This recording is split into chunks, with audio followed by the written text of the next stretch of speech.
Tarzan and the Jewels of Opar by Edgar Rice Burroughs. Chapter 1. Belgian and Arab. Lieutenant Albert Werper had only the prestige of the name he had dishonored to thank for his narrow escape from being cashiered. At first he had been humbly thankful, too, that they had sent him to this God-forsaken Congo post instead of court-martialing him, as he had so justly deserved. But now 6 months of the monotony, the frightful isolation, and the loneliness had wrought a change. The young man brooded continually over his fate.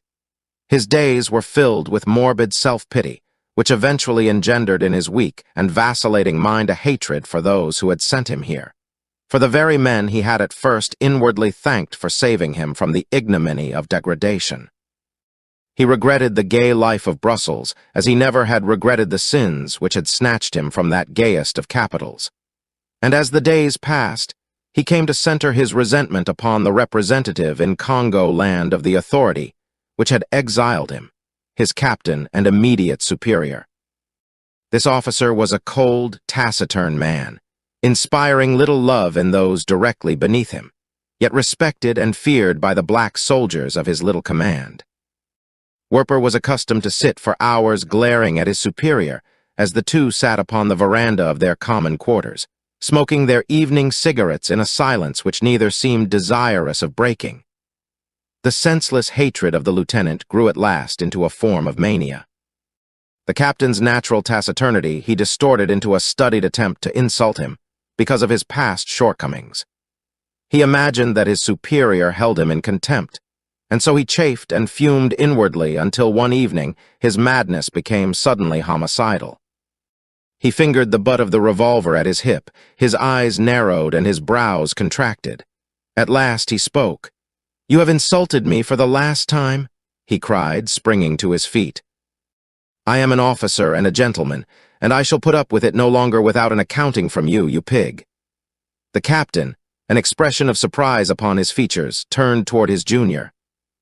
He had seen men before with the jungle madness upon them, the madness of solitude and unrestrained brooding and perhaps a touch of fever. He rose and extended his hand to lay it upon the other's shoulder. Quiet words of counsel were upon his lips, but they were never spoken. Werper construed his superior's action into an attempt to close with him. His revolver was on a level with the captain's heart, and the latter had taken but a step when Werper pulled the trigger. Without a moan, the man sank to the rough planking of the veranda, and as he fell the mists that had clouded Werper's brain lifted, so that he saw himself, and the deed that he had done in the same light that those who must judge him would see them. He heard excited exclamations from the quarters of the soldiers, and he heard men running in his direction. They would seize him, and if they didn't kill him, they would take him down the Congo to a point where a properly ordered military tribunal would do so just as effectively, though in a more regular manner. Werper had no desire to die. Never before had he so yearned for life as in this moment that he had so effectively forfeited his right to live. The men were nearing him. What was he to do? He glanced about as though searching for the tangible form of a legitimate excuse for his crime, but he could find only the body of the man he had so causelessly shot down. In despair, he turned and fled from the oncoming soldiery. Across the compound he ran, his revolver still clutched tightly in his hand. At the gates, a sentry halted him. Werper did not pause to parley or to exert the influence of his commission. He merely raised his weapon and shot down the innocent black. A moment later, the fugitive had torn open the gates and vanished into the blackness of the jungle, but not before he had transferred the rifle and ammunition belts of the dead sentry to his own person. All that night, Werper fled farther and farther into the heart of the wilderness.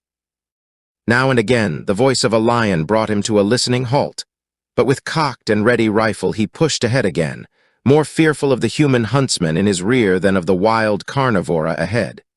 Dawn came at last, but still the man plodded on. All sense of hunger and fatigue were lost in the terrors of contemplated capture.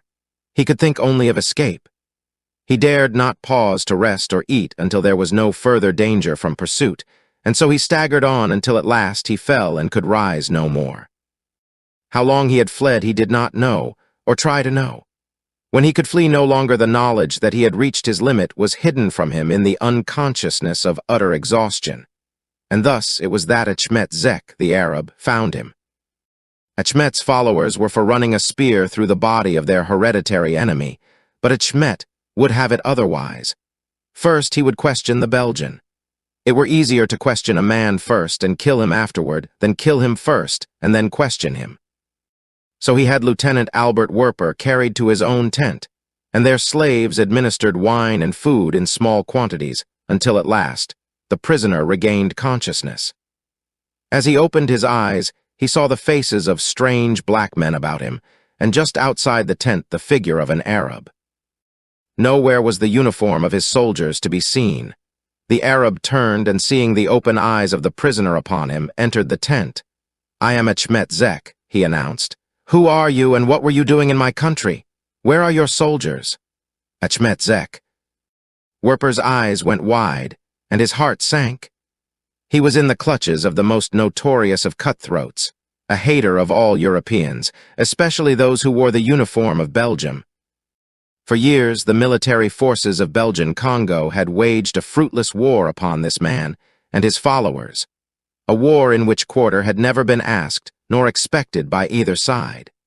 But presently, in the very hatred of the man for Belgians, Werper saw a faint ray of hope for himself. He, too, was an outcast and an outlaw. So far, at least, they possessed a common interest, and Werper decided to play upon it for all that it might yield.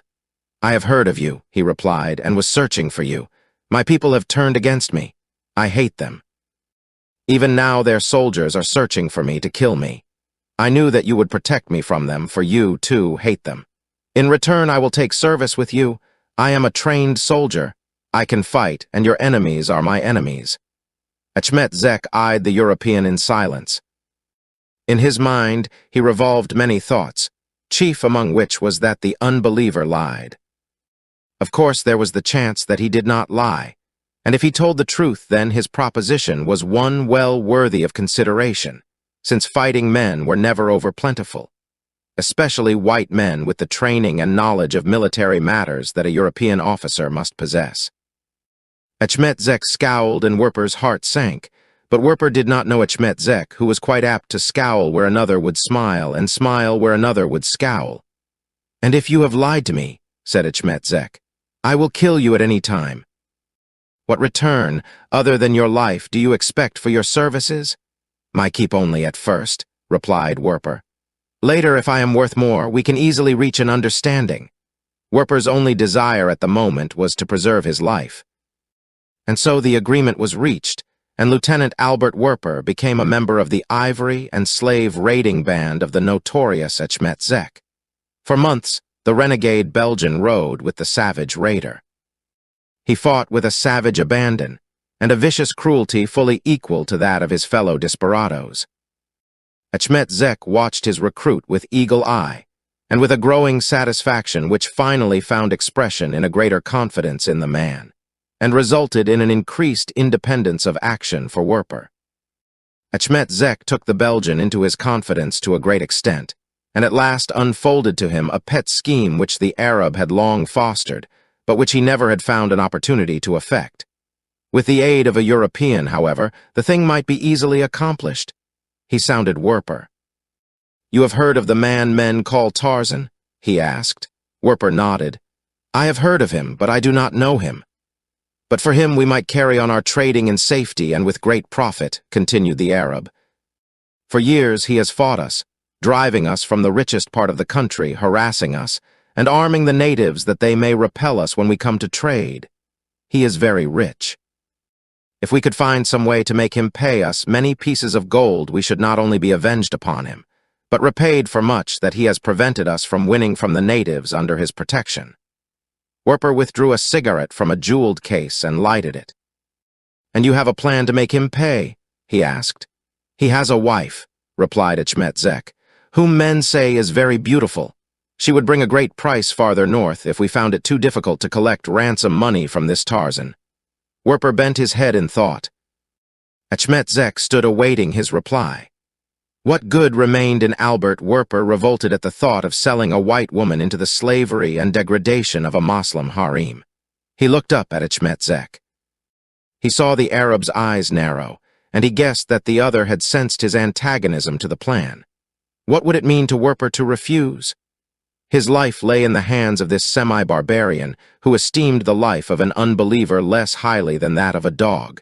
Werper loved life. What was this woman to him, anyway? She was a European, doubtless, a member of organized society. He was an outcast. The hand of every white man was against him. She was his natural enemy, and if he refused to lend himself to her undoing, Achmet Zek would have him killed. "You hesitate," murmured the Arab. "I was but weighing the chances of success," lied Werper, "and my reward. As a European, I can gain admittance to their home and table. You have no other with you who could do so much. The risk will be great. I should be well paid, Achmet Zek." A smile of relief passed over the raider's face.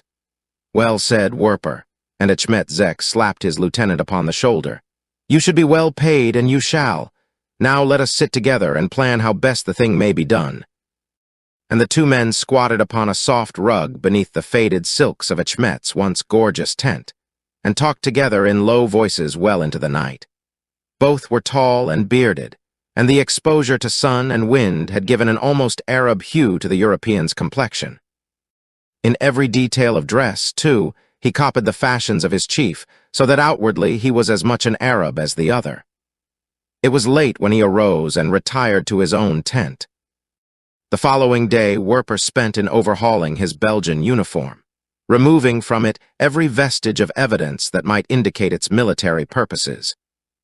From a heterogeneous collection of loot, Achmet Zek procured a pith helmet and a European saddle, and from his black slaves and followers a party of porters, askaris and tent boys to make up a modest safari for a big game hunter. At the head of this party, Werper set out from camp. Chapter 2. On the road to Opar, it was 2 weeks later that John Clayton, Lord Greystoke, riding in from a tour of inspection of his vast African estate, glimpsed the head of a column of men crossing the plain that lay between his bungalow and the forest to the north and west. He reined in his horse and watched the little party as it emerged from a concealing squall. His keen eyes caught the reflection of the sun upon the white helmet of a mounted man, and with the conviction that a wandering European hunter was seeking his hospitality, he wheeled his mount and rode slowly forward to meet the newcomer. A half-hour later, he was mounting the steps leading to the veranda of his bungalow and introducing him. "Jules Freckholt to Lady Greystoke." "I was completely lost," Freckholt was explaining. "My headman had never before been in this part of the country, and the guides who were to have accompanied me from the last village we passed knew even less of the country than we. They finally deserted us 2 days since. I am very fortunate indeed to have stumbled so providentially upon succor. I do not know what I should have done had I not found you." It was decided that Freckholt and his party should remain several days, or until they were thoroughly rested, when Lord Greystoke would furnish guides to lead them safely back into country with which Freckholt's headman was supposedly familiar. In his guise of a French gentleman of leisure, Werper found little difficulty in deceiving his host and in ingratiating himself with both Tarzan and Jane Clayton. But the longer he remained, the less hopeful he became of an easy accomplishment of his designs. Lady Greystoke never rode alone at any great distance from the bungalow, and the savage loyalty of the ferocious Waziri warriors, who formed a great part of Tarzan's followers, seemed to preclude the possibility of a successful attempt at forcible abduction, or of the bribery of the Waziri themselves. A week passed, and Werper was no nearer the fulfillment of his plan, in so far as he could judge, than upon the day of his arrival. But at that very moment, something occurred which gave him renewed hope and set his mind upon an even greater reward than a woman's ransom. A runner had arrived at the bungalow with the weekly mail, and Lord Greystoke had spent the afternoon in his study reading and answering letters. At dinner, he seemed distraught, and early in the evening he excused himself and retired, Lady Greystoke following him very soon after. Werper, sitting upon the veranda, could hear their voices in earnest discussion, and having realized that something of unusual moment was afoot, he quietly rose from his chair, and keeping well in the shadow of the shrubbery growing profusely about the bungalow, made his silent way to a point beneath the window of the room in which his host and hostess slept. Here he listened, and not without result, for almost the first words he overheard filled him with excitement. Lady Greystoke was speaking as Werper came within hearing. "I always feared for the stability of the company," she was saying, "but it seems incredible that they should have failed for so enormous a sum, unless there has been some dishonest manipulation." "That is what I suspect," replied Tarzan. "But whatever the cause, the fact remains that I have lost everything, and there is nothing for it but to return to Opar and get more." "Oh, John," cried Lady Greystoke, and Werper could feel the shudder through her voice, "is there no other way? I cannot bear to think of you returning to that frightful city. I would rather live in poverty always than to have you risk the hideous dangers of Opar." "You need have no fear," replied Tarzan, laughing.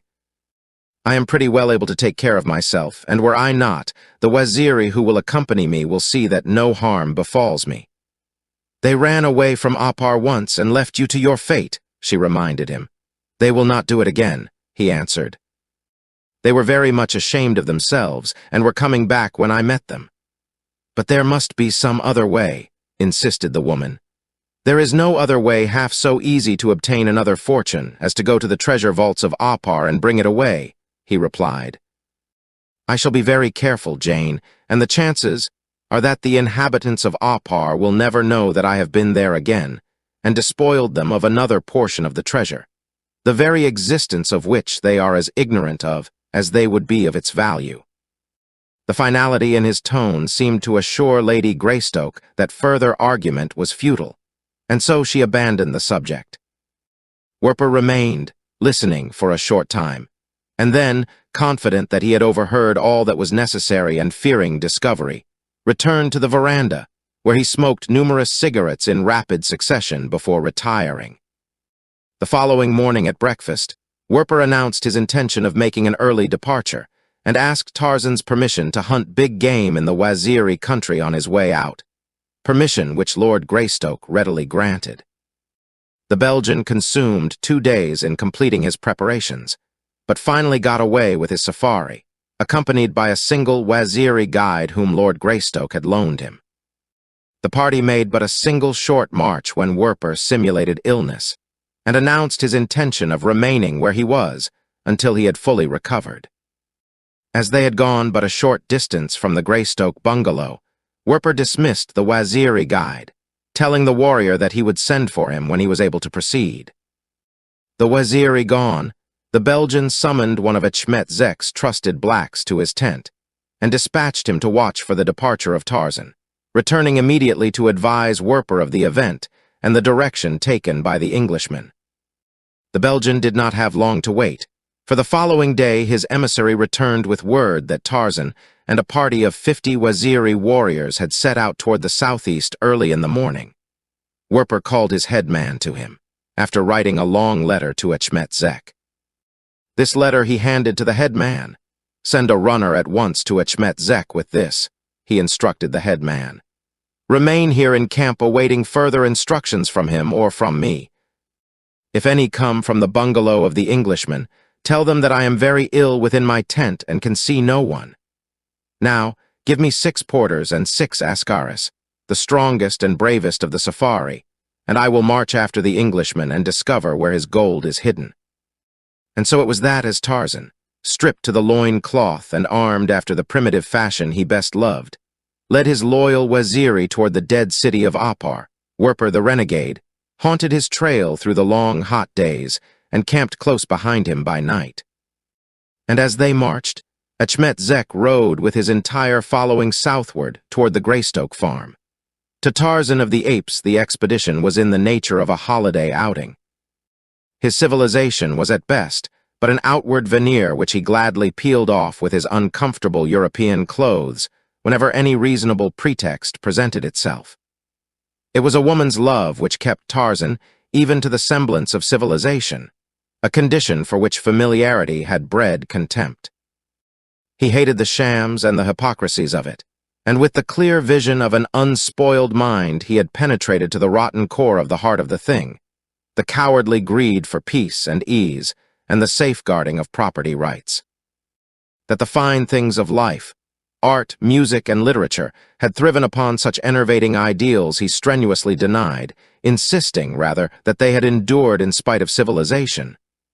"Show me the fat, opulent coward," he was wont to say, "who ever originated a beautiful ideal." In the clash of arms, in the battle for survival, amid hunger and death and danger, in the face of God as manifested in the display of nature's most terrific forces, is born all that is finest and best in the human heart and mind. And so Tarzan always came back to nature in the spirit of a lover, keeping a long-deferred tryst after a period behind prison walls. His waziri, at Marrow, were more civilized than he. They cooked their meat before they ate it, and they shunned many articles of food as unclean that Tarzan had eaten with gusto all his life, and so insidious is the virus of hypocrisy that even the stalwart ape-man hesitated to give rein to his natural longings before them. He ate burnt flesh when he would have preferred it raw and unspoiled, and he brought down game with arrow or spear when he would far rather have leaped upon it from ambush and sunk his strong teeth in its jugular. But at last, the call of the milk of the savage mother that had suckled him in infancy rose to an insistent demand. He craved the hot blood of a fresh kill, and his muscles yearned to pit themselves against the savage jungle in the battle for existence that had been his sole birthright for the first 20 years of his life. Chapter 3. The call of the jungle moved by these vague yet all-powerful urgings, the ape-man lay awake one night in the little thorn boma that protected, in a way, his party from the depredations of the great carnivora of the jungle. A single warrior stood sleepy guard beside the fire that yellow eyes out of the darkness beyond the camp, made imperative. The moans and the coughing of the big cats mingled with the myriad noises of the lesser denizens of the jungle to fan the savage flame in the breast of this savage English lord. He tossed upon his bed of grasses, sleepless, for an hour, and then he rose, noiseless as a wraith, and while the waziri's back was turned, vaulted the boma wall in the face of the flaming eyes, swung silently into a great tree, and was gone. For a time, in sheer exuberance of animal spirit, he raced swiftly through the middle terrace, swinging perilously across wide spans from one jungle giant to the next, and then he clambered upward to the swaying lesser boughs of the upper terrace where the moon shone full upon him and the air was stirred by little breezes, and death lurked ready in each frail branch. Here he paused and raised his face to Goro, the moon. With uplifted arm he stood, the cry of the bull-ape quivering upon his lips.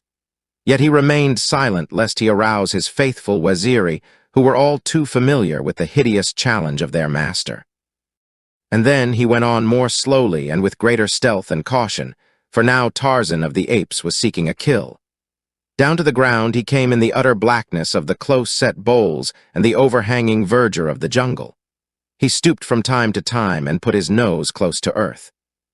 He sought and found a wide game trail, and at last his nostrils were rewarded with the scent of the fresh spoor of Bara, the deer. Tarzan's mouth watered, and a low growl escaped his patrician lips. Sloughed from him was the last vestige of artificial caste. Once again, he was the primeval hunter, the first man, the highest caste type of the human race. Upwind, he followed the elusive spoor with a sense of perception so transcending that of ordinary man as to be inconceivable to us. Through counter-currents of the heavy stench of meat-eaters, he traced the trail of Bara. The sweet and cloying stink of Horta, the boar, could not drown his quarry's scent, the permeating, mellow musk of the deer's foot. Presently the body scent of the deer told Tarzan that his prey was close at hand. It sent him into the trees again, into the lower terrace where he could watch the ground below and catch with ears and nose the first intimation of actual contact with his quarry. Nor was it long before the ape-man came upon Bara standing alert at the edge of a moon-bathed clearing. Noiselessly, Tarzan crept through the trees until he was directly over the deer. In the ape-man's right hand was the long hunting knife of his father, and in his heart the blood lust of the carnivore. Just for an instant he poised above the unsuspecting Bara, and then he launched himself downward upon the sleek back. The impact of his weight carried the deer to its knees, and before the animal could regain its feet, the knife had found its heart. As Tarzan rose upon the body of his kill, to scream forth his hideous victory, cry into the face of the moon, the wind carried to his nostrils something which froze him to statuesque immobility and silence. His savage eyes blazed into the direction from which the wind had borne down the warning to him, and a moment later the grasses at one side of the clearing parted, and Numa, the lion, strode majestically into view. His yellow-green eyes were fastened upon Tarzan as he halted just within the clearing and glared enviously at the successful hunter. For Numa had had no luck this night. From the lips of the ape-man broke a rumbling growl of warning. Numa answered, but he did not advance. Instead he stood waving his tail gently to and fro, and presently Tarzan squatted upon his kill and cut a generous portion from a hind quarter. Numa eyed him with growing resentment and rage as, between mouthfuls, the ape-man growled out his savage warnings. Now this particular lion had never before come in contact with Tarzan of the Apes, and he was much mystified. Here was the appearance, and the scent of a man-thing, and Numa had tasted of human flesh, and learned that though not the most palatable, it was certainly by far the easiest to secure. Yet there was that in the bestial growls of the strange creature which reminded him of formidable antagonists, and gave him pause, while his hunger and the odor of the hot flesh of Bara goaded him almost to madness. Always Tarzan watched him, guessing what was passing in the little brain of the carnivore, and well it was that he did watch him, for at last Numa could stand it no longer. His tail shot suddenly erect, and at the same instant the wary ape-man, knowing all too well what the signal portended, grasped the remainder of the deer's hind quarter between his teeth and leaped into a nearby tree as Numa charged him with all the speed and a sufficient semblance of the weight of an express train. Tarzan's retreat was no indication that he felt fear. Jungle life is ordered along different lines than ours, and different standards prevail. Had Tarzan been famished, he would, doubtless, have stood his ground and met the lion's charge. He had done the thing before upon more than one occasion, just as in the past he had charged lions himself. But tonight he was far from famished, and in the hind quarter he had carried off with him was more raw flesh than he could eat. Yet it was with no equanimity that he looked down upon Numa, rending the flesh of Tarzan's kill. The presumption of this strange Numa must be punished, and forthwith Tarzan set out to make life miserable for the big cat. Close by were many trees bearing large, hard fruits, and to one of these the ape-man swung with the agility of a squirrel. Then commenced a bombardment which brought forth earth-shaking roars from Numa. One after another, as rapidly as he could gather and hurl them, Tarzan pelted the hard fruit down upon the lion. It was impossible for the tawny cat to eat under that hail of missiles. He could but roar and growl and dodge, and eventually he was driven away entirely from the carcass of Bara, the deer. He went roaring and resentful, but in the very center of the clearing his voice was suddenly hushed, and Tarzan saw the great head lower and flatten out, the body crouch and the long tail quiver as the beast slunk cautiously toward the trees upon the opposite side. Immediately Tarzan was alert. He lifted his head and sniffed the slow jungle breeze. What was it that had attracted Numa's attention and taken him soft-footed and silent away from the scene of his discomfiture? Just as the lion disappeared among the trees beyond the clearing, Tarzan caught upon the downcoming wind the explanation of his new interest. The scent spoor of man was wafted strongly to the sensitive nostrils. Caching the remainder of the deer's hind quarter in the crotch of a tree, the ape-man wiped his greasy palms upon his naked thighs and swung off in pursuit of Numa. A broad, well-beaten elephant path led into the forest from the clearing. Parallel to this slunk Numa, while above him Tarzan moved through the trees, the shadow of a wraith. The savage cat and the savage man saw Numa's quarry almost simultaneously, though both had known before it came within the vision of their eyes that it was a black man. Their sensitive nostrils had told them this much, and Tarzan's had told him that the scent spoor was that of a stranger. Old and a male, for race and sex and age each has its own distinctive scent. It was an old man that made his way alone through the gloomy jungle. A wrinkled, dried-up, little old man, hideously scarred and tattooed and strangely garbed, with the skin of a hyena about his shoulders and the dried head mounted upon his gray pate. Tarzan recognized the earmarks of the witch doctor and awaited Numa's charge with a feeling of pleasurable anticipation, for the ape-man had no love for witch doctors. But in the instant that Numa did charge, the white man suddenly recalled that the lion had stolen his kill a few minutes before, and that revenge is sweet. The first intimation the black man had that he was in danger was the crash of twigs as Numa charged through the bushes into the game trail not 20 yards behind him. Then he turned to see a huge, black-maned lion racing toward him, and even as he turned, Numa seized him.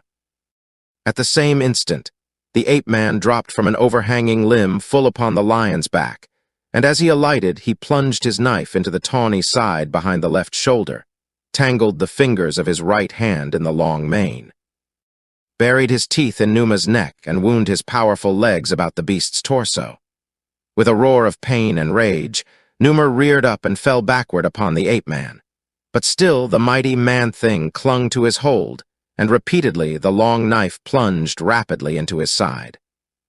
Over and over rolled Numa, the lion, clawing and biting at the air, roaring and growling horribly in savage attempt to reach the thing upon its back. More than once was Tarzan almost brushed from his hold. He was battered and bruised and covered with blood from Numa and dirt from the trail, yet not for an instant did he lessen the ferocity of his mad attack, nor his grim hold upon the back of his antagonist. To have loosened for an instant his grip there would have been to bring him within reach of those tearing talons or rending fangs, and have ended forever the grim career of this jungle-bred English lord. Where he had fallen beneath the spring of the lion, the witch doctor lay, torn and bleeding, unable to drag himself away, and watched the terrific battle between these two lords of the jungle. His sunken eyes glittered, and his wrinkled lips moved over toothless gums as he mumbled weird incantations to the demons of his cult. For a time he felt no doubt as to the outcome. The strange white man must certainly succumb to terrible Simba. Whoever heard of a lone man armed only with a knife slaying so mighty a beast? Yet presently the old black man's eyes went wider, and he commenced to have his doubts and misgivings. What wonderful sort of creature was this that battled with Simba and held his own despite the mighty muscles of the king of beasts? And slowly there dawned in those sunken eyes, gleaming so brightly from the scarred and wrinkled face, the light of a dawning recollection. Gropingly backward into the past reached the fingers of memory, until at last they seized upon a faint picture, faded and yellow with the passing years.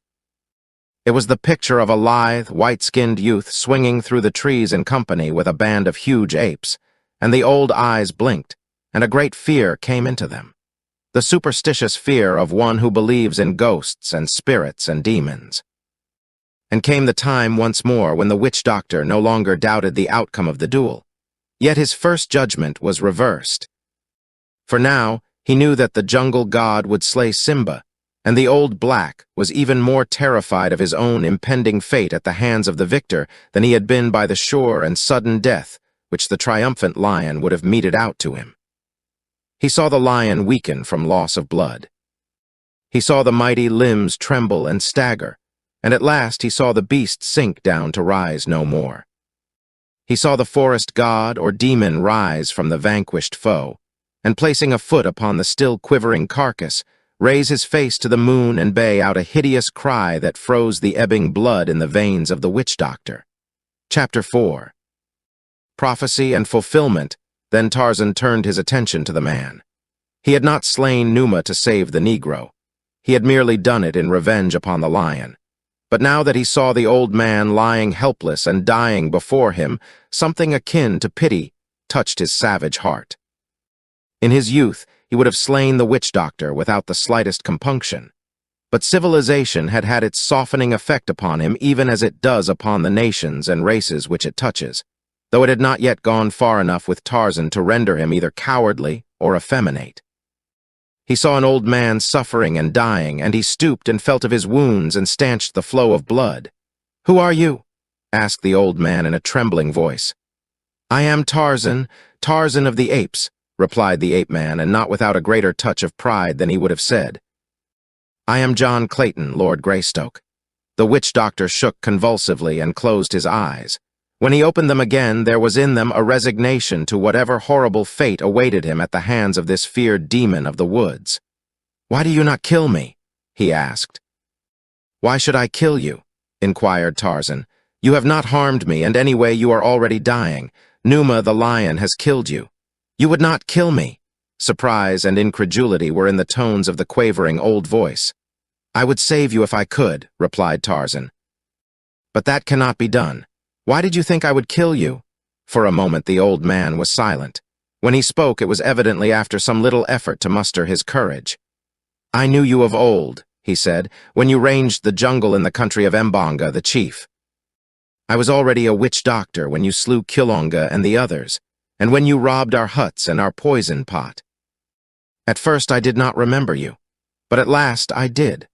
The white-skinned ape that lived with the hairy apes and made life miserable in the village of Mbonga, the chief, the forest god, the Monango Kiwati for whom we set food outside our gates and who came and ate it. Tell me before I die, are you man or devil?" Tarzan laughed. "I am a man," he said. The old fellow sighed and shook his head. "You have tried to save me from Simba," he said. "For that I shall reward you. I am a great witch-doctor. Listen to me, white man. I see bad days ahead of you. It is writ in my own blood which I have smeared upon my palm. A god greater even than you will rise up and strike you down. Turn back, Monango Kiwati. Turn back before it is too late. Danger lies ahead of you, and danger lurks behind, but greater is the danger before. I see." He paused and drew a long, gasping breath. Then he crumpled into a little wrinkled heap and died. Tarzan wondered what else he had seen. It was very late when the ape-man re-entered the boma and lay down among his black warriors. None had seen him go, and none saw him return. He thought about the warning of the old witch-doctor before he fell asleep, and he thought of it again after he awoke. But he did not turn back, for he was unafraid. Though had he known what lay in store for one he loved most in all the world, he would have flown through the trees to her side, and allowed the gold of Opar to remain forever hidden in its forgotten storehouse. Behind him that morning another white man pondered something he had heard during the night, and very nearly did he give up his project and turn back upon his trail. It was Werper, the murderer, who in the still of the night had heard far away upon the trail ahead of him a sound that had filled his cowardly soul with terror, a sound such as he never before had heard in all his life, nor dreamed that such a frightful thing could emanate from the lungs of a God-created creature. He had heard the victory cry of the bull ape, as Tarzan had screamed it forth into the face of Goro, the moon, and he had trembled then and hidden his face. And now, in the broad light of a new day, he trembled again as he recalled it, and would have turned back from the nameless danger the echo of that frightful sound seemed to portend, had he not stood in even greater fear of Achmet Zek, his master. And so Tarzan of the Apes forged steadily ahead toward Opar's ruined ramparts, and behind him slunk Werper, jackal-like, and only God knew what lay in store for each. At the edge of the desolate valley, overlooking the golden domes and minarets of Opar, Tarzan halted. By night he would go alone to the treasure vault, reconnoitering, for he had determined that caution should mark his every move upon this expedition. With the coming of night he set forth, and Werper, who had scaled the cliffs alone behind the ape-man's party, and hidden through the day among the rough boulders of the mountain top, slunk stealthily after him. The boulder-strewn plain between the valley's edge and the mighty granite kopje, outside the city's walls, where lay the entrance to the passageway leading to the treasure vault, gave the Belgian ample cover as he followed Tarzan toward Opar. He saw the giant ape-man swing himself nimbly up the face of the great rock. Werper, clawing fearfully during the perilous ascent, sweating in terror, almost palsied by fear but spurred on by avarice, following upward until at last he stood upon the summit of the rocky hill. Tarzan was nowhere in sight. For a time Werper hid behind one of the lesser boulders that were scattered over the top of the hill, but, seeing or hearing nothing of the Englishman. He crept from his place of concealment to undertake a systematic search of his surroundings, in the hope that he might discover the location of the treasure in ample time to make his escape before Tarzan returned. For it was the Belgian's desire merely to locate the gold, that, after Tarzan had departed, he might come in safety with his followers and carry away as much as he could transport. He found the narrow cleft leading downward into the heart of the kopje along well-worn granite steps. He advanced quite to the dark mouth of the tunnel into which the runway disappeared. But here he halted, fearing to enter, lest he meet Tarzan returning. The ape-man, far ahead of him, groped his way along the rocky passage until he came to the ancient wooden door. A moment later he stood within the treasure chamber, where, ages since, long-dead hands had ranged the lofty rows of precious ingots for the rulers of that great continent, which now lies submerged beneath the waters of the Atlantic. No sound broke the stillness of the subterranean vault. There was no evidence that another had discovered the forgotten wealth since last the ape-man had visited its hiding place. Satisfied, Tarzan turned and retraced his steps toward the summit of the kopje. Werper, from the concealment of a jutting, granite shoulder, watched him pass up from the shadows of the stairway and advance toward the edge of the hill which faced the rim of the valley, where the Waziri awaited the signal of their master. Then Werper, slipping stealthily from his hiding place, dropped into the somber darkness of the entrance and disappeared. Tarzan, halting upon the kopje's edge, raised his voice in the thunderous roar of a lion. Twice, at regular intervals, he repeated the call, standing in attentive silence for several minutes after the echoes of the third call had died away. And then, from far across the valley faintly, came an answering roar. Once, twice, thrice. Basuli, the Waziri chieftain, had heard and replied. Tarzan again made his way toward the treasure vault, knowing that in a few hours his blacks would be with him, ready to bear away another fortune in the strangely shaped golden ingots of Opar. In the meantime, he would carry as much of the precious metal to the summit of the kopje as he could. 6 trips he made in the 5 hours before Basuli reached the kopje, and at the end of that time he had transported 48 ingots to the edge of the great boulder, carrying upon each trip a load which might well have staggered 2 ordinary men. Yet his giant frame showed no evidence of fatigue, as he helped to raise his ebon warriors to the hilltop with the rope that had been brought for the purpose. 6 times he had returned to the treasure chamber, and 6 times Werper, the Belgian, had cowered in the black shadows at the far end of the long vault. Once again came the ape-man, and this time there came with him 50 fighting men, turning porters for love of the only creature in the world who might command of their fierce and haughty natures such menial service. 52 more ingots passed out of the vaults, making the total of 100 which Tarzan intended taking away with him. As the last of the Waziri filed from the chamber, Tarzan turned back for a last glimpse of the fabulous wealth upon which his 2 inroads had made no appreciable impression, before he extinguished the single candle he had brought with him for the purpose, and the flickering light of which had cast the first alleviating rays into the impenetrable darkness of the buried chamber that it had known for the countless ages since it had lain forgotten of man. Tarzan's mind reverted to that first occasion upon which he had entered the treasure vault, coming upon it by chance as he fled from the pits beneath the temple, where he had been hidden by La, the high priestess of the sun worshippers. He recalled the scene within the temple when he had lain stretched upon the sacrificial altar, while La, with high-raised dagger, stood above him, and the rows of priests and priestesses awaited, in the ecstatic hysteria of fanaticism, the first gush of their victims' warm blood, that they might fill their golden goblets and drink to the glory of their flaming god. The brutal and bloody interruption by Tha, the mad priest, passed vividly before the ape-man's recollective eyes, the flight of the votaries before the insane blood lust of the hideous creature, the brutal attack upon La, and his own part of the grim tragedy when he had battled with the infuriated Oparian and left him dead at the feet of the priestess he would have profaned. This and much more passed through Tarzan's memory as he stood gazing at the long tiers of dull yellow metal. He wondered if Lass still ruled the temples of the ruined city, whose crumbling walls rose upon the very foundations about him. Had she finally been forced into a union with one of her grotesque priests? It seemed a hideous fate, indeed, for one so beautiful.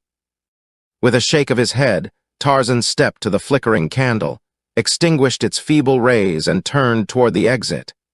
Behind him, the spy waited for him to be gone. He had learned the secret for which he had come, and now he could return at his leisure to his waiting followers, bring them to the treasure vault, and carry away all the gold that they could stagger under. The Waziri had reached the outer end of the tunnel, and were winding upward toward the fresh air and the welcome starlight of the kopje's summit, before Tarzan shook off the detaining hand of reverie and started slowly after them. Once again, and, he thought, for the last time, he closed the massive door of the treasure room. In the darkness behind him, Werper rose and stretched his cramped muscles. He stretched forth a hand and lovingly caressed a golden ingot on the nearest tier. He raised it from its immemorial resting place and weighed it in his hands. He clutched it to his bosom in an ecstasy of avarice. Tarzan dreamed of the happy homecoming which lay before him, of dear arms about his neck, and a soft cheek pressed to his.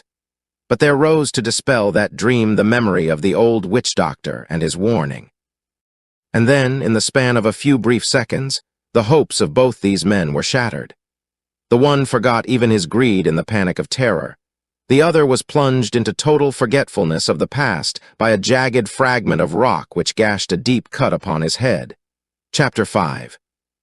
The altar of the flaming god. It was at the moment that Tarzan turned from the closed door to pursue his way to the outer world. The thing came without warning. One instant all was quiet and stability. The next, and the world rocked. The tortured sides of the narrow passageway split and crumbled. Great blocks of granite, dislodged from the ceiling, tumbled into the narrow way, choking it, and the walls bent inward upon the wreckage. Beneath the blow of a fragment of the roof, Tarzan staggered back against the door to the treasure room. His weight pushed it open, and his body rolled inward upon the floor. In the great apartment, where the treasure lay, less damage was wrought by the earthquake. A few ingots toppled from the higher tiers. A single piece of the rocky ceiling splintered off and crashed downward to the floor, and the walls cracked, though they did not collapse. There was but the single shock. No other followed to complete the damage undertaken by the first. Werper, thrown to his length by the suddenness and violence of the disturbance, staggered to his feet when he found himself unhurt. Groping his way toward the far end of the chamber, he sought the candle which Tarzan had left stuck in its own wax upon the protruding end of an ingot. By striking numerous matches, the Belgian at last found what he sought, and when, a moment later, the sickly rays relieved the Stygian darkness about him, he breathed a nervous sigh of relief, for the impenetrable gloom had accentuated the terrors of his situation. As they became accustomed to the light, the man turned his eyes toward the door. His one thought now was of escape from this frightful tomb. And as he did so, he saw the body of the naked giant lying stretched upon the floor just within the doorway. Werper drew back in sudden fear of detection, but a second glance convinced him that the Englishman was dead. From a great gash in the man's head, a pool of blood had collected upon the concrete floor. Quickly, the Belgian leaped over the prostrate form of his erstwhile host, and without a thought of succor for the man in whom, for aught he knew, life still remained, he bolted for the passageway and safety. But his renewed hopes were soon dashed. Just beyond the doorway, he found the passage completely clogged and choked by impenetrable masses of shattered rock. Once more he turned and re-entered the treasure vault.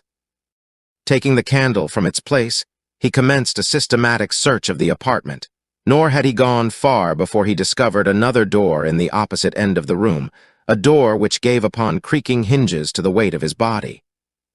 Beyond the door lay another narrow passageway. Along this Werper made his way, ascending a flight of stone steps to another corridor 20 feet above the level of the first.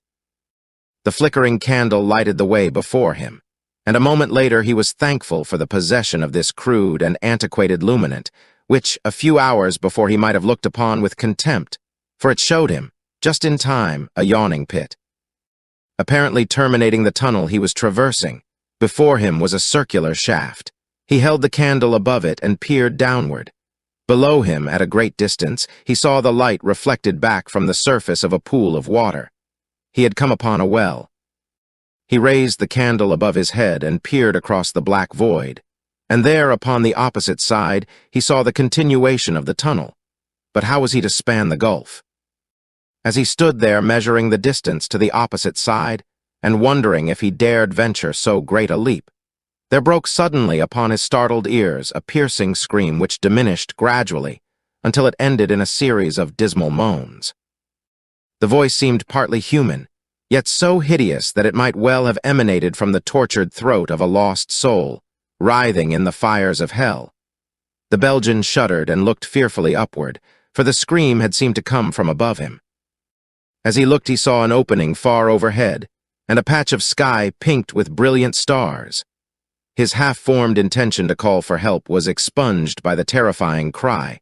Where such a voice lived, no human creatures could dwell.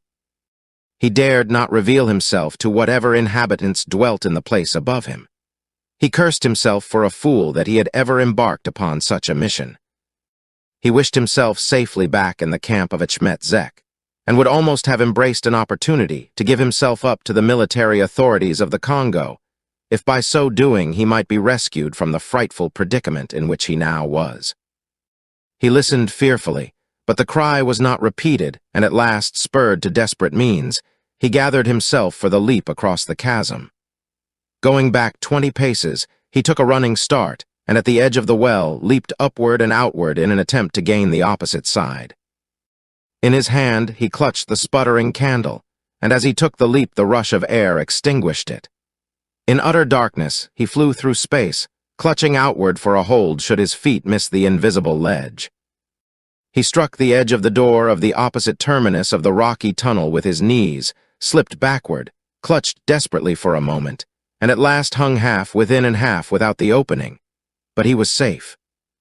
For several minutes he dared not move, but clung, weak and sweating, where he lay. At last, cautiously, he drew himself well within the tunnel, and again he lay at full length upon the floor, fighting to regain control of his shattered nerves. When his knees struck the edge of the tunnel, he had dropped the candle. Presently, hoping against hope that it had fallen upon the floor of the passageway, rather than back into the depths of the well, he rose upon all fours and commenced a diligent search for the little tallow cylinder, which now seemed infinitely more precious to him than all the fabulous wealth of the hoarded ingots of Opar. And when, at last, he found it, he clasped it to him and sank back sobbing and exhausted. For many minutes he lay trembling and broken, but finally he drew himself to a sitting posture and, taking a match from his pocket, lighted the stump of the candle which remained to him. With the light he found it easier to regain control of his nerves, and presently he was again making his way along the tunnel in search of an avenue of escape. The horrid cry that had come down to him from above through the ancient well shaft still haunted him, so that he trembled in terror at even the sounds of his own cautious advance. He had gone forward but a short distance, when, to his chagrin, a wall of masonry barred his farther progress, closing the tunnel completely from top to bottom and from side to side. What could it mean? Werper was an educated and intelligent man. His military training had taught him to use his mind for the purpose for which it was intended. A blind tunnel such as this was senseless. It must continue beyond the wall. Someone, at some time in the past, had had it blocked for an unknown purpose of his own. The man fell to examining the masonry by the light of his candle. To his delight, he discovered that the thin blocks of hewn stone of which it was constructed were fitted in loosely without mortar or cement. He tugged upon one of them, and to his joy found that it was easily removable. One after another, he pulled out the blocks until he had opened an aperture large enough to admit his body. Then he crawled through into a large, low chamber. Across this another door barred his way. But this, too, gave before his efforts, for it was not barred. A long, dark corridor showed before him, but before he had followed it far, his candle burned down until it scorched his fingers. With an oath, he dropped it to the floor, where it sputtered for a moment and went out. Now he was in total darkness, and again terror rode heavily astride his neck. What further pitfalls and dangers lay ahead he could not guess, but that he was as far as ever from liberty he was quite willing to believe, so depressing is utter absence of light to one in unfamiliar surroundings. Slowly he groped his way along, feeling with his hands upon the tunnel's walls, and cautiously with his feet ahead of him upon the floor before he could take a single forward step. How long he crept on thus he could not guess, but at last, feeling that the tunnel's length was interminable and exhausted by his efforts, by terror and loss of sleep, he determined to lie down and rest before proceeding farther. When he awoke, there was no change in the surrounding blackness. He might have slept a second or a day. He could not know, but that he had slept for some time was attested by the fact that he felt refreshed and hungry. Again he commenced his groping advance, but this time he had gone but a short distance when he emerged into a room, which was lighted through an opening in the ceiling, from which a flight of concrete steps led downward to the floor of the chamber. Above him, through the aperture, Werper could see sunlight glancing from massive columns, which were twined about by clinging vines. He listened, but he heard no sound other than the soughing of the wind through leafy branches, the hoarse cries of birds, and the chattering of monkeys. Boldly he ascended the stairway, to find himself in a circular court. Just before him stood a stone altar, stained with rusty brown discolorations. At the time, Werper gave no thought to an explanation of these stains. Later, their origin became all too hideously apparent to him. Beside the opening in the floor, just behind the altar, through which he had entered the court from the subterranean chamber below, the Belgian discovered several doors leading from the enclosure upon the level of the floor. Above, and circling the courtyard, was a series of open balconies. Monkeys scampered about the deserted ruins, and gaily plumaged birds flitted in and out among the columns and the galleries far above, but no sign of human presence was discernible. Werper felt relieved. He sighed, as though a great weight had been lifted from his shoulders. He took a step toward one of the exits, and then he halted, wide-eyed in astonishment and terror, for almost at the same instant, a dozen doors opened in the courtyard wall and a horde of frightful men rushed in upon him. They were the priests of the flaming god of Opar, the same shaggy, knotted, hideous little men who had dragged Jane Clayton to the sacrificial altar at this very spot years before. Their long arms, their short and crooked legs, their close-set, evil eyes, and their low, receding foreheads gave them a bestial appearance that sent a qualm of paralyzing fright through the shaken nerves of the Belgian. With a scream, he turned to flee back into the lesser terrors of the gloomy corridors and apartments from which he had just emerged, but the frightful men anticipated his intentions. They blocked the way. They seized him, and though he fell, groveling upon his knees before them, begging for his life, they bound him and hurled him to the floor of the inner temple. The rest was but a repetition of what Tarzan and Jane Clayton had passed through. The priestesses came, and with them La, the high priestess. Werper was raised and laid across the altar. Cold sweat exuded from his every pore as La raised the cruel, sacrificial knife above him. The death chant fell upon his tortured ears. His staring eyes wandered to the golden goblets from which the hideous votaries would soon quench their inhuman thirst in his own. Warm lifeblood. He wished that he might be granted the brief respite of unconsciousness before the final plunge of the keen blade, and then there was a frightful roar that sounded almost in his ears. The high priestess lowered her dagger. Her eyes went wide in horror. The priestesses, her vaterses, screamed and fled madly toward the exits.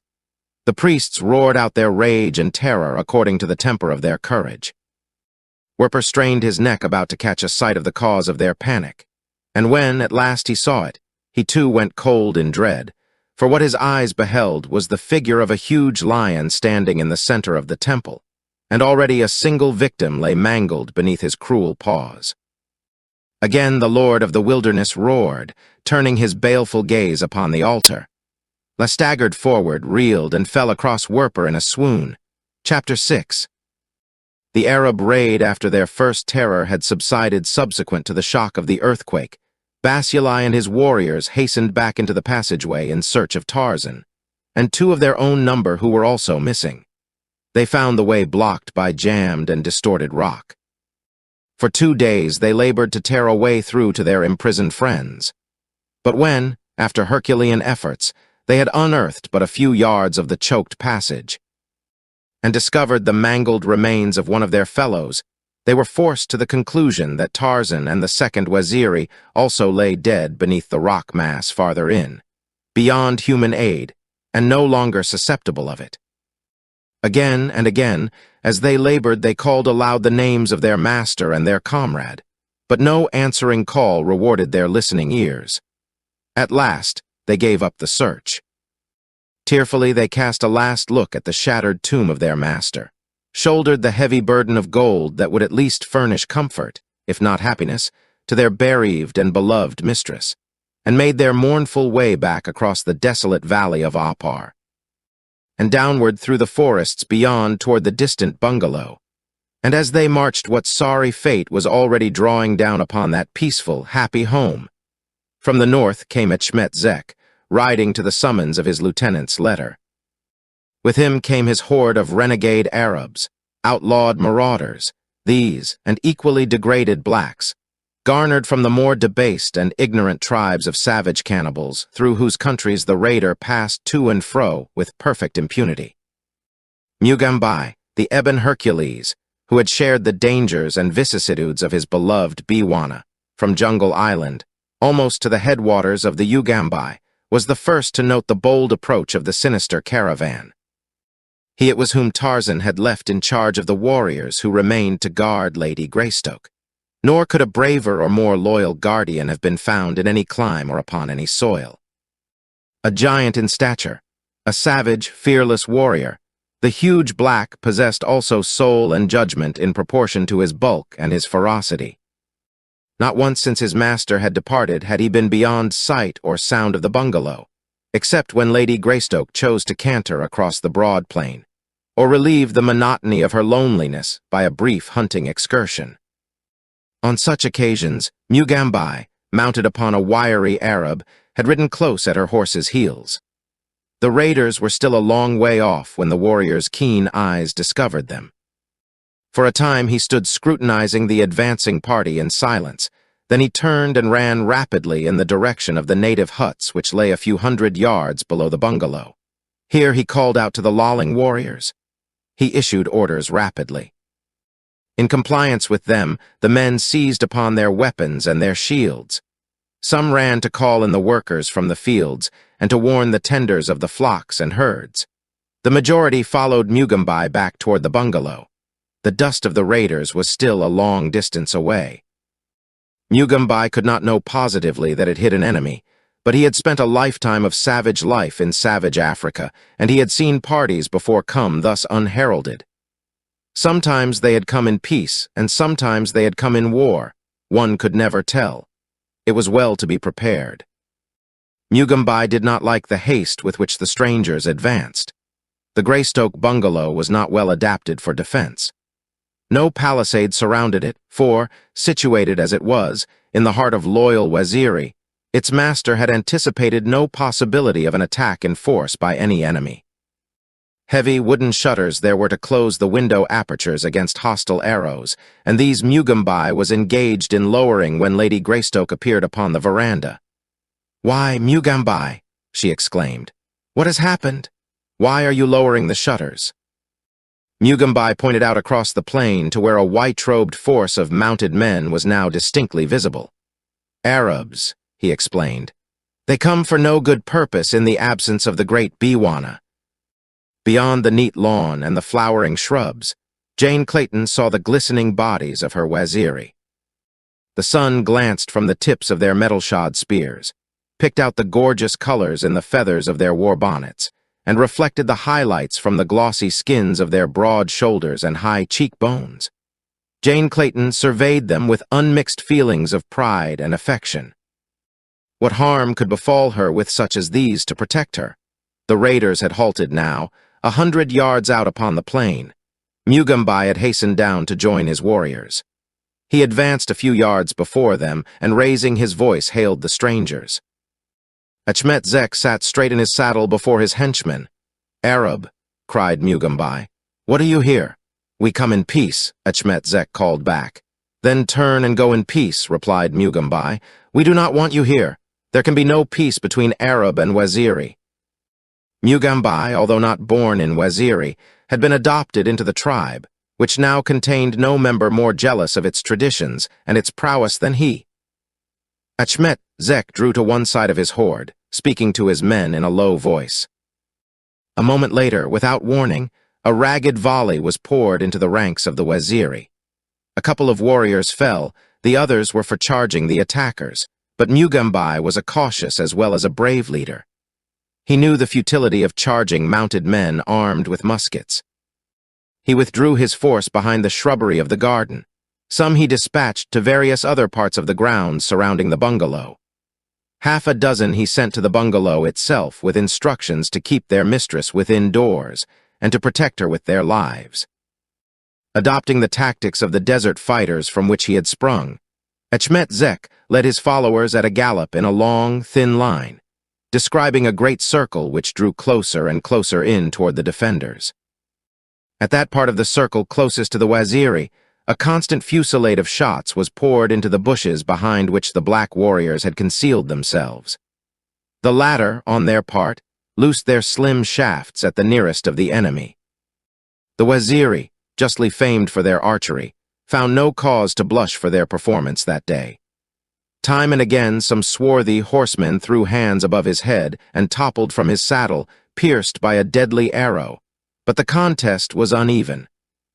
The Arabs outnumbered the Waziri. Their bullets penetrated the shrubbery and found marks that the Arab riflemen had not even seen. And then Achmet Zek circled inward a half-mile above the bungalow, tore down a section of the fence, and led his marauders within the grounds. Across the fields they charged at a mad run.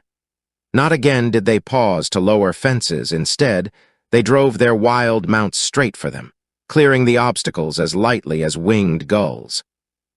Mugambai saw them coming, and, calling those of his warriors who remained, ran for the bungalow and the last stand. Upon the veranda Lady Greystoke stood, rifle in hand. More than a single raider had accounted to her steady nerves and cool aim for his outlawry. More than a single pony raced, riderless, in the wake of the charging horde. Mugambai pushed his mistress back into the greater security of the interior, and with his depleted force, prepared to make a last stand against the foe. On came the Arabs, shouting and waving their long guns above their heads. Past the veranda they raced, pouring a deadly fire into the kneeling Waziri, who discharged their volley of arrows from behind their long, oval shields, shields well adapted, perhaps, to stop a hostile arrow, or deflect a spear, but futile quite before the leaden missiles of the riflemen. From beneath the half-raised shutters of the bungalow, other bowmen did effective service in greater security, and after the first assault, Mugambai withdrew his entire force within the building. Again and again the Arabs charged, at last forming a stationary circle about the little fortress and outside the effective range of the defenders' arrows. From their new position they fired at will at the windows. One by one the Waziri fell. Fewer and fewer were the arrows that replied to the guns of the raiders, and at last Achmet Zek felt safe in ordering an assault. Firing as they ran, the bloodthirsty horde raced for the veranda. A dozen of them fell to the arrows of the defenders, but the majority reached the door. Heavy gun butts fell upon it. The crash of splintered wood mingled with the report of a rifle as Jane Clayton fired through the panels upon the relentless foe. Upon both sides of the door men fell, but at last the frail barrier gave to the vicious assaults of the maddened attackers. It crumpled inward, and a dozen swarthy murderers leaped into the living room. At the far end stood Jane Clayton, surrounded by the remnant of her devoted guardians. The floor was covered by the bodies of those who already had given up their lives in her defense. In the forefront of her protectors stood the giant Mugambai. The Arabs raised their rifles to pour in the last volley that would effectually end all resistance, but Achmet Zek roared out a warning order that stayed their trigger fingers. "Fire not upon the woman," he cried. "Who harms her dies. Take the woman alive." The Arabs rushed across the room, The Waziri met them with their heavy spears.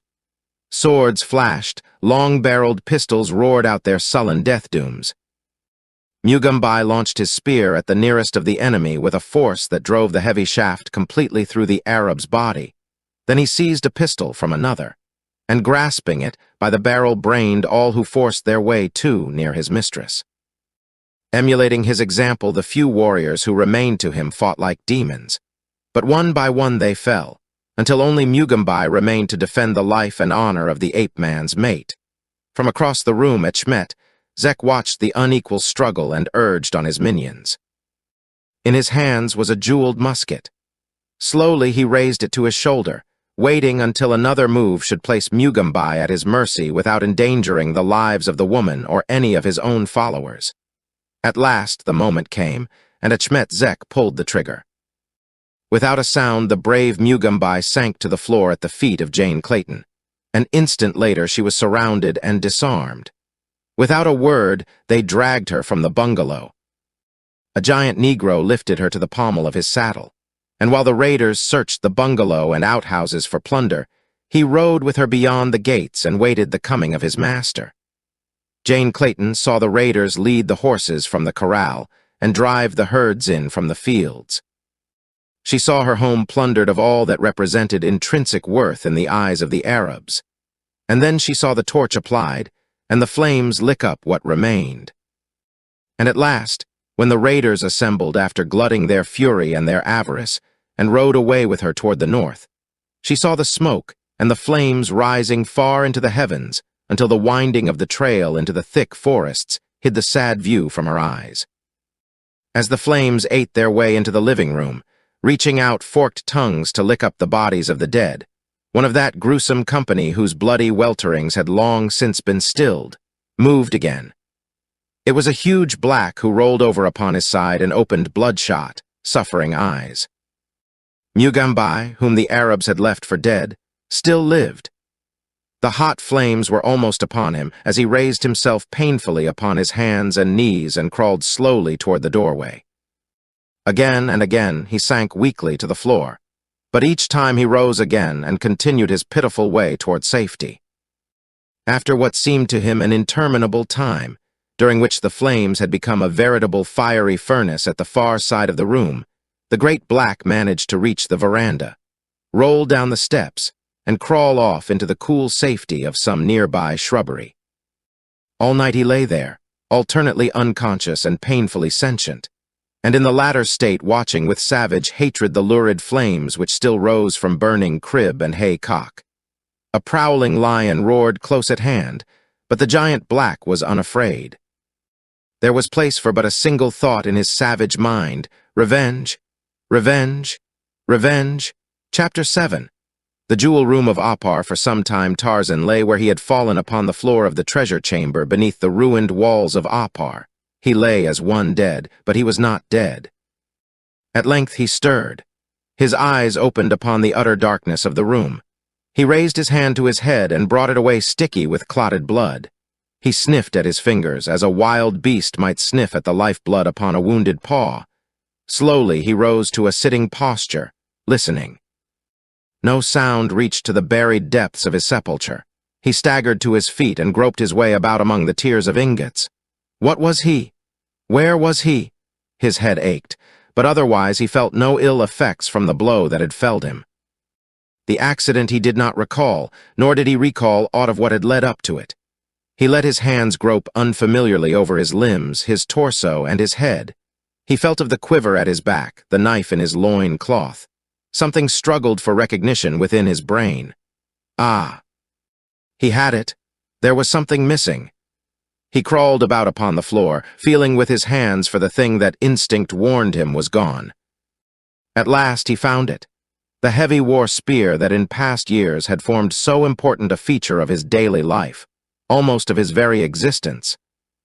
So inseparably had it been connected with his every action since the long-gone day that he had wrested his first spear from the body of a black victim of his savage training. Tarzan was sure that there was another and more lovely world than that which was confined to the darkness of the 4 stone walls surrounding him.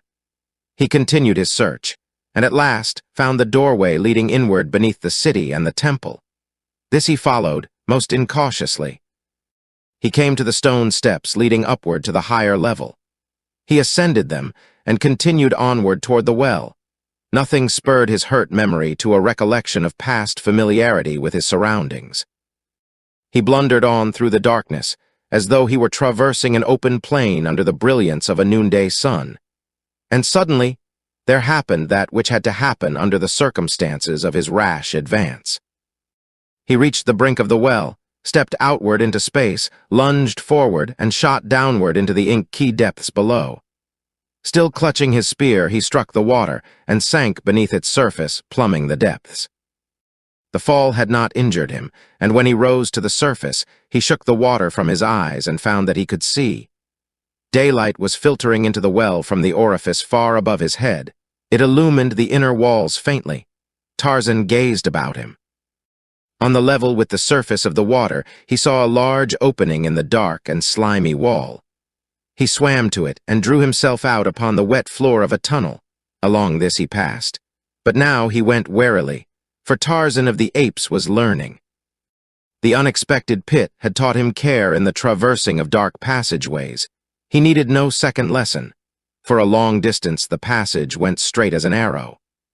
The floor was slippery, as though at times the rising waters of the well overflowed and flooded it. This, in itself, retarded Tarzan's pace, for it was with difficulty that he kept his footing. The foot of a stairway ended the passage. Up this he made his way.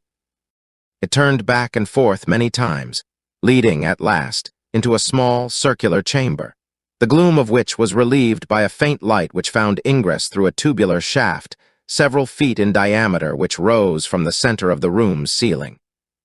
Upward to a distance of 100 feet or more, where it terminated in a stone grating through which Tarzan could see a blue and sunlit sky. Curiosity prompted the ape-man to investigate his surroundings.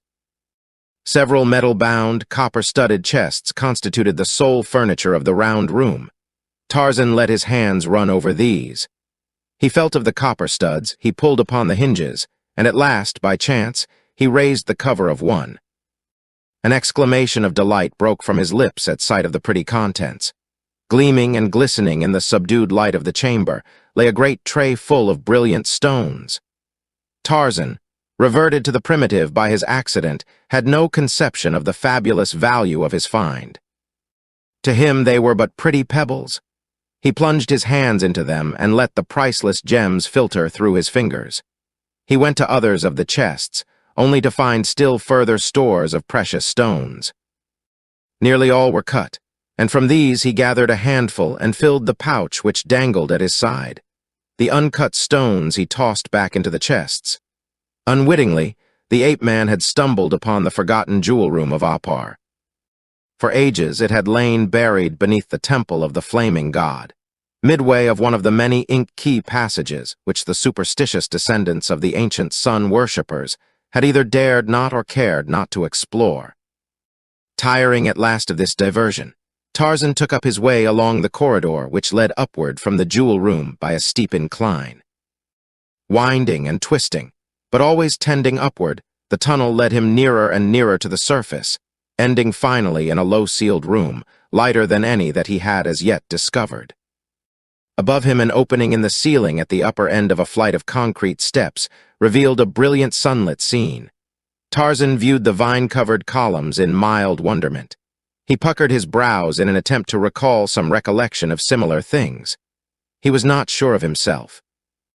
There was a tantalizing suggestion always present in his mind that something was eluding him, that he should know many things which he did not know.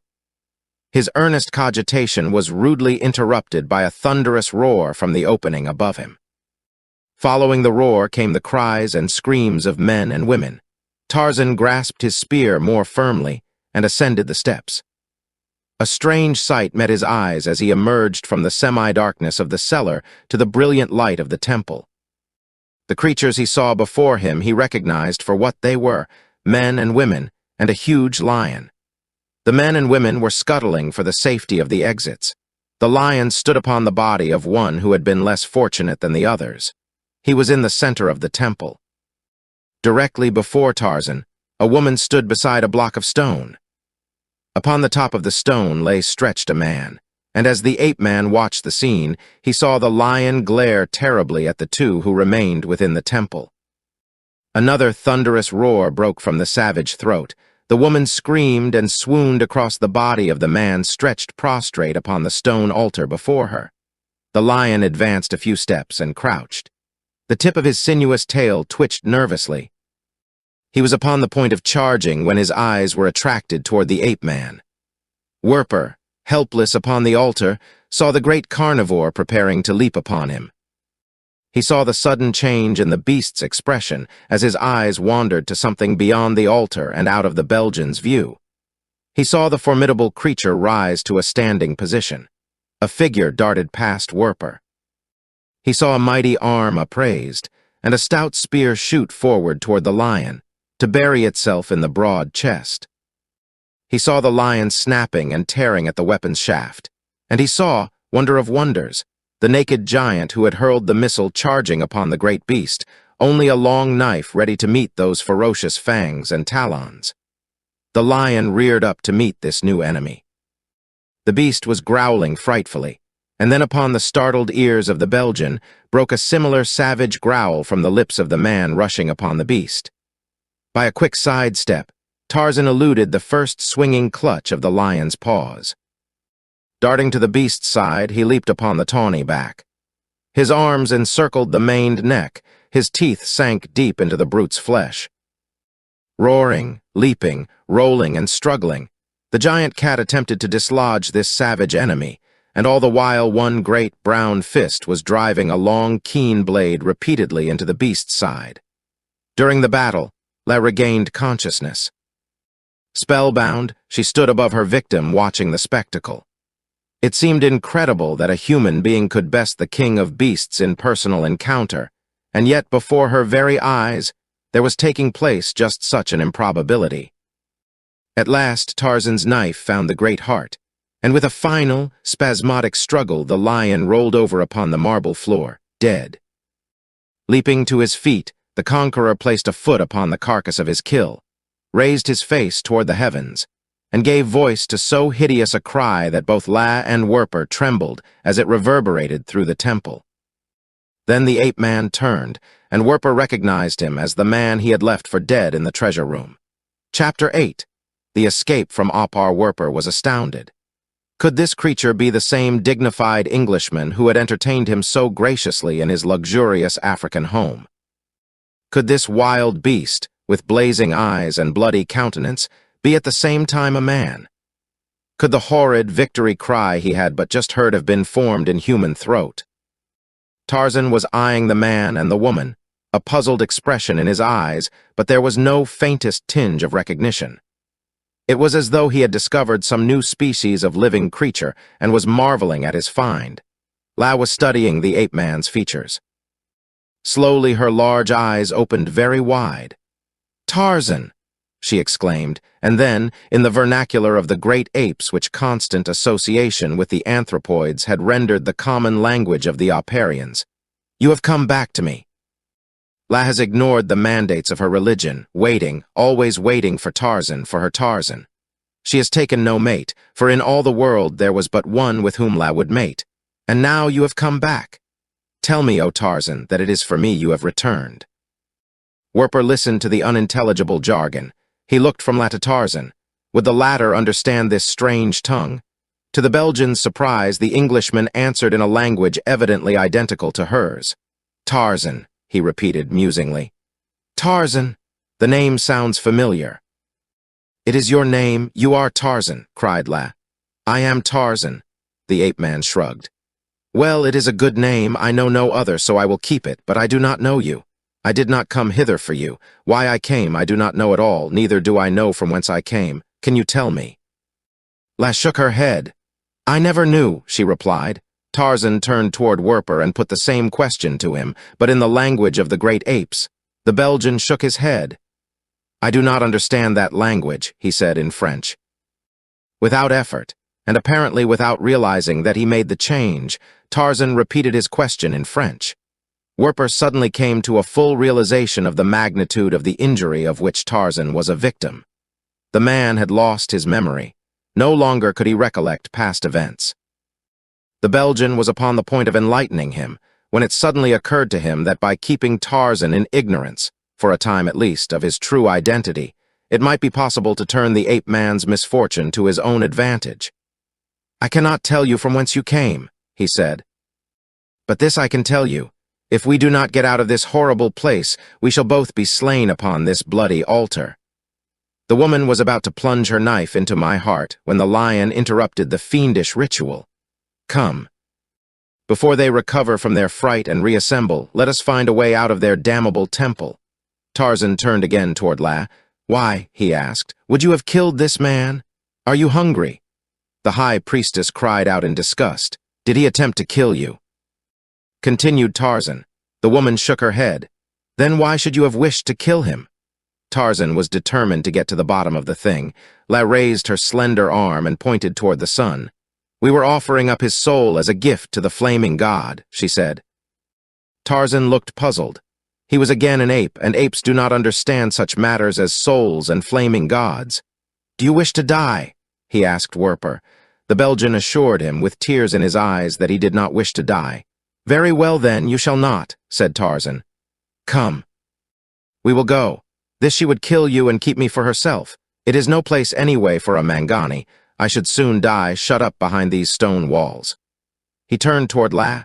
"We are going now," he said. The woman rushed forward and seized the ape-man's hands in hers. "Do not leave me," she cried. "Stay, and you shall be high priest. La loves you. All Opar shall be yours. Slaves shall wait upon you. Stay, Tarzan of the apes, and let love reward you." The ape-man pushed the kneeling woman aside. "Tarzan does not desire you," he said simply, and stepping to Werper's side, he cut the Belgian's bonds and motioned him to follow. Panting, her face convulsed with rage, La sprang to her feet. "Stay, you shall," she screamed. "La will have you. If she cannot have you alive, she will have you dead." And raising her face to the sun, she gave voice to the same hideous shriek that Werper had heard once before and Tarzan many times. In answer to her cry, a babel of voices broke from the surrounding chambers and corridors. "Come, guardian priests," she cried. "The infidels have profaned the holiest of the holies. Come, strike terror to their hearts, defend La and her altar, wash clean the temple with the blood of the polluters." Tarzan understood, though Werper did not. The former glanced at the Belgian and saw that he was unarmed. Stepping quickly to La's side, the ape-man seized her in his strong arms, and though she fought with all the mad savagery of a demon, he soon disarmed her, handing her long, sacrificial knife to Werper. "You will need this," he said, and then from each doorway a horde of the monstrous little men of Opar streamed into the temple. They were armed with bludgeons and knives and fortified in their courage by fanatical hate and frenzy. Werper was terrified. Tarzan stood eyeing the foe in proud disdain. Slowly he advanced toward the exit he had chosen to utilize in making his way from the temple. A burly priest barred his way. Behind the first was a score of others. Tarzan swung his heavy spear, club-like, down upon the skull of the priest. The fellow collapsed, his head crushed. Again and again the weapon fell as Tarzan made his way slowly toward the doorway. Werper pressed close behind, casting backward glances toward the shrieking, dancing mob menacing their rear. He held the sacrificial knife ready to strike whoever might come within its reach, but none came. For a time he wondered that they should so bravely battle with the giant ape-man, yet hesitate to rush upon him, who was relatively so weak.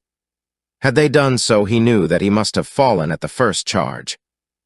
Tarzan had reached the doorway over the corpses of all that had stood to dispute his way, before Werper guessed at the reason for his immunity. The priests feared the sacrificial knife. Willingly would they face death and welcome it if it came while they defended their high priestess and her altar. But evidently there were deaths and deaths. Some strange superstition must surround that polished blade, that no Oparian cared to chance a death thrust from it, yet gladly rushed to the slaughter of the ape-man's flaying spear. Once outside the temple court, Werper communicated his discovery to Tarzan. The ape-man grinned and let Werper go before him, brandishing the jeweled and holy weapon. Like leaves before a gale, the Oparians scattered in all directions and Tarzan, and the Belgian found a clear passage through the corridors and chambers of the ancient temple. The Belgian's eyes went wide as they passed through the room of the 7 pillars of solid gold. With ill-concealed avarice, he looked upon the age-old golden tablets set in the walls of nearly every room and down the sides of many of the corridors. To the ape-man, all this wealth appeared to mean nothing. On the two went, chance leading them toward the broad avenue which lay between the stately piles of the half-ruined edifices and the inner wall of the city. Great apes jabbered at them and menaced them, but Tarzan answered them after their own kind, giving back taunt for taunt, insult for insult, challenge for challenge.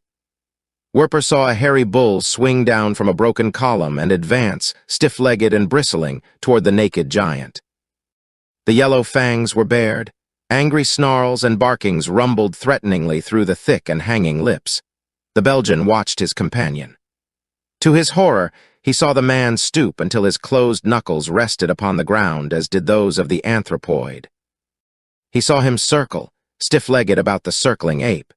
He heard the same bestial barkings and growlings issue from the human throat that were coming from the mouth of the brute. Had his eyes been closed, he could not have known but that 2 giant apes were bridling for combat. But there was no battle. It ended as the majority of such jungle encounters end. One of the boasters loses his nerve and becomes suddenly interested in a blowing leaf, a beetle, or the lice upon his hairy stomach. In this instance, it was the anthropoid that retired in stiff dignity to inspect an unhappy caterpillar, which he presently devoured. For a moment, Tarzan seemed inclined to pursue the argument. He swaggered truculently, stuck out his chest, roared, and advanced closer to the bull. It was with difficulty that Werper finally persuaded him to leave well enough alone and continue his way from the ancient city of the sun worshippers. The two searched for nearly an hour before they found the narrow exit through the inner wall. From there, the well-worn trail led them beyond the outer fortification to the desolate valley of Opar. Tarzan had no idea, insofar as Werper could discover, as to where he was or whence he came. He wandered aimlessly about, searching for food, which he discovered beneath small rocks or hiding in the shade of the scant brush which dotted the ground. The Belgian was horrified by the hideous menu of his companion. Beetles, rodents, and caterpillars were devoured with seeming relish. Tarzan was indeed an ape again. At last, Werper succeeded in leading his companion toward the distant hills which mark the northwestern boundary of the valley, and together the two set out in the direction of the Greystoke bungalow.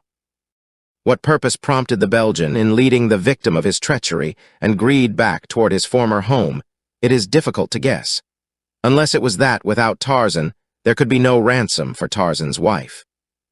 That night, they camped in the valley beyond the hills, and as they sat before a little fire where cooked a wild pig that had fallen to one of Tarzan's arrows, the latter sat lost in speculation. He seemed continually to be trying to grasp some mental image which as constantly eluded him. At last, he opened the leathern pouch which hung at his side. From it, he poured into the palm of his hand a quantity of glittering gems. The firelight playing upon them conjured a multitude of scintillating rays, and as the wide eyes of the Belgian looked on in rapt fascination, the man's expression at last acknowledged a tangible purpose in courting the society of the ape-man. Chapter 9. The theft of the jewels. For 2 days Werper sought for the party that had accompanied him from the camp to the barrier cliffs, but not until late in the afternoon of the 2nd day did he find clue to its whereabouts, and then in such gruesome form that he was totally unnerved by the sight. In an open glade he came upon the bodies of 3 of the blacks, terribly mutilated, nor did it require considerable deductive power to explain their murder. Of the little party, only these 3 had not been slaves. The others, evidently tempted to hope for freedom from their cruel Arab master, had taken advantage of their separation from the main camp to slay the 3 representatives of the hated power which held them in slavery and vanish into the jungle. Cold sweat exuded from Werper's forehead as he contemplated the fate which chance had permitted him to escape, For had he been present when the conspiracy bore fruit, he, too, must have been of the garnered. Tarzan showed not the slightest surprise or interest in the discovery. Inherent in him was a calloused familiarity with violent death. The refinements of his recent civilization expunged by the force of the sad calamity which had befallen him, left only the primitive sensibilities which his childhood's training had imprinted indelibly upon the fabric of his mind. The training of Kala, the examples and precepts of Kerchak, of Tublat, and of Turkaz now formed the basis of his every thought and action. He retained a mechanical knowledge of French and English speech. Werper had spoken to him in French, and Tarzan had replied in the same tongue without conscious realization that he had departed from the anthrop-idle speech in which he had addressed La. Had Werper used English, the result would have been the same. Again that night, as the two sat before their campfire, Tarzan played with his shining baubles. Werper asked him what they were and where he had found them. The ape-man replied that they were gay-colored stones, with which he purposed fashioning a necklace, and that he had found them far beneath the sacrificial court of the temple of the flaming god. Werper was relieved to find that Tarzan had no conception of the value of the gems. This would make it easier for the Belgian to obtain possession of them. Possibly the man would give them to him for the asking. Werper reached out his hand toward the little pile that Tarzan had arranged upon a piece of flat wood before him. "Let me see them," said the Belgian. Tarzan placed a large palm over his treasure. He bared his fighting fangs and growled. Werper withdrew his hand more quickly than he had advanced it. Tarzan resumed his playing with the gems, and his conversation with Werper as though nothing unusual had occurred. He had but exhibited the beast's jealous protective instinct for a possession. When he killed, he shared the meat with Werper, but had Werper ever, by accident, laid a hand upon Tarzan's share, he would have aroused the same savage and resentful warning. From that occurrence dated the beginning of a great fear in the breast of the Belgian for his savage companion. He had never understood the transformation that had been wrought in Tarzan by the blow upon his head, other than to attribute it to a form of amnesia. That Tarzan had once been, in truth, a savage jungle beast, Werper had not known, and so, of course, he could not guess that the man had reverted to the state in which his childhood and young manhood had been spent. Now Werper saw in the Englishman a dangerous maniac, whom the slightest untoward accident might turn upon him with rending fangs. Not for a moment did Werper attempt to delude himself into the belief that he could defend himself successfully against an attack by the ape-man. His one hope lay in eluding him and making for the far-distant camp of Achmet Zek as rapidly as he could. But armed only with the sacrificial knife, Werper shrank from attempting the journey through the jungle. Tarzan constituted a protection that was by no means despicable, even in the face of the larger carnivora, as Werper had reason to acknowledge from the evidence he had witnessed in the Oparian temple. 2. Werper had his covetous soul set upon the pouch of gems, and so he was torn between the various emotions of avarice and fear. But avarice it was that burned most strongly in his breast, to the end that he dared the dangers and suffered the terrors of constant association with him. He thought a madman, rather than give up the hope of obtaining possession of the fortune which the contents of the little pouch represented. Achmet Zek should know nothing of these. These would be for Werper alone, and so soon as he could encompass his design he would reach the coast and take passage for America, where he could conceal himself beneath the veil of a new identity and enjoy to some measure the fruits of his theft. He had it all planned out, did Lieutenant Albert Werper, living in anticipation the luxurious life of the idle rich. He even found himself regretting that America was so provincial, and that nowhere in the New World was a city that might compare with his beloved Brussels.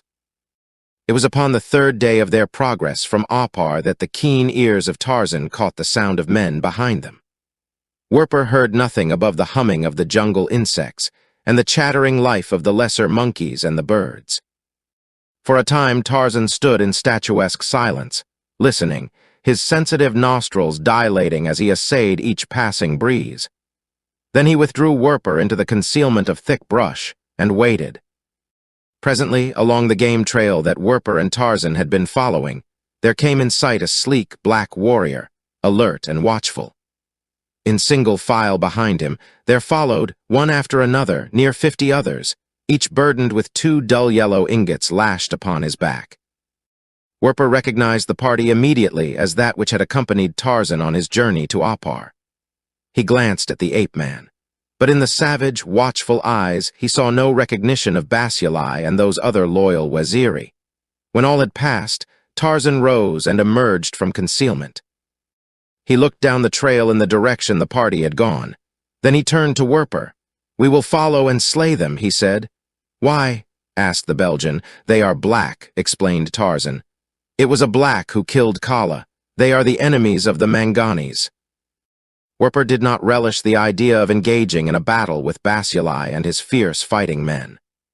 And, again, he had welcomed the sight of them returning toward the Greystoke bungalow, for he had begun to have doubts as to his ability to retrace his steps to the Waziri country. Tarzan, he knew, had not the remotest idea of whither they were going. By keeping at a safe distance behind the laden warriors, they would have no difficulty in following them home. Once at the bungalow, Werper knew the way to the camp of Achmet Zek. There was still another reason why he did not wish to interfere with the Waziri. They were bearing the great burden of treasure in the direction he wished it borne. The farther they took it, the less the distance that he and Achmet Zek would have to transport it. He argued with the ape-man, therefore, against the latter's desire to exterminate the blacks, and at last he prevailed upon Tarzan to follow them in peace, saying that he was sure they would lead them out of the forest into a rich country, teeming with game. It was many marches from Opar to the Waziri country, but at last came the hour when Tarzan and the Belgian, following the trail of the warriors, topped the last rise, and saw before them the broad Waziri plain, the winding river, and the distant forests to the north and west. A mile or more ahead of them, the line of warriors was creeping like a giant caterpillar through the tall grasses of the plain. Beyond, grazing herds of zebra, hartebeest, and topi dotted the level landscape, while closer to the river a bull buffalo, his head and shoulders protruding from the reeds, watched the advancing blacks for a moment, only to turn at last and disappear into the safety of his dank and gloomy retreat. Tarzan looked out across the familiar vista with no faintest gleam of recognition in his eyes. He saw the game animals and his mouth watered, but he did not look in the direction of his bungalow. Werper, however, did. A puzzled expression entered the Belgian's eyes. He shaded them with his palms and gazed long and earnestly toward the spot where the bungalow had stood. He could not credit the testimony of his eyes. There was no bungalow, no barns, no outhouses. The corrals, the haystacks, all were gone. What could it mean? And then, slowly there filtered into Werper's consciousness an explanation of the havoc that had been wrought in that peaceful valley since last his eyes had rested upon it. Achmet Zek had been there. Basialai and his warriors had noted the devastation the moment they had come in sight of the farm. Now they hastened on toward it, talking excitedly among themselves in animated speculation upon the cause and meaning of the catastrophe. When, at last, they crossed the trampled garden and stood before the charred ruins of their master's bungalow, their greatest fears became convictions in the light of the evidence about them. Remnants of human dead, half devoured by prowling hyenas and others of the carnivora which infested the region, lay rotting upon the ground. And among the corpses remained sufficient remnants of their clothing and ornaments to make clear to Basialai the frightful story of the disaster that had befallen his master's house. "The Arabs," he said, as his men clustered about him. The Waziri gazed about in mute rage for several minutes. Everywhere they encountered only further evidence of the ruthlessness of the cruel enemy that had come during the great Biwana's absence and laid waste his property. "What did they with Lady?" asked one of the blacks. They had always called Lady Greystoke thus. "The women they would have taken with them," said Basialai. "Our women and his." A giant black raised his spear above his head and gave voice to a savage cry of rage and hate. The others followed his example. Basialai silenced them with a gesture. "This is no time for useless noises of the mouth," he said. "The great Biwana has taught us that it is acts by which things are done, not words. Let us save our breath. We shall need it all to follow up the Arabs and slay them. If lady and our women live, the greater the need of haste, and warriors cannot travel fast upon empty lungs. From the shelter of the reeds along the river, Werper and Tarzan watched the blacks. They saw them dig a trench with their knives and fingers. They saw them lay their yellow burdens in it and scoop the overturned earth back over the tops of the ingots. Tarzan seemed little interested, after Werper had assured him that that which they buried was not good to eat, but Werper was intensely interested. He would have given much had he had his own followers with him, that he might take away the treasure as soon as the blacks left, for he was sure that they would leave this scene of desolation and death as soon as possible. The treasure buried, the blacks removed themselves a short distance upwind from the fetid corpses where they made camp, that they might rest before setting out in pursuit of the Arabs. It was already dusk. Werper and Tarzan sat devouring some pieces of meat they had brought from their last camp. The Belgian was occupied with his plans for the immediate future. He was positive that the Waziri would pursue Achmet Zek, for he knew enough of savage warfare and of the characteristics of the Arabs and their degraded followers to guess that they had carried the Waziri women off into slavery. This alone would assure immediate pursuit by so warlike a people as the Waziri. Werper felt that he should find the means and the opportunity to push on ahead, that he might warn Achmet Zek of the coming of Basialai and also of the location of the buried treasure. What the Arab would now do with Lady Greystoke, in view of the mental affliction of her husband, Werper neither knew nor cared. It was enough that the golden treasure buried upon the site of the burned bungalow was infinitely more valuable than any ransom that would have occurred even to the avaricious mind of the Arab, and if Werper could persuade the raider to share even a portion of it with him, he would be well satisfied. But by far the most important consideration, to Werper at least, was the incalculably valuable treasure in the little leathern pouch at Tarzan's side. If he could but obtain possession of this, he would. His eyes wandered to the object of his greed. They measured Tarzan's giant frame and rested upon the rounded muscles of his arms. It was hopeless. What could he, Werper, hope to accomplish, other than his own death, by an attempt to wrest the gems from their savage owner? Disconsolate, Werper threw himself upon his side. His head was pillowed on one arm, the other rested across his face in such a way that his eyes were hidden from the ape-man, though one of them was fastened upon him from beneath the shadow of the Belgian's forearm. For a time he lay thus, glowering at Tarzan and originating schemes for plundering him of his treasure, schemes that were discarded as futile as rapidly as they were born. Tarzan presently let his own eyes rest upon Werper. The Belgian saw that he was being watched and lay very still. After a few moments, he simulated the regular breathing of deep slumber. Tarzan had been thinking. He had seen the Waziri bury their belongings. Werper had told him that they were hiding them lest someone find them and take them away. This seemed to Tarzan a splendid plan for safeguarding valuables. Since Werper had evinced a desire to possess his glittering pebbles, Tarzan, with the suspicions of a savage, had guarded the baubles, of whose worth he was entirely ignorant, as zealously as though they spelled life or death to him. For a long time the ape-man sat watching his companion. At last, convinced that he slept, Tarzan withdrew his hunting knife and commenced to dig a hole in the ground before him. With the blade he loosened up the earth, and with his hands he scooped it out until he had excavated a little cavity a few inches in diameter and 5 or 6 inches in depth. Into this he placed the pouch of jewels. Werper almost forgot to breathe after the fashion of a sleeper as he saw what the ape-man was doing. He scarce repressed an ejaculation of satisfaction.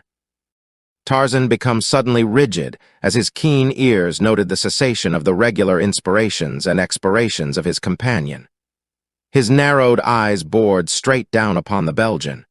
Werper felt that he was lost. He must risk all on his ability to carry on the deception. He sighed, threw both arms outward, and turned over on his back, mumbling as though in the throes of a bad dream. A moment later he resumed the regular breathing. Now he could not watch Tarzan, but he was sure that the man sat for a long time looking at him. Then, faintly, Werper heard the other's hands scraping dirt, and later patting it down. He knew then that the jewels were buried. It was an hour before Werper moved again, then he rolled over facing Tarzan and opened his eyes.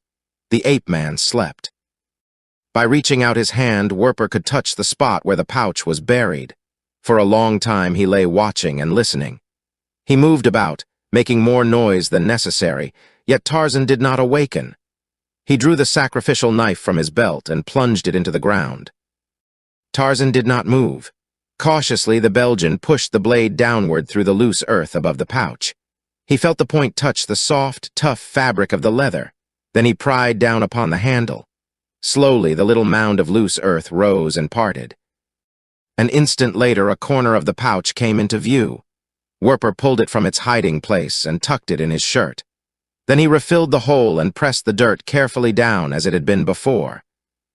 Greed had prompted him to an act, the discovery of which by his companion could lead only to the most frightful consequences for Werper. Already he could almost feel those strong, white fangs burying themselves in his neck. He shuddered. Far out across the plain a leopard screamed, and in the dense reeds behind him some great beast moved on padded feet. Werper feared these prowlers of the night, but infinitely more he feared the just wrath of the human beast sleeping at his side. With utmost caution, the Belgian arose. Tarzan did not move.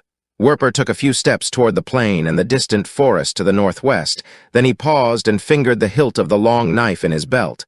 He turned and looked down upon the sleeper. "Why not?" he mused. "Then I should be safe." He returned and bent above the ape-man. Clutched tightly in his hand was the sacrificial knife of the high priestess of the flaming god. Chapter 10. Achmet Zek seized the jewels Mugambi, weak and suffering, had dragged his painful way along the trail of the retreating raiders. He could move but slowly, resting often, but savage hatred and an equally savage desire for vengeance kept him to his task. As the days passed, his wounds healed and his strength returned, until at last his giant frame had regained all of its former mighty powers. Now he went more rapidly, but the mounted Arabs had covered a great distance while the wounded black had been painfully crawling after them. They had reached their fortified camp, and there Achmet Zek awaited the return of his lieutenant, Albert Werper. During the long, rough journey, Jane Clayton had suffered more in anticipation of her impending fate than from the hardships of the road. Achmet Zek had not deigned to acquaint her with his intentions regarding her future. She prayed that she had been captured in the hope of ransom, for if such should prove the case, no great harm would befall her at the hands of the Arabs. But there was the chance, the horrid chance, that another fate awaited her.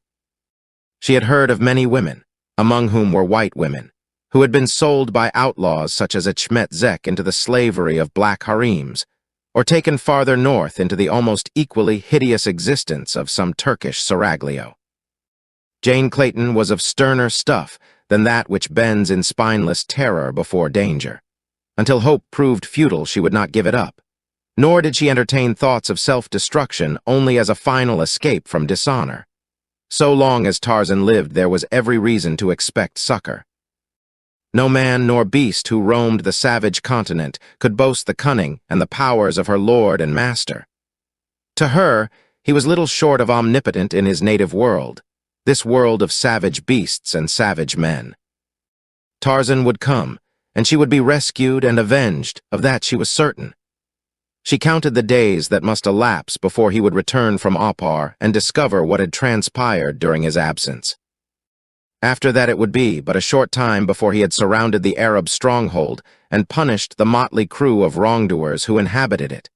That he could find her she had no slightest doubt.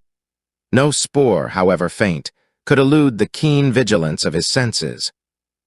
To him, the trail of the raiders would be as plain as the printed page of an open book to her, and while she hoped, there came through the dark jungle another. Terrified by night and by day came Albert Werper. A dozen times he had escaped the claws and fangs of the giant carnivora only by what seemed a miracle to him. Armed with nothing more than the knife he had brought with him from Opar, he had made his way through as savage a country as yet exists upon the face of the globe. By night he had slept in trees. By day he had stumbled fearfully on, often taking refuge among the branches when sight or sound of some great cat warned him from danger. But at last he had come within sight of the palisade behind which were his fierce companions. At almost the same time, Mugambai came out of the jungle before the walled village.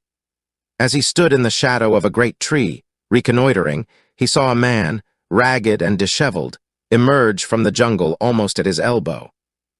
Instantly he recognized the newcomer as he who had been a guest of his master before the latter had departed for Opar.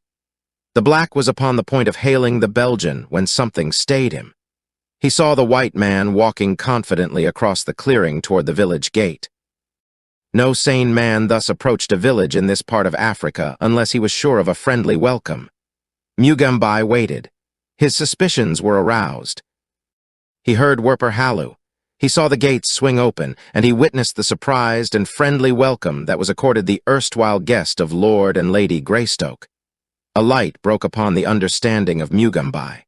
This white man had been a traitor and a spy. It was to him they owed the raid during the absence of the great Biwana. To his hate for the Arabs, Mugambai added a still greater hate for the white spy. Within the village, Werper passed hurriedly toward the silken tent of Achmet Zek. The Arab arose as his lieutenant entered. His face showed surprise as he viewed the tattered apparel of the Belgian. "What has happened?" he asked. Werper narrated all, save the little matter of the pouch of gems which were now tightly strapped about his waist beneath his clothing. The Arab's eyes narrowed greedily as his henchman described the treasure that the Waziri had buried beside the ruins of the Greystoke bungalow. "It will be a simple matter now to return and get it," said Achmet Zek. "First we will await the coming of the rash Waziri, and after we have slain them we may take our time to the treasure. None will disturb it where it lies, for we shall leave none alive who knows of its existence." "And the woman?" asked Werper. "I shall sell her in the north," replied the raider. "It is the only way now. She should bring a good price." The Belgian nodded. He was thinking rapidly. If he could persuade Achmet Zek to send him in command of the party which took Lady Greystoke north, it would give him the opportunity he craved to make his escape from his chief. He would forego a share of the gold, if he could but get away unscathed with the jewels. He knew Achmet Zek well enough by this time to know that no member of his band ever was voluntarily released from the service of Achmet Zek. Most of the few who deserted were recaptured. More than once had Werper listened to their agonized screams as they were tortured before being put to death. The Belgian had no wish to take the slightest chance of recapture. "Who will go north with the woman?" he asked. "While we are returning for the gold that the Waziri buried by the bungalow of the Englishman." Achmet Zek thought for a moment. The buried gold was of much greater value than the price the woman would bring. It was necessary to rid himself of her as quickly as possible, and it was also well to obtain the gold with the least possible delay. Of all his followers, the Belgian was the most logical lieutenant to entrust with the command of one of the parties. An Arab, as familiar with the trails and tribes as Achmet Zek himself, might collect the woman's price and make good his escape into the far north. Werper, on the other hand, could scarce make his escape alone through a country hostile to Europeans, while the men he would send with the Belgian could be carefully selected with a view to preventing Werper from persuading any considerable portion of his command to accompany him, should he contemplate desertion of his chief. At last the Arab spoke. "It is not necessary that we both return for the gold. You shall go north with the woman, carrying a letter to a friend of mine who is always in touch with the best markets for such merchandise, while I return for the gold. We can meet again here when our business is concluded." Werper could scarce disguise the joy with which he received this welcome decision, and that he did entirely disguise it from the keen and suspicious eyes of Achmet Zek is open to question. However, the decision reached, the Arab and his lieutenant discussed the details of their forthcoming ventures for a short time further, when Werper made his excuses and returned to his own tent for the comforts and luxury of a long-desired bath and shave. Having bathed, the Belgian tied a small hand mirror to a cord sewn to the rear wall of his tent, placed a rude chair beside an equally rude table that stood beside the glass, and proceeded to remove the rough stubble from his face. In the catalogue of masculine pleasures, there is scarce one which imparts a feeling of greater comfort and refreshment than follows a clean shave. And now, with weariness temporarily banished, Albert Werper sprawled in his rickety chair to enjoy a final cigarette before retiring. His thumbs, tucked in his belt in lazy support of the weight of his arms, touched the belt which held the jewel pouch about his waist. He tingled with excitement as he let his mind dwell upon the value of the treasure, which, unknown to all save himself, lay hidden beneath his clothing. What would Achmet Zek say if he knew? Werper grinned. How the old rascal's eyes would pop could he but have a glimpse of those scintillating beauties. Werper had never yet had an opportunity to feast his eyes for any great length of time upon them. He had not even counted them, only roughly had he guessed at their value. He unfastened the belt and drew the pouch from its hiding place. He was alone. The balance of the camp, save the sentries, had retired. None would enter the Belgian's tent. He fingered the pouch, feeling out the shapes and sizes of the precious little nodules within. He hefted the bag, first in one palm, then in the other, and at last he wheeled his chair slowly around before the table, and in the rays of his small lamp let the glittering gems roll out upon the rough wood. The refulgent rays transformed the interior of the soiled and squalid canvas to the splendor of a palace in the eyes of the dreaming man. He saw the gilded halls of pleasure that would open their portals to the possessor of the wealth which lay scattered upon this stained and dented table top. He dreamed of joys and luxuries and power which always had been beyond his grasp. And as he dreamed, his gaze lifted from the table, as the gaze of a dreamer will, to a far distant goal above the mean horizon of terrestrial commonplaceness. Unseeing, his eyes rested upon the shaving mirror which still hung upon the tent wall above the table, but his sight was focused far beyond. And then a reflection moved within the polished surface of the tiny glass. The man's eyes shot back out of space to the mirror's face, and in it he saw reflected the grim visage of Achmet Zek, framed in the flaps of the tent doorway behind him. Werper stifled a gasp of dismay. With rare self-possession, he let his gaze drop, without appearing to have halted upon the mirror until it rested again upon the gems. Without haste, he replaced them in the pouch, tucked the latter into his shirt, selected a cigarette from his case, lighted it, and rose. Yawning and stretching his arms above his head, he turned slowly toward the opposite end of the tent. The face of Achmet Zek had disappeared from the opening. To say that Albert Werper was terrified would be putting it mildly. He realized that he not only had sacrificed his treasure, but his life as well.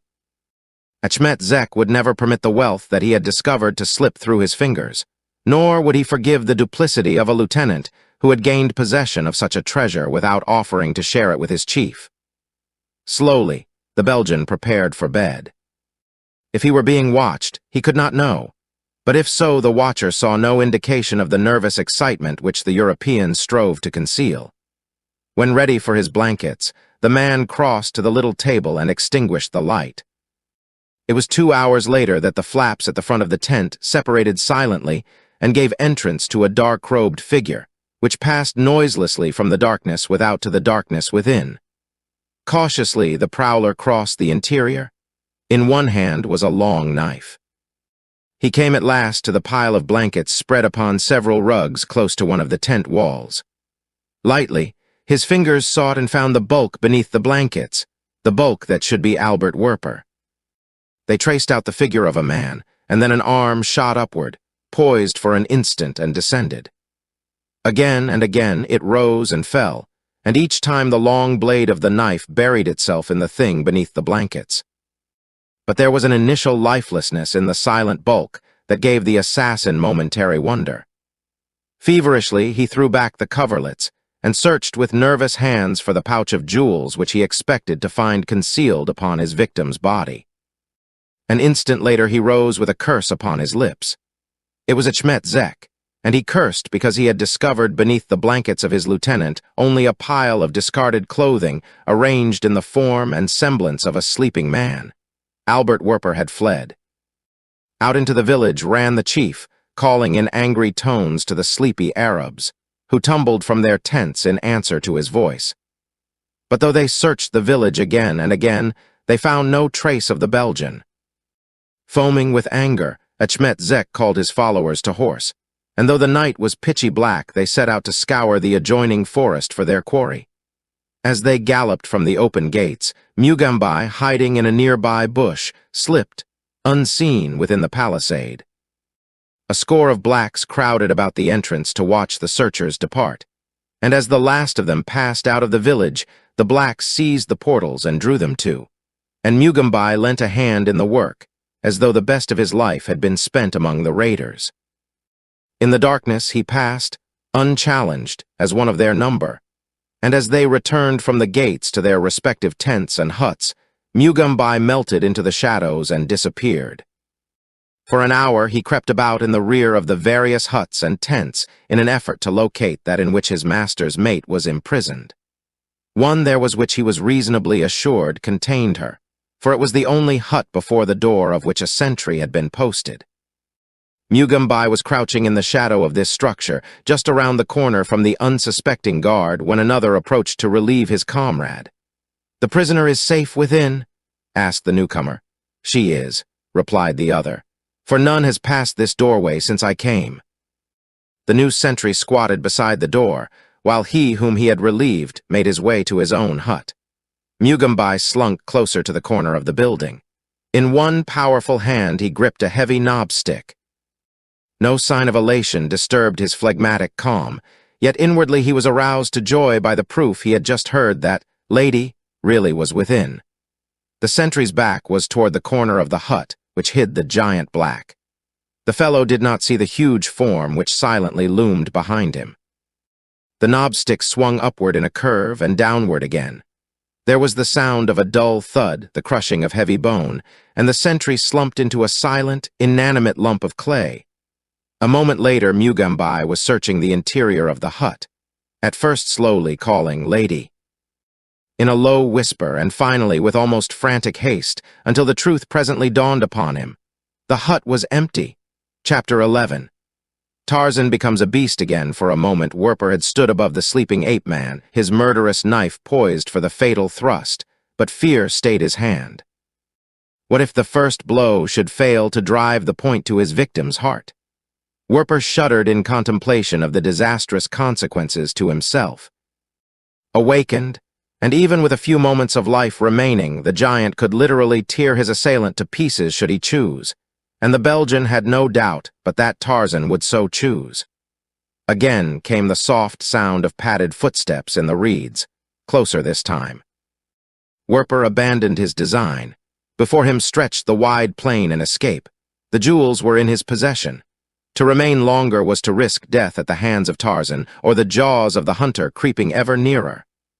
Turning, he slunk away through the night toward the distant forest. Tarzan slept on. Where were those uncanny guardian powers that had formerly rendered him immune from the dangers of surprise? Could this dull sleeper be the alert, sensitive Tarzan of old? Perhaps the blow upon his head had numbed his senses temporarily. Who may say? Closer crept the stealthy creature through the reeds.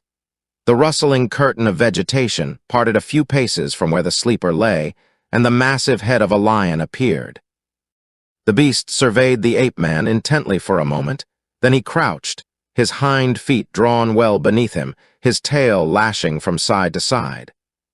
It was the beating of the beast's tail against the reeds which awakened Tarzan. Jungle folk do not awaken slowly. Instantly, full consciousness and full command of their every faculty returns to them from the depth of profound slumber. Even as Tarzan opened his eyes, he was upon his feet, his spear grasped firmly in his hand and ready for attack. Again was he Tarzan of the apes, sentient, vigilant, ready. No two lions have identical characteristics, nor does the same lion invariably act similarly under like circumstances. Whether it was surprise, fear, or caution which prompted the lion crouching ready to spring upon the man, is immaterial. The fact remains that he did not carry out his original design. He did not spring at the man at all, but, instead, wheeled and sprang back into the reeds as Tarzan arose and confronted him. The ape-man shrugged his broad shoulders and looked about for his companion. Werper was nowhere to be seen.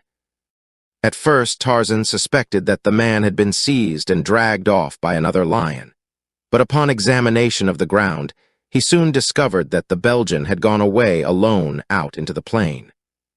For a moment he was puzzled, but presently came to the conclusion that Werper had been frightened by the approach of the lion and had sneaked off in terror. A sneer touched Tarzan's lips as he pondered the man's act, the desertion of a comrade in time of danger and without warning. Well, if that was the sort of creature Werper was, Tarzan wished nothing more of him.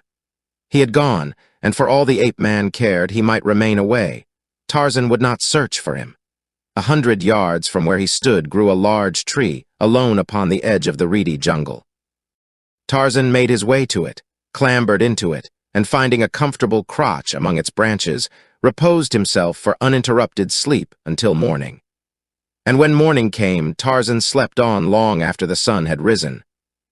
His mind, reverted to the primitive, was untroubled by any more serious obligations than those of providing sustenance and safeguarding his life. Therefore, there was nothing to awaken for until danger threatened or the pangs of hunger assailed. It was the latter which eventually aroused him. Opening his eyes, he stretched his giant thews, yawned, rose, and gazed about him through the leafy foliage of his retreat. Across the wasted meadowlands and fields of John Clayton, Lord Greystoke, Tarzan of the Apes looked as a stranger. Upon the moving figures of Basuli and his braves as they prepared their morning meal and made ready to set out upon the expedition which Basuli had planned after discovering the havoc and disaster which had befallen the estate of his dead master. The ape-man eyed the blacks with curiosity. In the back of his brain loitered a fleeting sense of familiarity with all that he saw. Yet he could not connect any of the various forms of life, animate and inanimate, which had fallen within the range of his vision since he had emerged from the darkness of the pits of Opar.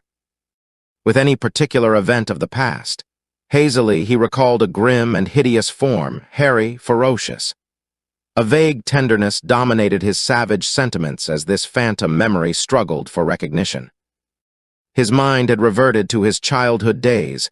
It was the figure of the giant she-ape Kala that he saw, but only half recognized. He saw 2 other grotesque, man-like forms. They were of Turkaz, Tublat, Kerchak, and a smaller, less ferocious figure. That was Nita, the little playmate of his boyhood. Slowly, very slowly, as these visions of the past animated his lethargic memory, he came to recognize them. They took definite shape and form, adjusting themselves nicely to the various incidents of his life with which they had been intimately connected.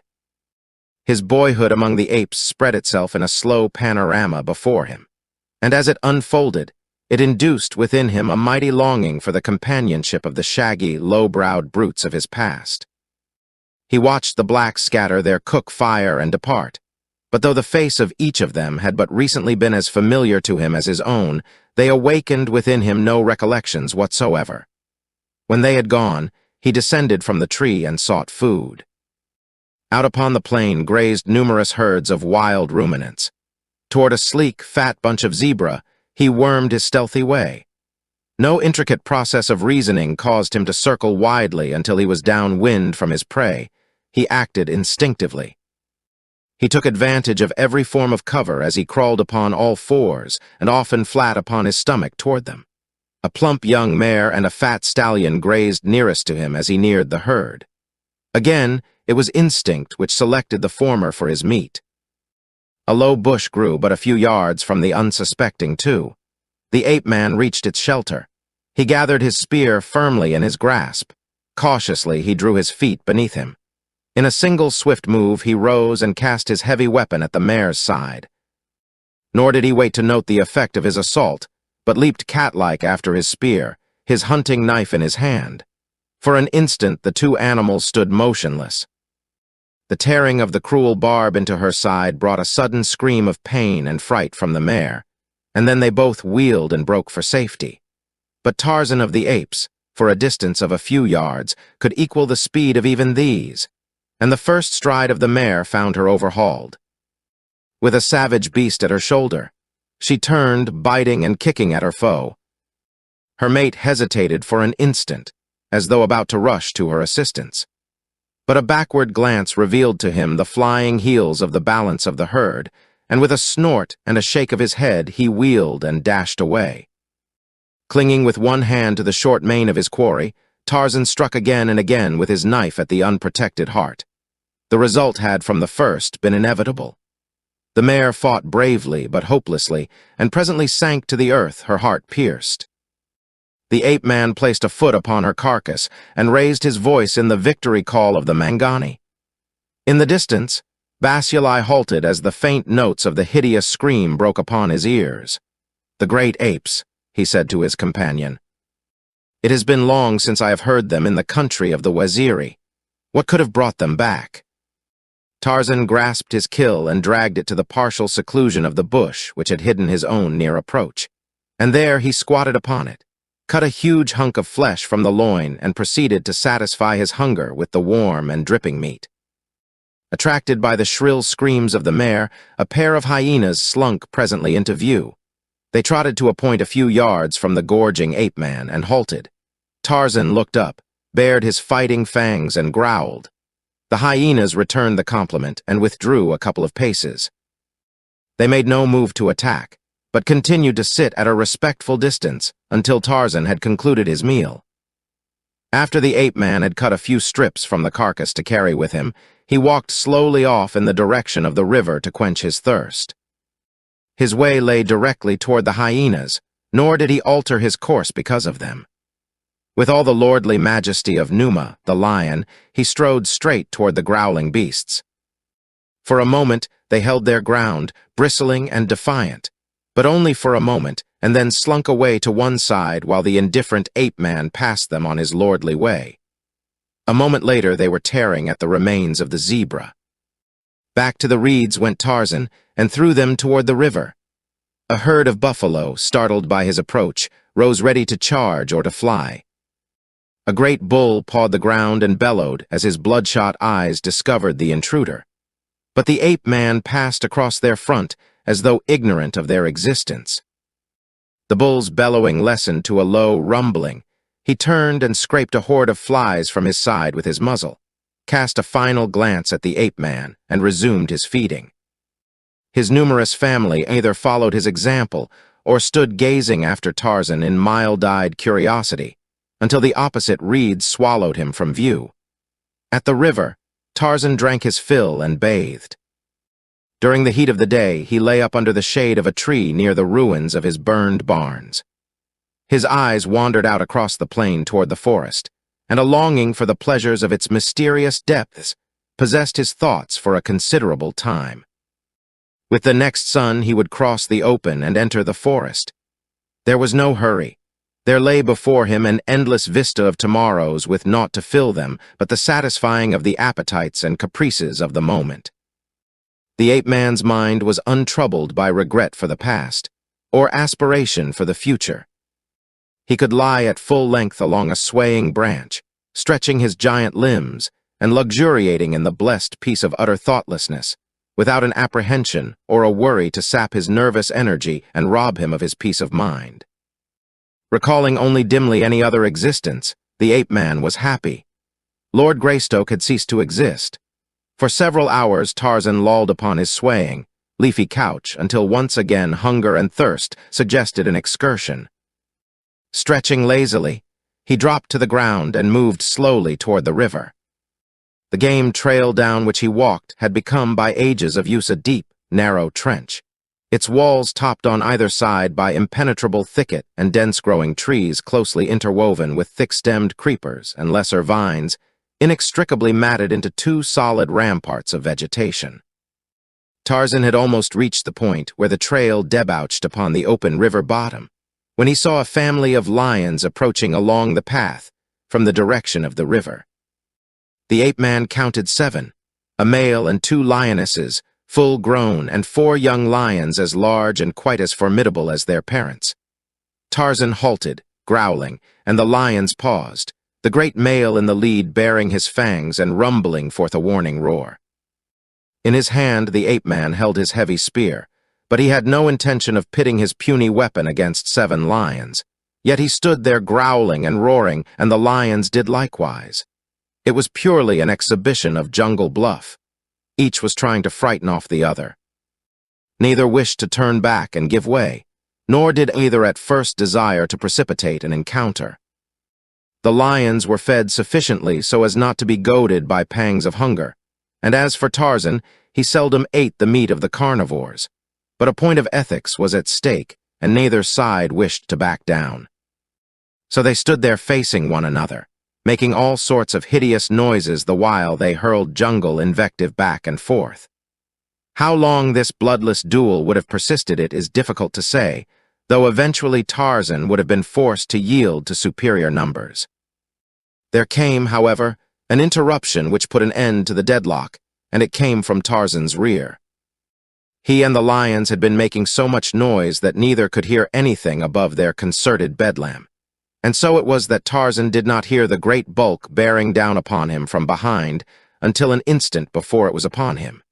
And then he turned to see Buto, the rhinoceros, his little pig eyes blazing, charging madly toward him, and already so close that escape seemed impossible.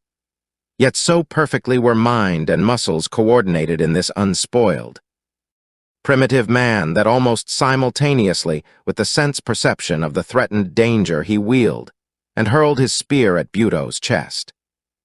It was a heavy spear shod with iron, and behind it were the giant muscles of the ape-man, while coming to meet it was the enormous weight of Buto and the momentum of his rapid rush. All that happened in the instant that Tarzan turned to meet the charge of the irascible rhinoceros might take long to tell, and yet would have taxed the swiftest lens to record. As his spear left his hand, the ape-man was looking down upon the mighty horn lowered to toss him. So close was Buto to him. The spear entered the rhinoceros' neck at its junction with the left shoulder and passed almost entirely through the beast's body. And at the instant that he launched it, Tarzan leaped straight into the air, alighting upon Buto's back, but escaping the mighty horn. Then Buto espied the lions and bore madly down upon them, while Tarzan of the apes leaped nimbly into the tangled creepers at one side of the trail. The first lion met Buto's charge and was tossed high over the back of the maddened brute, torn and dying. And then the 6 remaining lions were upon the rhinoceros, rending and tearing the while they were being gored or trampled. From the safety of his perch, Tarzan watched the royal battle with the keenest interest, for the more intelligent of the jungle folk are interested in such encounters. They are to them what the racetrack and the prize ring, the theater and the movies are to us. They see them often, but always they enjoy them, for no two are precisely alike. For a time it seemed to Tarzan that Buto, the rhinoceros, would prove victor in the gory battle. Already had he accounted for 4 of the 7 lions, and badly wounded the 3 remaining, when in a momentary lull in the encounter, he sank limply to his knees and rolled over upon his side. Tarzan's spear had done its work. It was the man-made weapon which killed the great beast that might easily have survived the assault of 7 mighty lions, for Tarzan's spear had pierced the great lungs, and Buto, with victory almost in sight, succumbed to internal hemorrhage. Then Tarzan came down from his sanctuary, and as the wounded lions, growling, dragged themselves away, the ape-man cut his spear from the body of Buto, hacked off a stake, and vanished into the jungle. The episode was over. It had been all in the day's work, something which you and I might talk about for a lifetime. Tarzan dismissed from his mind the moment that the scene passed from his sight. Chapter 12. Lassik's vengeance swinging back through the jungle in a wide circle, the ape-man came to the river at another point, drank and took to the trees again, and while he hunted, all oblivious of his past and careless of his future, there came through the dark jungles and the open, park-like places and across the wide meadows, where grazed the countless herbivora of the mysterious continent, a weird and terrible caravan in search of him. There were 50 frightful men with hairy bodies and gnarled and crooked legs. They were armed with knives and great bludgeons, and at their head marched an almost naked woman, beautiful beyond compare. It was Jewels of Opar, high priestess of the flaming god, and 50 of her horrid priests searching for the purloiner of the sacred sacrificial knife. Never before had La passed beyond the crumbling outer walls of Opar, but never before had need been so insistent. The sacred knife was gone. Handed down through countless ages, it had come to her as a heritage and an insignia of her religious office and regal authority from some long-dead progenitor of lost and forgotten Atlantis. The loss of the crown jewels or the Great Seal of England could have brought no greater consternation to a British king than did the pilfering of the sacred knife bring to La, the Oparian, queen and high priestess of the degraded remnants of the oldest civilization upon earth. When Atlantis, with all her mighty cities and her cultivated fields and her great commerce and culture and riches sank into the sea long ages since, she took with her all but a handful of her colonists working the vast gold mines of Central Africa. From these and their degraded slaves, and a later intermixture of the blood of the anthropoids, sprung the gnarled men of Opar. But by some queer freak of fate, aided by natural selection, the old Atlantean strain had remained pure and undegraded in the females descended from a single princess of the royal house of Atlantis, who had been in Opar at the time of the great catastrophe. Such was La. Burning with white-hot anger was the high priestess, her heart a seething, molten mass of hatred for Tarzan of the Apes. The zeal of the religious fanatic whose altar has been desecrated was triply enhanced by the rage of a woman scorned. Twice had she thrown her heart at the feet of the godlike ape-man, and twice had she been repulsed. La knew that she was beautiful, and she was beautiful, not by the standards of prehistoric Atlantis alone, but by those of modern times was La physically a creature of perfection. Before Tarzan came that first time to Opar, La had never seen a human male other than the grotesque and knotted men of her clan.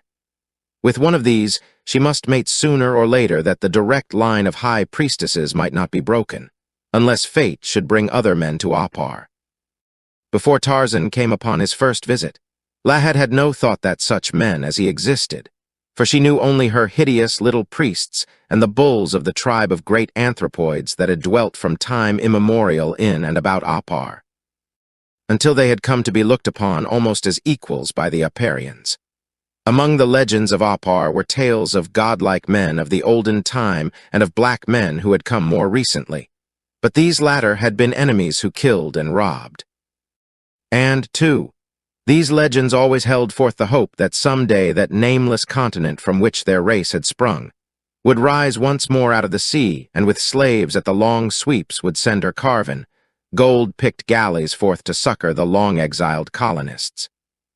The coming of Tarzan had aroused within La's breast the wild hope that at last the fulfillment of this ancient prophecy was at hand. But more strongly still had it aroused the hot fires of love in a heart that never otherwise would have known the meaning of that all-consuming passion.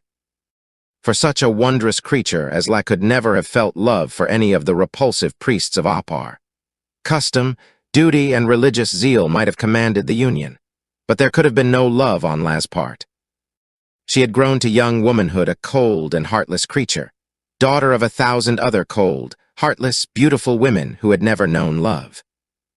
And so, when love came to her, it liberated all the pent passions of 1,000 generations, transforming La into a pulsing, throbbing volcano of desire, and with desire thwarted this great force of love and gentleness and sacrifice was transmuted by its own fires into one of hatred and revenge. It was in a state of mind superinduced by these conditions that La led forth her jabbering company to retrieve the sacred emblem of her high office and wreak vengeance upon the author of her wrongs. To Werper she gave little thought. The fact that the knife had been in his hand when it departed from Opar brought down no thoughts of vengeance upon his head. Of course, he should be slain when captured, but his death would give La no pleasure.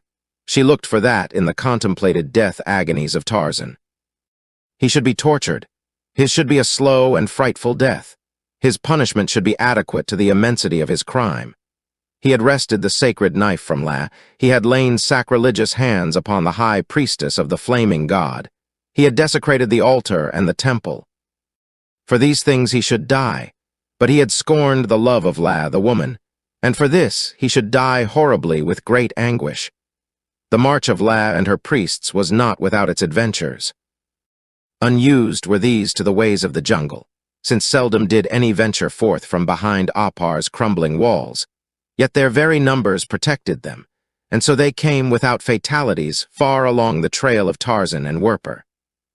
3 great apes accompanied them, and to these was delegated the business of tracking the quarry, a feat beyond the senses of the Oparians. La commanded.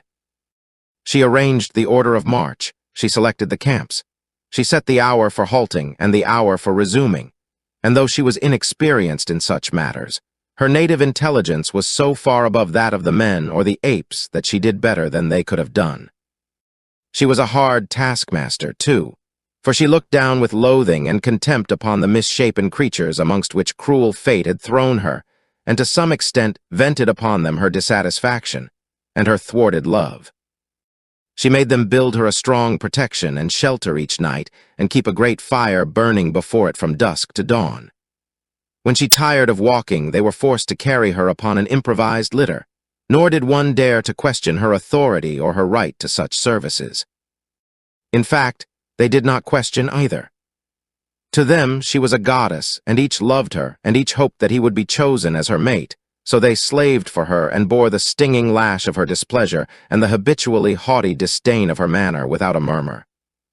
For many days they marched, the apes following the trail easily and going a little distance ahead of the body of the caravan that they might warn the others of impending danger. It was during a noonday halt, while all were lying resting after a tiresome march, that one of the apes rose suddenly and sniffed the breeze.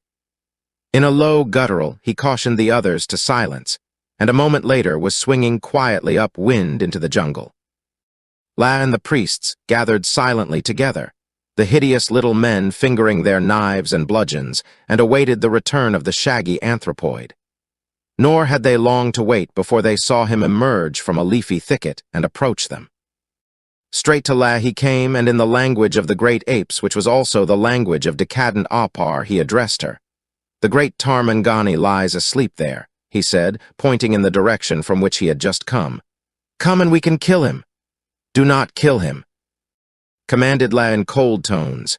"Bring the great Tarmangani to me alive and unhurt. The vengeance is La's.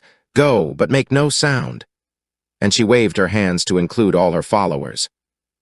Cautiously, the weird party crept through the jungle in the wake of the great ape, until at last he halted them with a raised hand and pointed upward and a little ahead.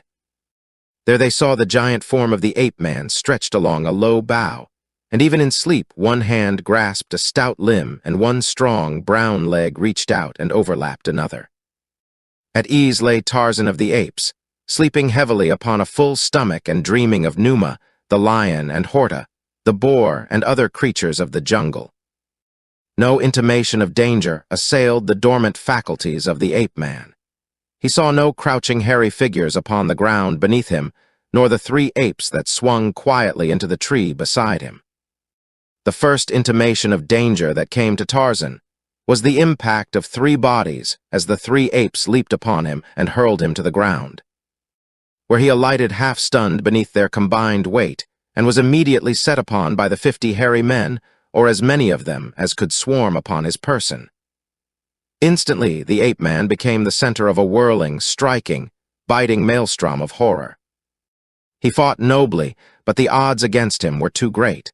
Slowly they overcame him, though there was scarce one of them that did not feel the weight of his mighty fist or the rending of his fangs. Chapter 13. Condemned to torture and death, La had followed her company, and when she saw them clawing and biting at Tarzan, she raised her voice and cautioned them not to kill him.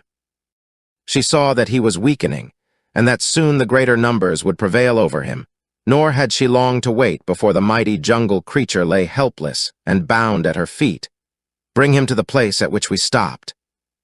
She commanded, and they carried Tarzan back to the little clearing and threw him down beneath a tree. "Build me a shelter," ordered La.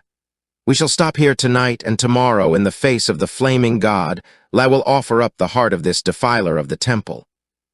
"Where is the sacred knife? Who took it from him?" But no one had seen it, and each was positive in his assurance that the sacrificial weapon had not been upon Tarzan's person when they captured him. The ape-man looked upon the menacing creatures which surrounded him and snarled his defiance. He looked upon La and smiled. In the face of death he was unafraid. "Where is the knife?" La asked him. "I do not know," replied Tarzan. "The man took it with him when he slipped away during the night.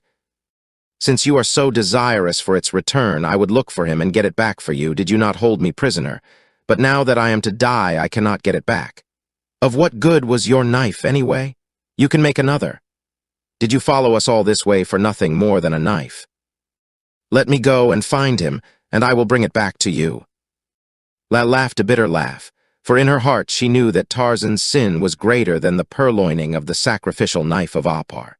Yet as she looked at him lying bound and helpless before her, tears rose to her eyes so that she had to turn away to hide them. But she remained inflexible in her determination to make him pay in frightful suffering and in eventual death for daring to spurn the love of La. When the shelter was completed, La had Tarzan transferred to it. "All night I shall torture him," she muttered to her priests. "And at the first streak of dawn, you may prepare the flaming altar upon which his heart shall be offered up to the flaming god. Gather wood well filled with pitch, lay it in the form and size of the altar at Opar in the center of the clearing, that the flaming god may look down upon our handiwork and be pleased." During the balance of the day, the priests of Opar were busy erecting an altar in the center of the clearing, and while they worked, they chanted weird hymns in the ancient tongue of that lost continent that lies at the bottom of the Atlantic. They knew not the meanings of the words they mouthed. They but repeated the ritual that had been handed down from preceptor to neophyte since that long-gone day when the ancestors of the Piltdown man still swung by their tails in the humid jungles that are England now. And in the shelter of the hut, La paced to and fro beside the stoic ape-man. Resigned to his fate was Tarzan. No hope of succor gleamed through the dead black of the death sentence hanging over him. He knew that his giant muscles could not part the many strands that bound his wrists and ankles, for he had strained often, but ineffectually, for release. He had no hope of outside help, and only enemies surrounded him within the camp, and yet he smiled at La as she paced nervously back and forth the length of the shelter. And La, she fingered her knife and looked down upon her captive. She glared and muttered, but she did not strike. "Tonight," she thought, "tonight, when it is dark, I will torture him."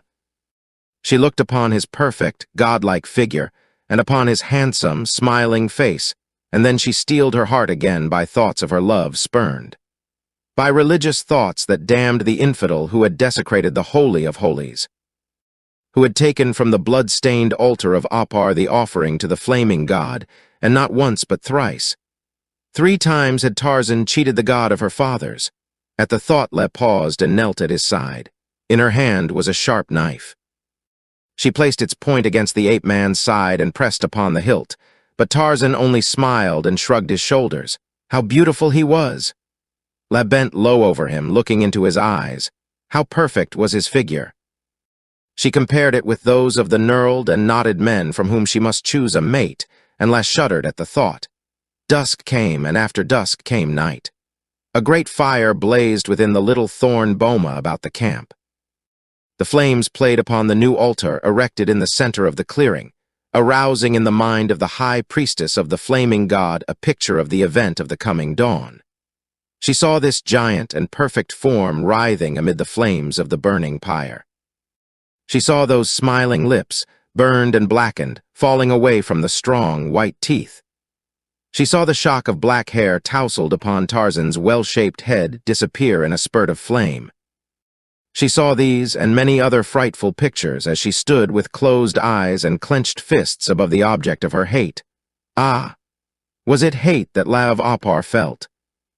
The darkness of the jungle night had settled down upon the camp, relieved only by the fitful flarings of the fire that was kept up to warn off the man-eaters. Tarzan lay quietly in his bonds. He suffered from thirst and from the cutting of the tight strands about his wrists and ankles, but he made no complaint. A jungle beast was Tarzan with the stoicism of the beast and the intelligence of man. He knew that his doom was sealed. that no supplications would avail to temper the severity of his end, and so he wasted no breath in pleadings, but waited patiently in the firm conviction that his sufferings could not endure forever. In the darkness, La stooped above him. In her hand was a sharp knife, and in her mind the determination to initiate his torture without further delay. The knife was pressed against his side, and La's face was close to his, when a sudden burst of flame from new branches thrown upon the fire without lighted up the interior of the shelter.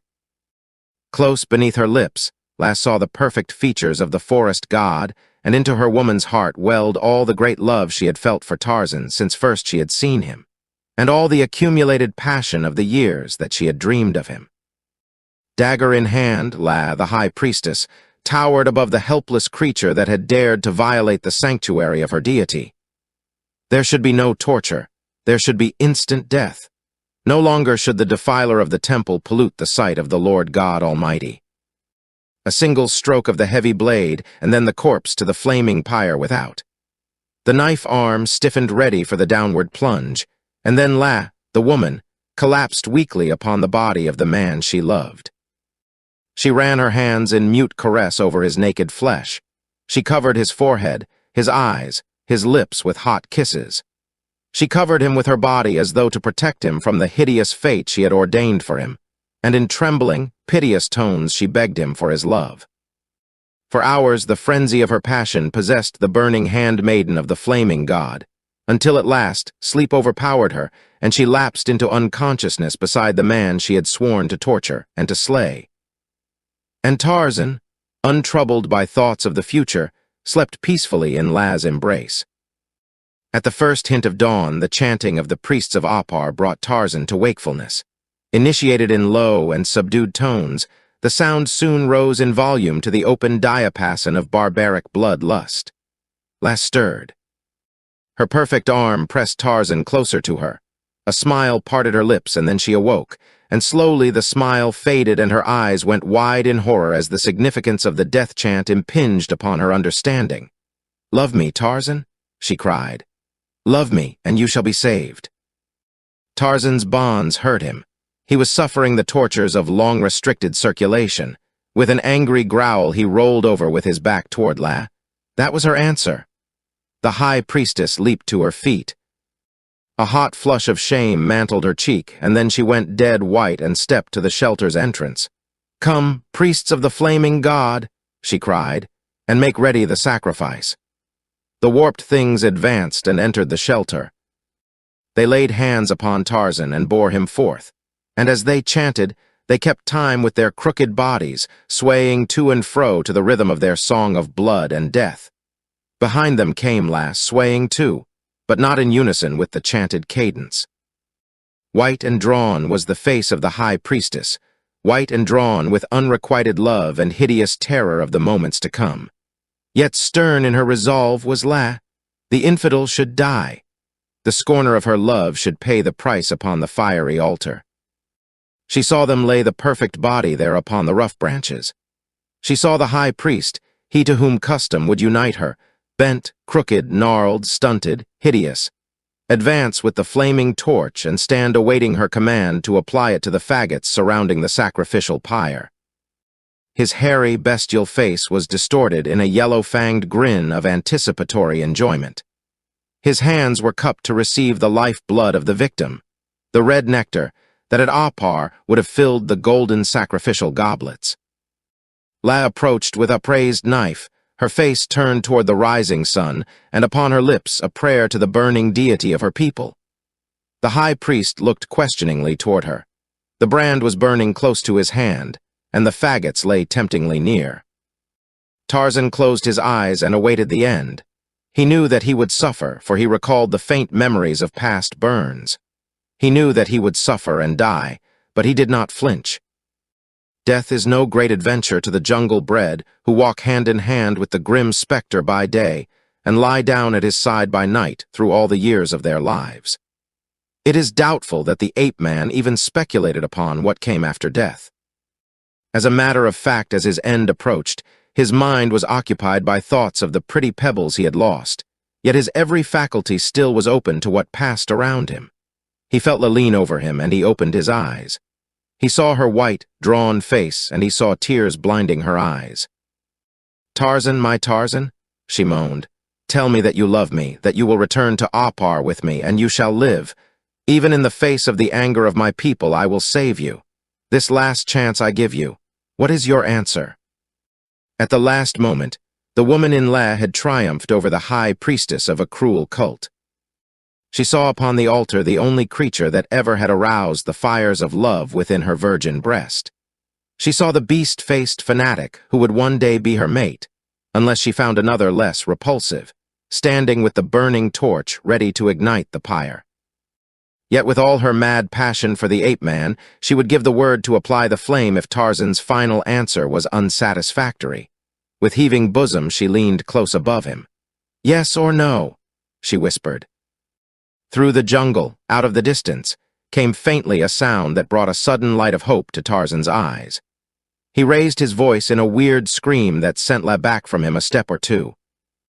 The impatient priest grumbled and switched the torch from one hand to the other, at the same time holding it closer to the tinder at the base of the pyre. "Your answer," insisted La. "What is your answer to the love of La of Opar?" Closer came the sound that had attracted Tarzan's attention, and now the others heard it, the shrill trumpeting of an elephant. As La looked wide-eyed into Tarzan's face, there to read her fate for happiness or heartbreak, she saw an expression of concern shadow his features. Now, for the first time, she guessed the meaning of Tarzan's shrill scream. He had summoned Tantor, the elephant, to his rescue. La's brows contracted in a savage scowl. "You refuse, La," she cried. "Then die. The torch," she commanded, turning toward the priest. Tarzan looked up into her face. "Tantor is coming," he said.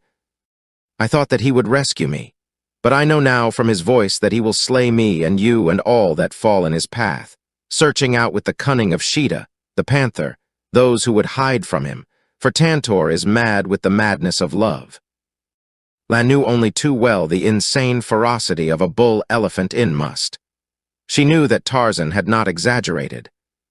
She knew that the devil in the cunning, cruel brain of the great beast might send it hither and thither hunting through the forest for those who escaped its first charge, or the beast might pass on without returning. No one might guess which. "I cannot love you, La," said Tarzan in a low voice. "I do not know why, for you are very beautiful. I could not go back and live in Opar, I who have the whole broad jungle for my range. No, I cannot love you, but I cannot see you die beneath the goring tusks of mad Tantor. Cut my bonds before it is too late. Already he is almost upon us. Cut them, and I may yet save you." A little spiral of curling smoke rose from one corner of the pyre. The flames licked upward, crackling. La stood there like a beautiful statue of despair, gazing at Tarzan and at the spreading flames. In a moment they would reach out and grasp him. From the tangled forest came the sound of cracking limbs and crashing trunks.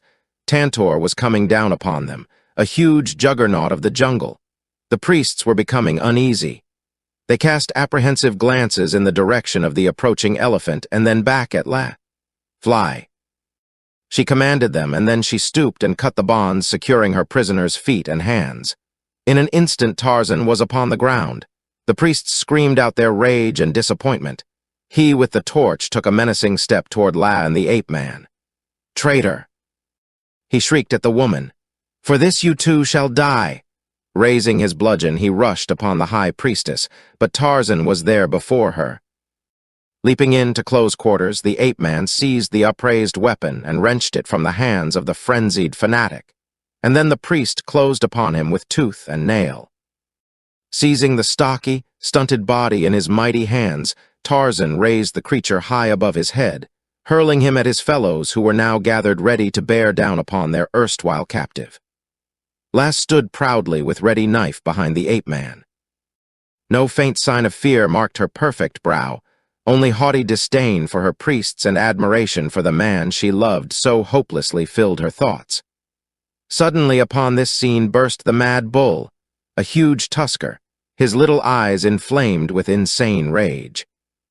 The priest stood for an instant paralyzed with terror, but Tarzan turned and gathering La in his arms raced for the nearest tree. Tantor bore down upon him, trumpeting shrilly. La clung with both white arms about the ape-man's neck. She felt him leap into the air and marveled at his strength and his ability as, burdened with her weight, he swung nimbly into the lower branches of a large tree and quickly bore her upward beyond reach of the sinuous trunk of the pachyderm. Momentarily baffled here, the huge elephant wheeled and bore down upon the hapless priests who had now scattered, terror-stricken in every direction. The nearest he gored and threw high among the branches of a tree. One he seized in the coils of his trunk and broke upon a huge bole, dropping the mangled pulp to charge, trumpeting after another. Two he trampled beneath his huge feet, and by then the others had disappeared into the jungle. Now Tantor turned his attention once more to Tarzan, for one of the symptoms of madness is a revulsion of affection. Objects of sane love become the objects of insane hatred. Peculiar in the unwritten annals of the jungle was the proverbial love that had existed between the ape-man and the tribe of Tantor. No elephant in all the jungle would harm the Tarmangani, the white ape, but with the madness of must upon him, the great bull sought to destroy his long-time playfellow. Back to the tree where La and Tarzan perched came Tantor, the elephant. He reared up with his forefeet against the bole and reached high toward them with his long trunk. But Tarzan had foreseen this and clambered beyond the bull's longest reach. Failure but tended to further enrage the mad creature. He bellowed and trumpeted and screamed until the earth shook to the mighty volume of his noise. He put his head against the tree and pushed, and the tree bent before his mighty strength. Yet still it held. The actions of Tarzan were peculiar in the extreme. Had Numa, or Saber, or Sheeta, or any other beast of the jungle been seeking to destroy him, the ape-man would have danced about hurling missiles and invectives at his assailant. He would have insulted and taunted them, reviling in the jungle Billingsgate he knew so well. But now he sat silent out of Tantor's reach, and upon his handsome face was an expression of deep sorrow and pity, for of all the jungle folk Tarzan loved Tantor the best. Could he have slain him, he would not have thought of doing so. His one idea was to escape, for he knew that with the passing of the must Tantor would be sane again, and that once more he might stretch at full length upon that mighty back and make foolish speech into those great, flapping ears. Finding that the tree would not fall to his pushing, Tantor was but enraged the more. He looked up at the two perched high above him, his red-rimmed eyes blazing with insane hatred, and then he wound his trunk about the bole of the tree, spread his giant feet wide apart, and tugged to uproot the jungle giant. A huge creature was Tantor, an enormous bull in the full prime of all his stupendous strength. Mightily he strove until presently, to Tarzan's consternation, the great tree gave slowly at the roots. The ground rose in little mounds and ridges about the base of the bole. The tree tilted. In another moment it would be uprooted and fall. The ape-man whirled La to his back, and just as the tree inclined slowly in its first movement out of the perpendicular, before the sudden rush of its final collapse, he swung to the branches of a lesser neighbor. It was a long and perilous leap. La closed her eyes and shuddered, but when she opened them again, she found herself safe and Tarzan whirling onward through the forest. Behind them, the uprooted tree crashed heavily to the ground, carrying with it the lesser trees in its path, and then Tantor, realizing that his prey had escaped him, set up once more his hideous trumpeting and followed at a rapid charge upon their trail. Chapter 14. A priestess, but yet a woman at first La closed her eyes and clung to Tarzan in terror, though she made no outcry. But presently she gained sufficient courage to look about her, to look down at the ground beneath, and even to keep her eyes open during the wide, perilous swings from tree to tree. And then, there came over her a sense of safety, because of her confidence in the perfect physical creature in whose strength and nerve and agility her fate lay. Once she raised her eyes to the burning sun and murmured a prayer of thanks to her pagan god that she had not been permitted to destroy this godlike man, and her long lashes were wet with tears. A strange anomaly was Jewels of Opar, a creature of circumstance torn by conflicting emotions. Now the cruel and bloodthirsty creature of a heartless god, and again a melting woman filled with compassion and tenderness, sometimes the incarnation of jealousy and revenge, and sometimes a sobbing maiden, generous and forgiving, at once a virgin and a wanton, but always a woman. Such was La. She pressed her cheek close to Tarzan's shoulder. Slowly she turned her head until her hot lips were pressed against his flesh.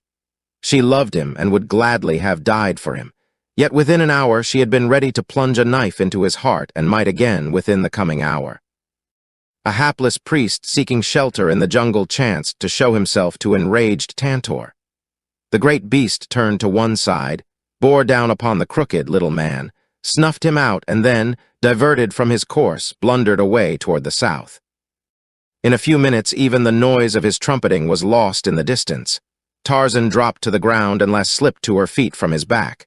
"Call your people together," said Tarzan. "They will kill me," replied La. "They will not kill you," contradicted the ape-man. "No one will kill you while Tarzan of the Apes is here. Call them and we will talk with them." La raised her voice in a weird, flute-like call that carried far into the jungle on every side. From near and far came answering shouts in the barking tones of the Oparian priests. "We come! We come!" Again and again, La repeated her summons until singly and in pairs the greater portion of her following approached and halted a short distance away from the high priestess and her savior. They came with scowling brows and threatening mien. When all had come, Tarzan addressed them. "Your lad is safe," said the ape-man. "Had she slain me, she would now herself be dead and many more of you, but she spared me that I might save her. Go your way with her back to Opar, and Tarzan will go his way into the jungle. Let there be peace always between Tarzan and La." "What is your answer?" The priests grumbled and shook their heads. They spoke together, and La and Tarzan could see that they were not favorably inclined toward the proposition. They did not wish to take La back, and they did wish to complete the sacrifice of Tarzan to the flaming god. At last the ape-man became impatient. "You will obey the commands of your queen," he said, "and go back to Opar with her, or Tarzan of the Apes will call together the other creatures of the jungle and slay you all. La saved me that I might save you and her. I have served you better alive than I could have dead. If you are not all fools, you will let me go my way in peace, and you will return to Opar with La. I know not where the sacred knife is, but you can fashion another. Had I not taken it from La, you would have slain me, and now your god must be glad that I took it, since I have saved his priestess from love-mad Tantor. Will you go back to Opar with La, promising that no harm shall befall her?" The priests gathered together in a little knot, arguing and discussing. They pounded upon their breasts with their fists. They raised their hands and eyes to their fiery god. They growled and barked among themselves until it became evident to Tarzan that one of their number was preventing the acceptance of his proposal. This was the high priest whose heart was filled with jealous rage because La openly acknowledged her love for the stranger, when by the worldly customs of their cult she should have belonged to him. Seemingly there was to be no solution of the problem until another priest stepped forth and, raising his hand, addressed La. "Kaj, the high priest," he announced, "would sacrifice you both to the flaming god, but all of us except Kaj would gladly return to Opar with our queen." "You are many against one," spoke up Tarzan. "Why should you not have your will? Go your way with La to Opar, and if Kaj interferes, slay him." The priests of Opar welcomed this suggestion with loud cries of approval. To them it appeared nothing short of divine inspiration. The influence of ages of unquestioning obedience to high priests had made it seem impossible to them to question his authority. But when they realized that they could force him to their will, they were as happy as children with new toys. They rushed forward and seized Kaj. They talked in loud, menacing tones into his ear. They threatened him with bludgeon and knife until at last he acquiesced in their demands, though sullenly, and then Tarzan stepped close before Kaj. "Priest," he said, "La goes back to her temple under the protection of her priests, and the threat of Tarzan of the Apes that whoever harms her shall die. Tarzan will go again to Opar before the next rains, and if harm has befallen La, will betide Kaj, the high priest." Sullenly, Kaj promised not to harm his queen. "Protect her," cried Tarzan to the other Oparians. "Protect her so that when Tarzan comes again, he will find La there to greet him." "La will be there to greet thee," exclaimed the high priestess, "and I will wait, longing, always longing, until you come again. Oh, tell me that you will come." "Who knows?" asked the ape-man as he swung quickly into the trees and raced off toward the east. For a moment Les stood looking after him, then her head drooped, a sigh escaped her lips, and like an old woman she took up the march toward distant Opar. Through the trees raced Tarzan of the apes, until the darkness of night had settled upon the jungle. Then he lay down and slept, with no thought beyond the morrow, and with even but the shadow of a memory within his consciousness. But a few marches to the north Lady Greystoke looked forward to the day when her mighty lord and master should discover the crime of Achmet Zek, and be speeding to rescue and avenge. And even as she pictured the coming of John Clayton, the object of her thoughts squatted almost naked beside a fallen log, beneath which he was searching with grimy fingers for a chance beetle or a luscious grub. 2 days elapsed following the theft of the jewels before Tarzan gave them a thought. Then, as they chanced to enter his mind, he conceived a desire to play with them again. And, having nothing better to do than satisfy the first whim which possessed him, he rose and started across the plain from the forest in which he had spent the preceding day. Though no mark showed where the gems had been buried, and though the spot resembled the balance of an unbroken stretch several miles in length, where the reeds terminated at the edge of the meadowland, yet the ape-man moved with unerring precision directly to the place where he had hid his treasure. With his hunting knife he upturned the loose earth, beneath which the pouch should be. But, though he excavated to a greater distance than the depth of the original hole, there was no sign of pouch or jewels. Tarzan's brow clouded as he discovered that he had been despoiled. Little or no reasoning was required to convince him of the identity of the guilty party, and with the same celerity that had marked his decision to unearth the jewels, he set out upon the trail of the thief. Though the spoor was 2 days old and practically obliterated in many places, Tarzan followed it with comparative ease. A white man could not have followed it 20 paces 12 hours after it had been made. A black man would have lost it within the first mile. But Tarzan of the apes had been forced in childhood to develop senses that an ordinary mortal scarce ever uses. We may note the garlic and whiskey on the breath of a fellow strap-hanger, or the cheap perfume emanating from the person of the wondrous lady sitting in front of us, and deplore the fact of our sensitive noses. But, as a matter of fact, we cannot smell at all. Our olfactory organs are practically atrophied, by comparison with the development of the sense among the beasts of the wild. Where a foot is placed, an effluvium remains for a considerable time.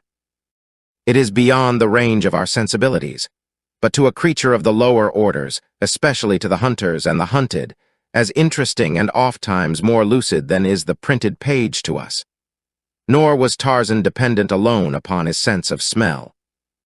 Vision and hearing had been brought to a marvelous state of development by the necessities of his early life, where survival itself depended almost daily upon the exercise of the keenest vigilance and the constant use of all his faculties. And so he followed the old trail of the Belgian through the forest and toward the north. But because of the age of the trail, he was constrained to a far from rapid progress. The man he followed was 2 days ahead of him when Tarzan took up the pursuit, and each day he gained upon the ape-man. The latter, however, felt not the slightest doubt as to the outcome. Some day he would overhaul his quarry. He could bide his time in peace until that day dawned. Doggedly he followed the faint spoor, pausing by day only to kill and eat, and at night only to sleep and refresh himself. Occasionally he passed parties of savage warriors, but these he gave a wide berth, for he was hunting with a purpose that was not to be distracted by the minor accidents of the trail. These parties were of the collecting hordes of the Waziri and their allies which Basilaï had scattered his messengers broadcast to summon.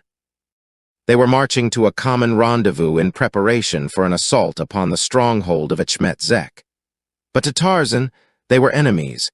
He retained no conscious memory of any friendship for the black men. It was night when he halted outside the palisaded village of the Arab raider. Perched in the branches of a great tree, he gazed down upon the life within the enclosure. To this place had the spoor led him. His quarry must be within, but how was he to find him among so many huts? Tarzan, although cognizant of his mighty powers, realized also his limitations. He knew that he could not successfully cope with great numbers in open battle. He must resort to the stealth and trickery of the wild beast if he were to succeed. Sitting in the safety of his tree, munching upon the leg bone of Horta, the boar, Tarzan waited a favorable opportunity to enter the village. For a while he gnawed at the bulging, round ends of the large bone, splintering off small pieces between his strong jaws, and sucking at the delicious marrow within. But all the time he cast repeated glances into the village. He saw white-robed figures and half-naked blacks, but not once did he see one who resembled the stealer of the gems. Patiently he waited until the streets were deserted by all save the sentries at the gates. Then he dropped lightly to the ground, circled to the opposite side of the village, and approached the palisade. At his side hung a long, rawhide rope, a natural and more dependable evolution from the grass rope of his childhood. Loosening this, he spread the noose upon the ground behind him, and with a quick movement of his wrist, tossed the coils over one of the sharpened projections of the summit of the palisade. Drawing the noose taut, he tested the solidity of its hold. Satisfied, the ape-man ran nimbly up the vertical wall, aided by the rope which he clutched in both hands. Once at the top, it required but a moment to gather the dangling rope once more into its coils, make it fast again at his waist, take a quick glance downward within the palisade, and, assured that no one lurked directly beneath him, drop softly to the ground. Now he was within the village. Before him stretched a series of tents and native huts. The business of exploring each of them would be fraught with danger, but danger was only a natural factor of each day's life. It never appalled Tarzan. The chances appealed to him, the chances of life and death, with his prowess and his faculties pitted against those of a worthy antagonist. It was not necessary that he enter each habitation. Through a door, a window, or an open chink, his nose told him whether or not his prey lay within. For some time he found one disappointment following upon the heels of another in quick succession. No spoor of the Belgian was discernible. But at last, he came to a tent where the smell of the thief was strong. Tarzan listened, his ear close to the canvas at the rear, but no sound came from within. At last he cut one of the pin ropes, raised the bottom of the canvas, and intruded his head within the interior. All was quiet and dark. Tarzan crawled cautiously within. The scent of the Belgian was strong, but it was not live scent. Even before he had examined the interior minutely, Tarzan knew that no one was within it. In one corner he found a pile of blankets and clothing scattered about, but no pouch of pretty pebbles. A careful examination of the balance of the tent revealed nothing more, at least nothing to indicate the presence of the jewels. But at the side where the blankets and clothing lay, the ape-man discovered that the tent wall had been loosened at the bottom. And presently he sensed that the Belgian had recently passed out of the tent by this avenue. Tarzan was not long in following the way that his prey had fled.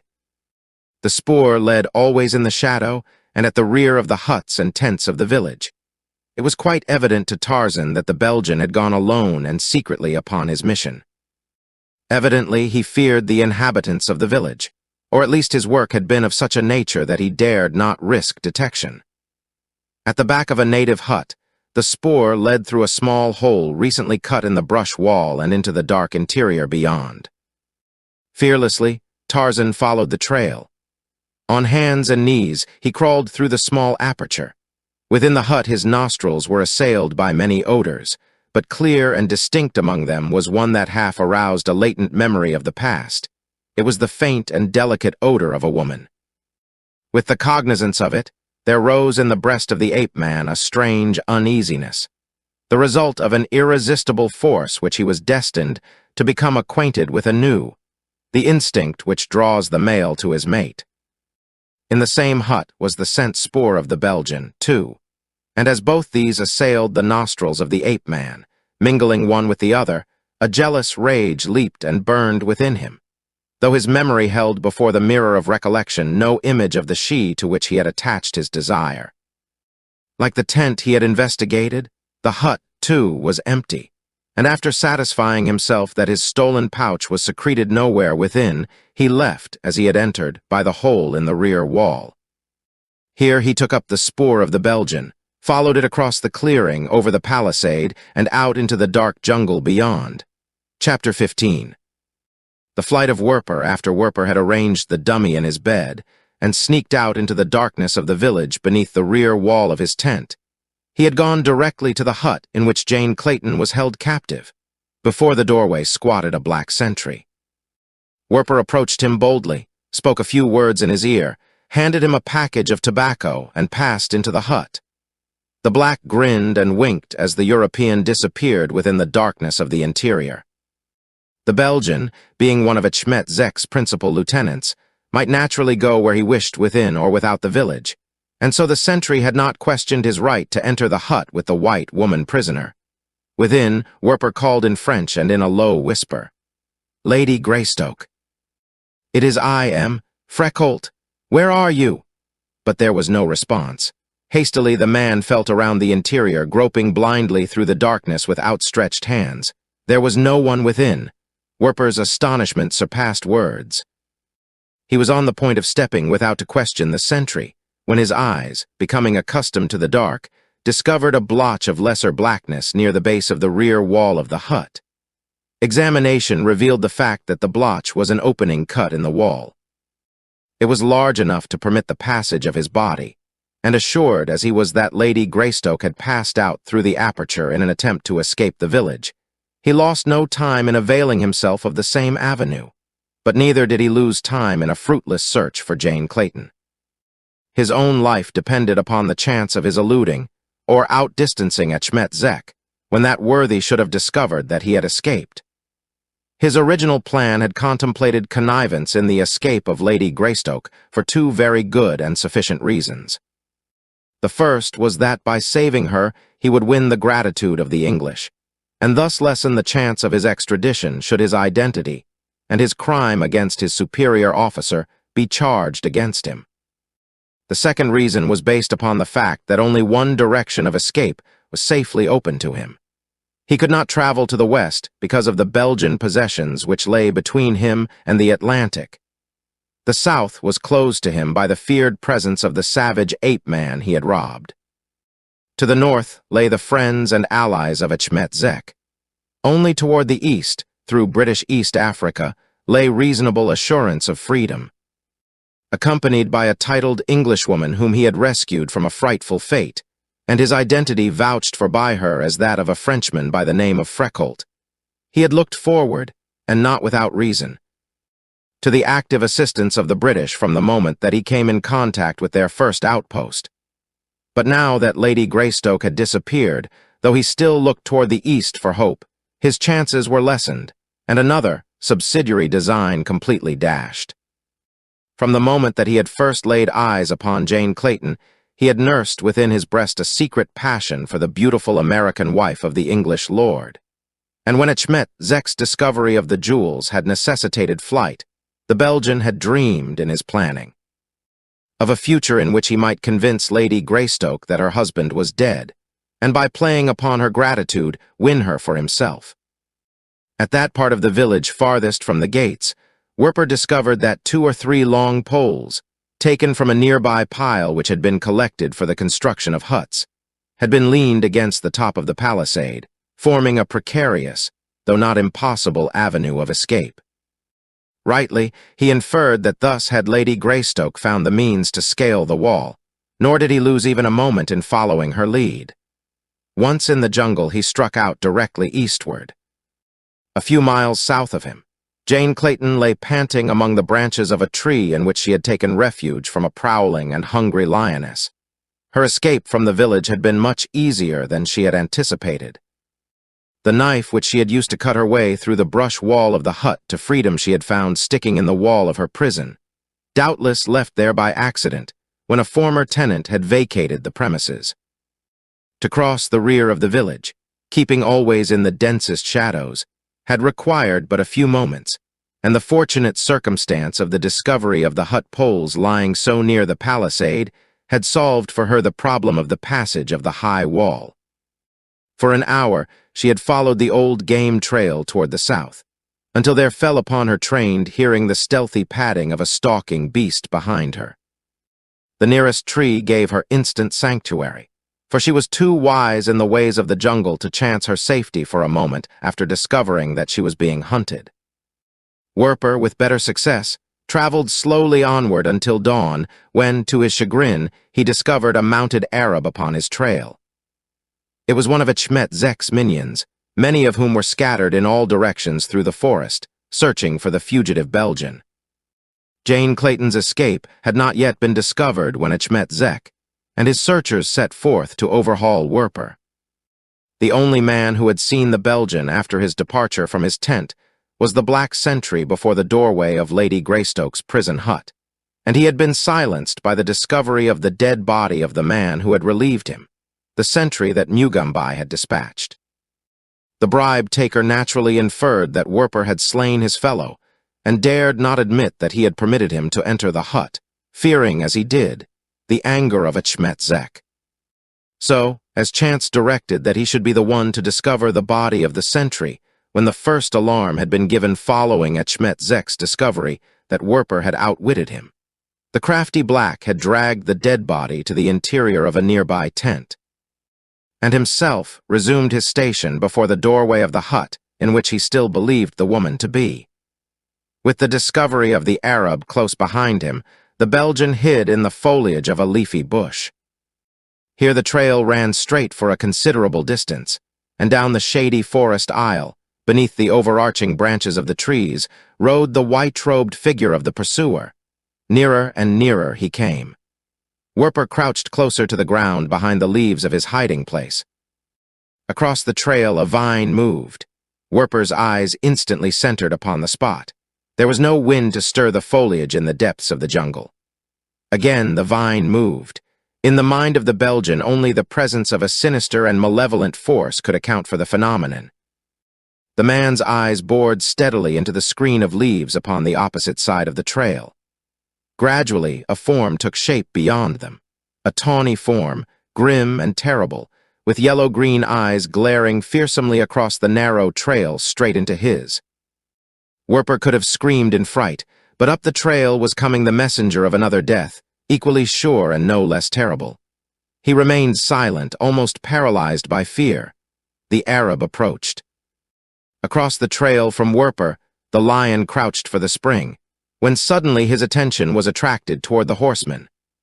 The Belgian saw the massive head turn in the direction of the raider, and his heart all but ceased its beating as he awaited the result of this interruption.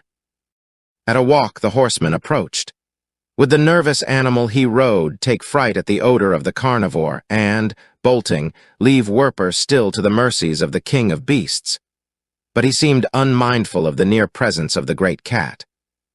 On he came, his neck arched, champing at the bit between his teeth. The Belgian turned his eyes again toward the lion. The beast's whole attention now seemed riveted upon the horseman. They were abreast the lion now, and still the brute did not spring. Could he be but waiting for them to pass before returning his attention to the original prey? Werper shuddered and half rose. At the same instant, the lion sprang from his place of concealment, full upon the mounted man. The horse, with a shrill neigh of terror, shrank sideways almost upon the Belgian.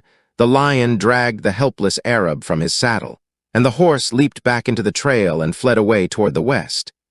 But he did not flee alone. As the frightened beast had pressed in upon him, Werper had not been slow to note the quickly emptied saddle and the opportunity it presented. Scarcely had the lion dragged the Arab down from one side, than the Belgian, seizing the pommel of the saddle and the horse's mane, leaped upon the horse's back from the other. A half-hour later, a naked giant, swinging easily through the lower branches of the trees, paused, and with raised head and dilating nostrils sniffed the morning air. The smell of blood fell strong upon his senses, and mingled with it was the scent of Numa, the lion. The giant cocked his head upon one side and listened. From a short distance up the trail came the unmistakable noises of the greedy feeding of a lion. The crunching of bones, the gulping of great pieces, the contented growling, all attested the nearness of the king at table. Tarzan approached the spot, still keeping to the branches of the trees. He made no effort to conceal his approach, and presently he had evidence that Numa had heard him, from the ominous, rumbling warning that broke from a thicket beside the trail. Halting upon a low branch just above the lion, Tarzan looked down upon the grisly scene. Could this unrecognizable thing be the man he had been trailing? The ape-man wondered. From time to time, he had descended to the trail and verified his judgment by the evidence of his scent that the Belgian had followed this game trail toward the east. Now he proceeded beyond the lion and his feast, again descended and examined the ground with his nose. There was no scent spoor here of the man he had been trailing. Tarzan returned to the tree. With keen eyes, he searched the ground about the mutilated corpse for a sign of the missing pouch of pretty pebbles, but naught could he see of it. He scolded Numa and tried to drive the great beast away, but only angry growls rewarded his efforts.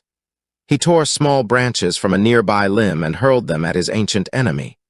Numa looked up with bared fangs, grinning hideously, but he did not rise from his kill. Then Tarzan fitted an arrow to his bow, and drawing the slim shaft far back let drive with all the force of the tough wood that only he could bend.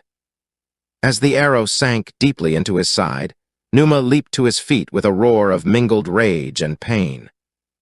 He leaped futilely at the grinning ape-man, tore at the protruding end of the shaft, and then, springing into the trail, paced back and forth beneath his tormentor. Again Tarzan loosed a swift bolt. This time the missile, aimed with care, lodged in the lion's spine. The great creature halted in its tracks and lurched awkwardly forward upon its face, paralyzed. Tarzan dropped to the trail, ran quickly to the beast's side, and drove his spear deep into the fierce heart. Then, after recovering his arrows, turned his attention to the mutilated remains of the animal's prey in the nearby thicket. The face was gone. The Arab garments aroused no doubt as to the man's identity, since he had trailed him into the Arab camp and out again, where he might easily have acquired the apparel. So sure was Tarzan that the body was that of he who had robbed him, that he made no effort to verify his deductions by scent among the conglomerate odors of the great carnivore and the fresh blood of the victim. He confined his attentions to a careful search for the pouch, but nowhere upon or about the corpse was any sign of the missing article or its contents. The ape-man was disappointed, possibly not so much because of the loss of the colored pebbles as with Numa for robbing him of the pleasures of revenge. Wondering what could have become of his possessions, the ape-man turned slowly back along the trail in the direction from which he had come. In his mind, he revolved a plan to enter and search the Arab camp, after darkness had again fallen. Taking to the trees, he moved directly south in search of prey, that he might satisfy his hunger before midday, and then lie up for the afternoon in some spot far from the camp, where he might sleep without fear of discovery until it came time to prosecute his design. Scarcely had he quitted the trail when a tall, black warrior, moving at a dogged trot, passed toward the east. It was Mugambi searching for his mistress. He continued along the trail, halting to examine the body of the dead lion. An expression of puzzlement crossed his features as he bent to search for the wounds which had caused the death of the jungle lord. Tarzan had removed his arrows, but to Mugambi the proof of death was as strong as though both the lighter missiles and the spear still protruded from the carcass. The black looked furtively about him. The body was still warm, and from this fact he reasoned that the killer was close at hand. Yet no sign of living man appeared. Mugambi shook his head and continued along the trail, but with redoubled caution. All day he traveled, stopping occasionally to call aloud the single word, "Lady," in the hope that at last she might hear and respond. But in the end, his loyal devotion brought him to disaster. From the northeast, for several months, Abdul Murak, in command of a detachment of Abyssinian soldiers, had been assiduously searching for the Arab raider, Achmet Zek, who, 6 months previously, had affronted the majesty of Abdul Murak's emperor by conducting a slave raid within the boundaries of Menelek's domain. And now, it happened that Abdul Murak had halted for a short rest at noon upon this very day, and along the same trail that Werper and Mugambi were following toward the east. It was shortly after the soldiers had dismounted that the Belgian, unaware of their presence, rode his tired mount almost into their midst, before he had discovered them. Instantly he was surrounded, and a volley of questions hurled at him, as he was pulled from his horse and led toward the presence of the commander. Falling back upon his European nationality, Werper assured Abdul Murak that he was a Frenchman, hunting in Africa, and that he had been attacked by strangers, his safari killed or scattered, and himself escaping only by a miracle. From a chance remark of the Abyssinian, Werper discovered the purpose of the expedition, and when he realized that these men were the enemies of Achmet Zek, he took heart and immediately blamed his predicament upon the Arab. Lest, however, he might again fall into the hands of the raider, he discouraged Abdul Murak in the further prosecution of his pursuit, assuring the Abyssinian that Achmet Zek commanded a large and dangerous force, and also that he was marching rapidly toward the south. Convinced that it would take a long time to overhaul the raider, and that the chances of engagement made the outcome extremely questionable, Murak, none too unwillingly, abandoned his plan and gave the necessary orders for his command to pitch camp where they were, preparatory to taking up the return march toward Abyssinia the following morning. It was late in the afternoon that the attention of the camp was attracted toward the west by the sound of a powerful voice calling a single word, repeated several times. "Lady, lady, lady." True to their instincts of precaution, a number of Abyssinians, acting under orders from Abdul Murak, advanced stealthily through the jungle toward the author of the call. A half-hour later they returned, dragging Mugambai among them. The first person the big black's eyes fell upon, as he was hustled into the presence of the Abyssinian officer, was M.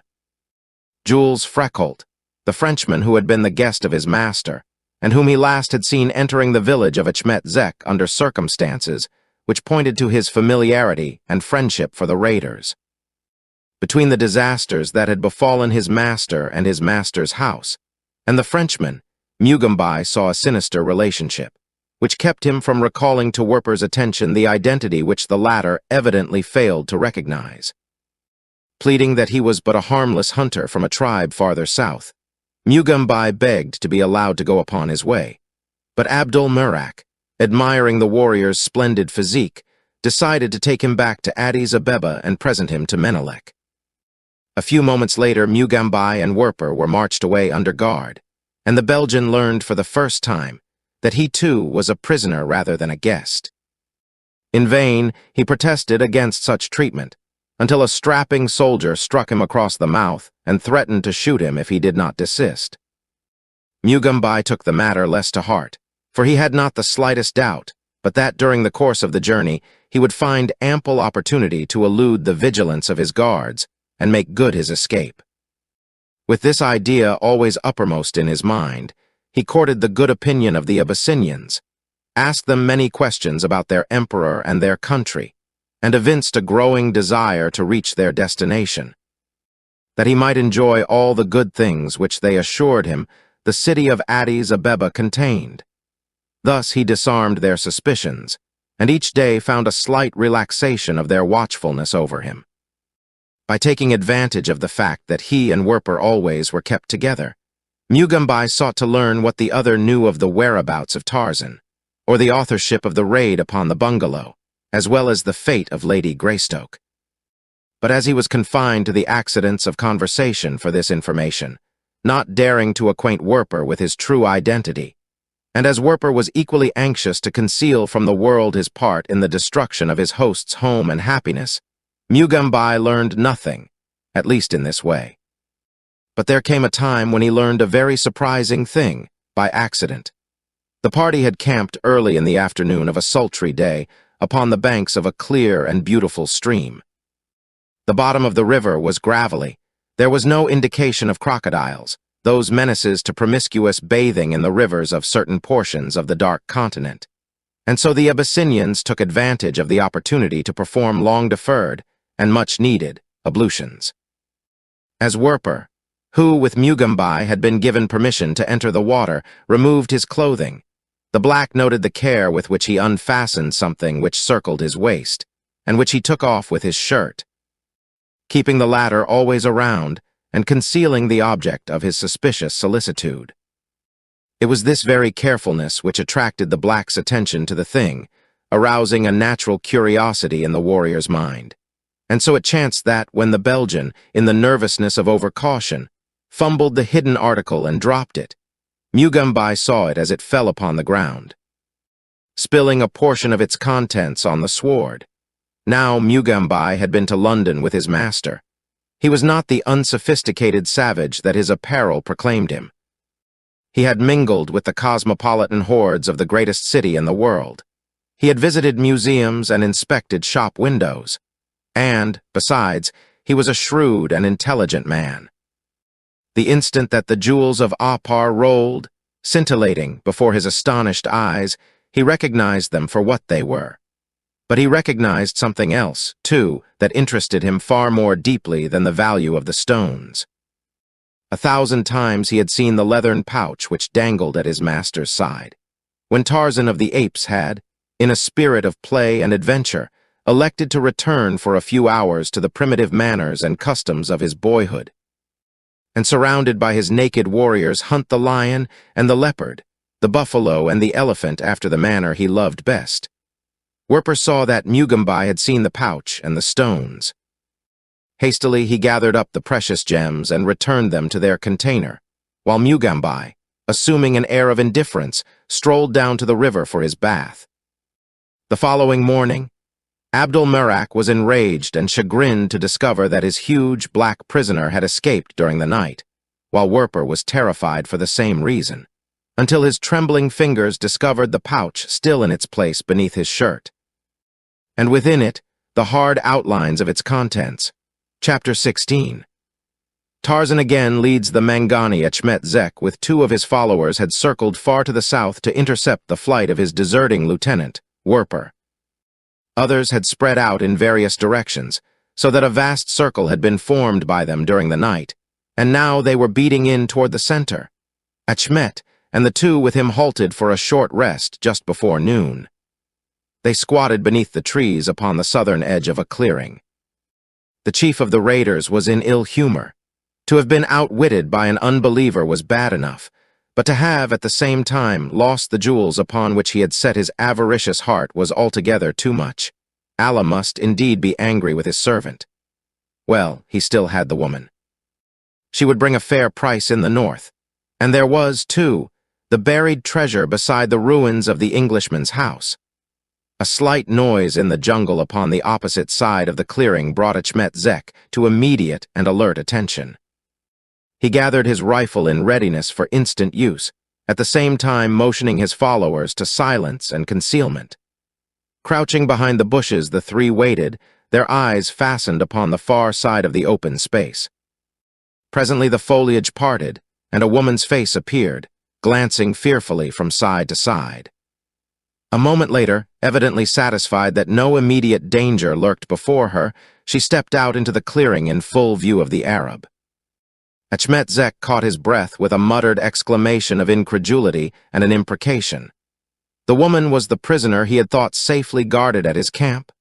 Apparently she was alone, but Achmet Zek waited that he might make sure of it before seizing her.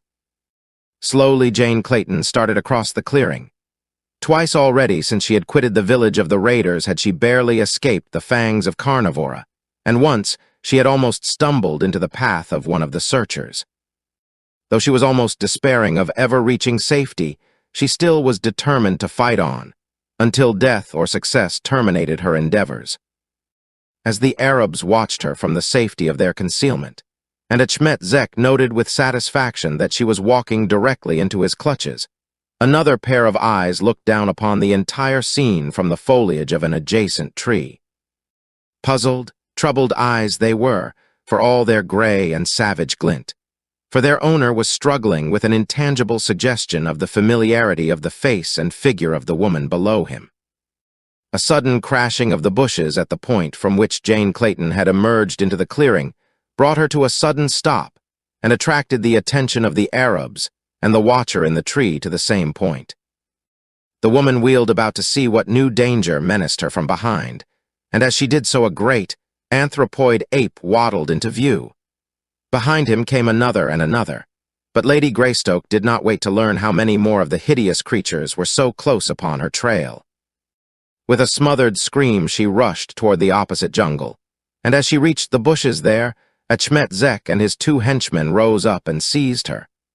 At the same instant, a naked, brown giant dropped from the branches of a tree at the right of the clearing. Turning toward the astonished apes, he gave voice to a short volley of low gutturals, and without waiting to note the effect of his words upon them, wheeled and charged for the Arabs. Achmet Zek was dragging Jane Clayton toward his tethered horse. His 2 men were hastily unfastening all 3 mounts. The woman, struggling to escape the Arab, turned and saw the ape-man running toward her. A glad light of hope illuminated her face. "John," she cried, "thank God that you have come in time." Behind Tarzan came the great apes, wondering but obedient to his summons. The Arabs saw that they would not have time to mount and make their escape before the beasts and the man were upon them. Achmet Zek recognized the latter as the redoubtable enemy of such as he, and he saw, too, in the circumstance an opportunity to rid himself forever of the menace of the ape-man's presence. Calling to his men to follow his example, he raised his rifle and leveled it upon the charging giant. His followers, acting with no less alacrity than himself, fired almost simultaneously, and with the reports of the rifles, Tarzan of the Apes and 2 of his hairy henchmen pitched forward among the jungle grasses. The noise of the rifle shots brought the balance of the apes to a wondering pause, and, taking advantage of their momentary distraction, Achmet Zek and his fellows leaped to their horses' backs and galloped away with the now hopeless and grief-stricken woman. Back to the village they rode, and once again Lady Greystoke found herself incarcerated in the filthy little hut from which she had thought to have escaped for good. But this time she was not only guarded by an additional sentry, but bound as well. Singly and in twos, the searchers who had ridden out with Achmet Zek upon the trail of the Belgian returned empty-handed. With the report of each, the raider's rage and chagrin increased, until he was in such a transport of ferocious anger that none dared approach him. Threatening and cursing, Achmet Zek paced up and down the floor of his silken tent. But his temper served him naught. Werper was gone, and with him the fortune in scintillating gems which had aroused the cupidity of his chief and placed the sentence of death upon the head of the lieutenant. With the escape of the Arabs, the great apes had turned their attention to their fallen comrades. One was dead, but another and the great white ape still breathed. The hairy monsters gathered about these 2, grumbling and muttering after the fashion of their kind. Tarzan was the first to regain consciousness. Sitting up, he looked about him. Blood was flowing from a wound in his shoulder. The shock had thrown him down and dazed him, but he was far from dead. Rising slowly to his feet, he let his eyes wander toward the spot where last he had seen the she, who had aroused within his savage breast such strange emotions. "Where is she?" he asked. "The Tarmangani took her away," replied one of the apes. "Who are you who speak the language of the Mangani?" "I am Tarzan," replied the ape-man, "mighty hunter, greatest of fighters. When I roar, the jungle is silent and trembles with terror. I am Tarzan of the apes. I have been away, but now I have come back to my people." "Yes," spoke up an old ape. "He is Tarzan. I know him. It is well that he has come back. Now we shall have good hunting." The other apes came closer and sniffed at the ape-man. Tarzan stood very still, his fangs half bared and his muscles tense and ready for action. But there was none there to question his right to be with them. And presently, the inspection satisfactorily concluded, the apes again returned their attention to the other survivor. He too was but slightly wounded, a bullet, grazing his skull having stunned him, so that when he regained consciousness, he was apparently as fit as ever. The apes told Tarzan that they had been traveling toward the east when the scent spoor of the she had attracted them, and they had stalked her. Now they wished to continue upon their interrupted march, but Tarzan preferred to follow the Arabs and take the woman from them. After a considerable argument, it was decided that they should first hunt toward the east for a few days and then return and search for the Arabs. And as time is of little moment to the ape folk, Tarzan acceded to their demands, he himself. having reverted to a mental state, but little superior to their own. Another circumstance which decided him to postpone pursuit of the Arabs was the painfulness of his wound. It would be better to wait until that had healed before he pitted himself again against the guns of the Tarmangani. And so, as Jane Clayton was pushed into her prison hut and her hands and feet securely bound, her natural protector roamed off toward the east in company with a score of hairy monsters, with whom he rubbed shoulders as familiarly as a few months before he had mingled with his immaculate fellow members of one of London's most select and exclusive clubs. But all the time there lurked in the back of his injured brain a troublesome conviction that he had no business where he was, that he should be, for some unaccountable reason, elsewhere and among another sort of creature. Also, there was the compelling urge to be upon the scent of the Arabs, undertaking the rescue of the woman who had appealed so strongly to his savage sentiments, though the thought word which naturally occurred to him in the contemplation of the venture was capture rather than rescue. To him, she was as any other jungle she, and he had set his heart upon her as his mate. For an instant, as he had approached closer to her in the clearing where the Arabs had seized her, the subtle aroma which had first aroused his desires in the hut that had imprisoned her had fallen upon his nostrils, and told him that he had found the creature for whom he had developed so sudden and inexplicable a passion. The matter of the pouch of jewels also occupied his thoughts to some extent, so that he found a double urge for his return to the camp of the raiders. He would obtain possession of both his pretty pebbles and the she. Then he would return to the great apes with his new mate and his baubles, and leading his hairy companions into a far wilderness beyond the ken of man, live out his life, hunting and battling among the lower orders after the only manner which he now recollected. He spoke to his fellow apes upon the matter, in an attempt to persuade them to accompany him, but all except Taglat and Chulk refused. The latter was young and strong, endowed with a greater intelligence than his fellows, and therefore the possessor of better developed powers of imagination. To him the expedition savored of adventure, and so appealed strongly. With Taglat there was another incentive, a secret and sinister incentive which, had Tarzan of the Apes had knowledge of it, would have sent him at the other's throat in jealous rage. Taglat was no longer young, but he was still a formidable beast, mightily muscled, cruel, and, because of his greater experience, crafty and cunning. 2. He was of giant proportions, the very weight of his huge bulk serving oft-times to discount in his favor the superior agility of a younger antagonist. He was of a morose and sullen disposition that marked him even among his frowning fellows, where such characteristics are the rule rather than the exception. And, though Tarzan did not guess it, he hated the ape-man with a ferocity that he was able to hide only because the dominant spirit of the nobler creature had inspired within him a species of dread which was as powerful as it was inexplicable to him. These two, then, were to be Tarzan's companions upon his return to the village of Achmet Zek. As they set off, the balance of the tribe vouchsafed them but a parting stare, and then resumed the serious business of feeding. Tarzan found difficulty in keeping the minds of his fellows set upon the purpose of their adventure, for the mind of an ape lacks the power of long-sustained concentration. To set out upon a long journey with a definite destination in view is one thing, to remember that purpose and keep it uppermost in one's mind continually is quite another. There are so many things to distract one's attention along the way. Chulk was at first for rushing rapidly ahead, as though the village of the raiders lay but an hour's march before them instead of several days. But within a few minutes, a fallen tree attracted his attention with its suggestion of rich and succulent forage beneath, and when Tarzan, missing him, returned in search, he found Chulk squatting beside the rotting bowl, from beneath which he was assiduously engaged in digging out the grubs and beetles, whose kind form a considerable proportion of the diet of the apes. Unless Tarzan desired to fight, there was nothing to do but wait until Chulk had exhausted the storehouse, and this he did, only to discover that Taglat was now missing. After a considerable search, He found that worthy gentleman contemplating the sufferings of an injured rodent he had pounced upon. He would sit in apparent indifference, gazing in another direction, while the crippled creature wriggled slowly and painfully away from him.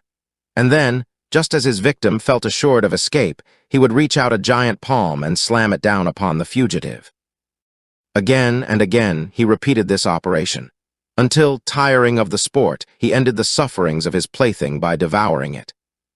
Such were the exasperating causes of delay which retarded Tarzan's return journey toward the village of Achmet Zek. But the ape-man was patient, for in his mind was a plan which necessitated the presence of Chulk and Taglat when he should have arrived at his destination. It was not always an easy thing to maintain in the vacillating minds of the anthropoids a sustained interest in their venture. Chulk was wearying of the continued marching and the infrequency and short duration of the rests. He would gladly have abandoned this search for adventure, had not Tarzan continually filled his mind with alluring pictures of the great stores of food which were to be found in the village of Tarmangani. Taglat nursed his secret purpose to better advantage than might have been expected of an ape, yet there were times when he, too, would have abandoned the adventure had not Tarzan cajoled him on. It was mid-afternoon of a sultry, tropical day when the keen senses of the three warned them of the proximity of the Arab camp. Stealthily they approached, keeping to the dense tangle of growing things which made concealment easy to their uncanny jungle craft. First came the giant ape-man, his smooth, brown skin glistening with the sweat of exertion in the close, hot confines of the jungle. Behind him crept Chulk and Taglat, grotesque and shaggy caricatures of their godlike leader. Silently, they made their way to the edge of the clearing which surrounded the palisade, and here they clambered into the lower branches of a large tree overlooking the village occupied by the enemy, the better to spy upon his goings and comings. A horseman, white burnoosed, rode out through the gateway of the village. Tarzan, whispering to Chulk and Taglat to remain where they were, swung, monkey-like, through the trees in the direction of the trail the Arab was riding. From one jungle giant to the next, he sped with the rapidity of a squirrel and the silence of a ghost. The Arab rode slowly onward, unconscious of the danger hovering in the trees behind him. The ape-man made a slight detour and increased his speed until he had reached a point upon the trail in advance of the horseman. Here he halted upon a leafy bough which overhung the narrow jungle trail. On came the victim, humming a wild air of the great desert land of the north.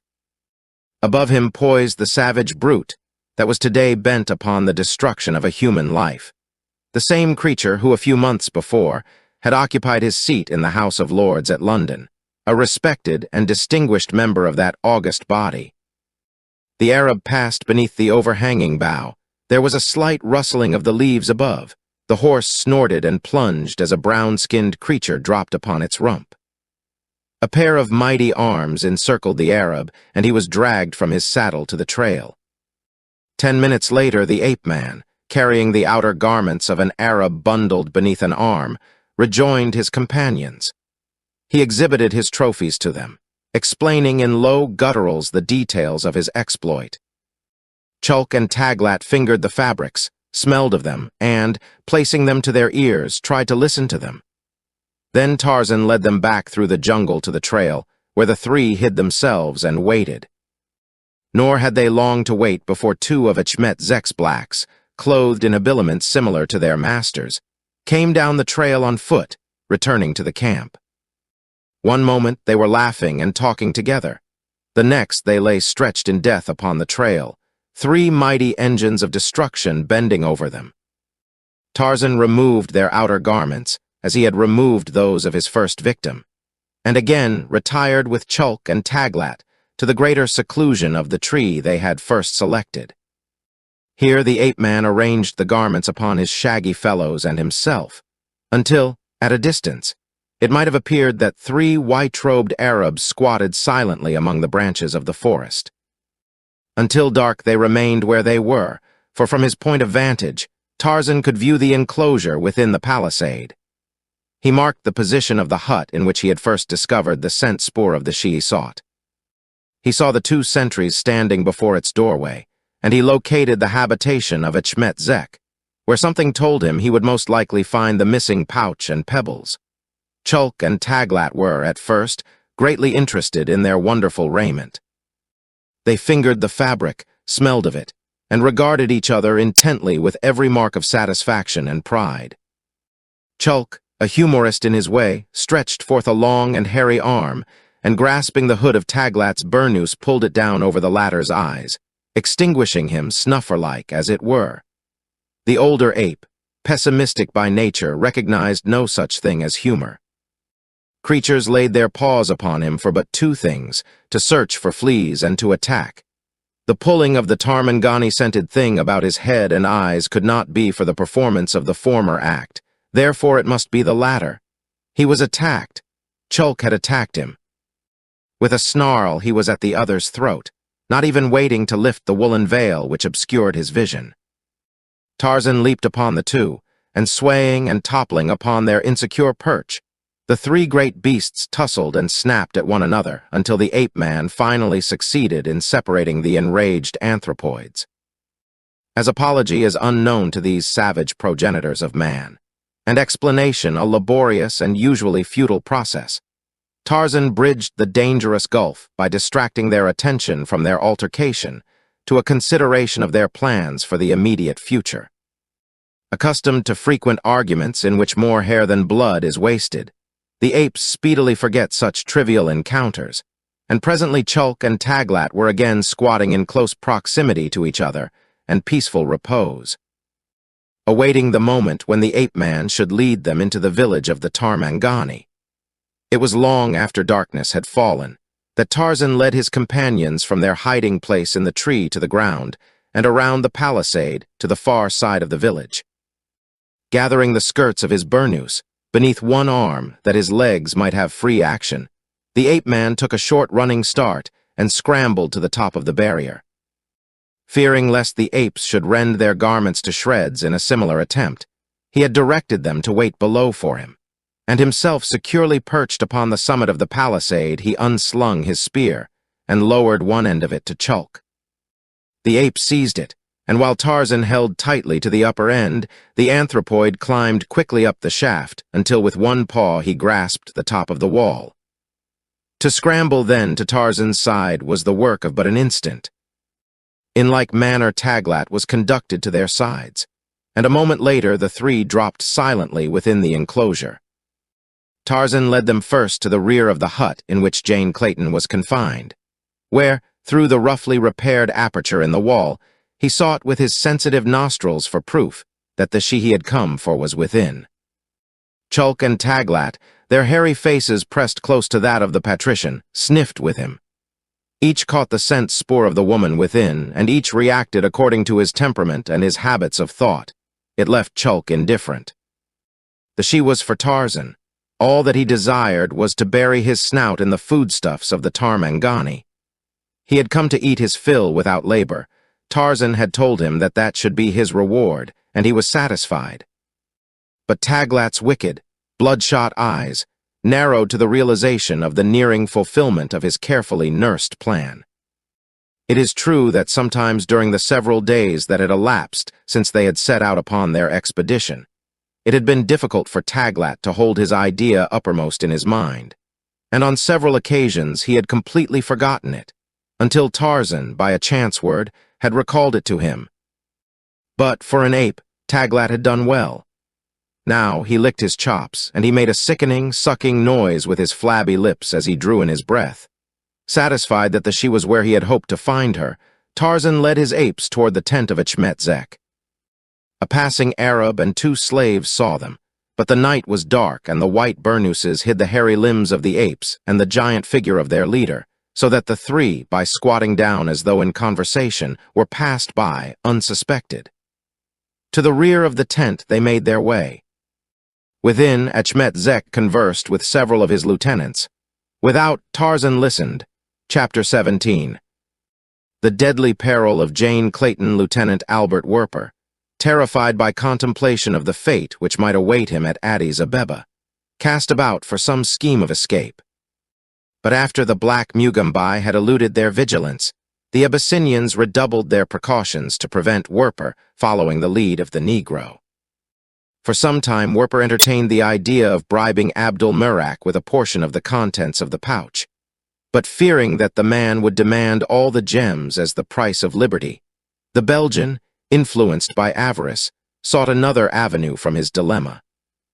It was then that there dawned upon him the possibility of the success of a different course, which would still leave him in possession of the jewels, while at the same time satisfying the greed of the Abyssinian, with the conviction that he had obtained all that Werper had to offer. And so it was that a day or so after Mugambai had disappeared, Werper asked for an audience with Abdul Murak. As the Belgian entered the presence of his captor, the scowl upon the features of the latter boded ill for any hope which Werper might entertain. Still, he fortified himself by recalling the common weakness of mankind, which permits the most inflexible of natures to bend to the consuming desire for wealth. Abdul Murak eyed him frowningly. "What do you want now?" he asked. "My liberty," replied Werper. The Abyssinian sneered. "And you disturbed me thus to tell me what any fool might know," he said. "I can pay for it," said Werper. Abdul Murak laughed loudly. "Pay for it," he cried. "What with the rags that you have upon your back? Or perhaps you are concealing beneath your coat 1,000 pounds of ivory? Get out. You are a fool. Do not bother me again, or I shall have you whipped." But Werper persisted. His liberty and perhaps his life depended upon his success. "Listen to me," he pleaded. "If I can give you as much gold as 10 men may carry, will you promise that I shall be conducted in safety to the nearest English commissioner?" "As much gold as 10 men may carry," repeated Abdul Murak. "You are crazy. Where have you so much gold as that?" "I know where it is hid," said Werper. "Promise, and I will lead you to it, if 10 loads is enough." Abdul Murak had ceased to laugh. He was eyeing the Belgian intently. The fellow seemed sane enough, yet 10 loads of gold. It was preposterous. The Abyssinian thought in silence for a moment. "Well, and if I promise," he said, "how far is this gold?" "A long week's march to the south," replied Werper. "And if we do not find it where you say it is, do you realize what your punishment will be?" "If it is not there, I will forfeit my life," replied the Belgian. "I know it is there, for I saw it buried with my own eyes. And more, there are not only 10 loads, but as many as 50 men may carry. It is all yours if you will promise to see me safely delivered into the protection of the English. You will stake your life against the finding of the gold." Asked Abdul. Werper assented with a nod. "Very well," said the Abyssinian. "I promise, and even if there be but 5 loads, you shall have your freedom, but until the gold is in my possession, you remain a prisoner." "I am satisfied," said Werper. "Tomorrow we start." Abdul Murak nodded, and the Belgian returned to his guards. The following day, the Abyssinian soldiers were surprised to receive an order which turned their faces from the northeast to the south. And so it happened that, upon the very night that Tarzan and the 2 apes entered the village of the raiders, the Abyssinians camped, but a few miles to the east of the same spot.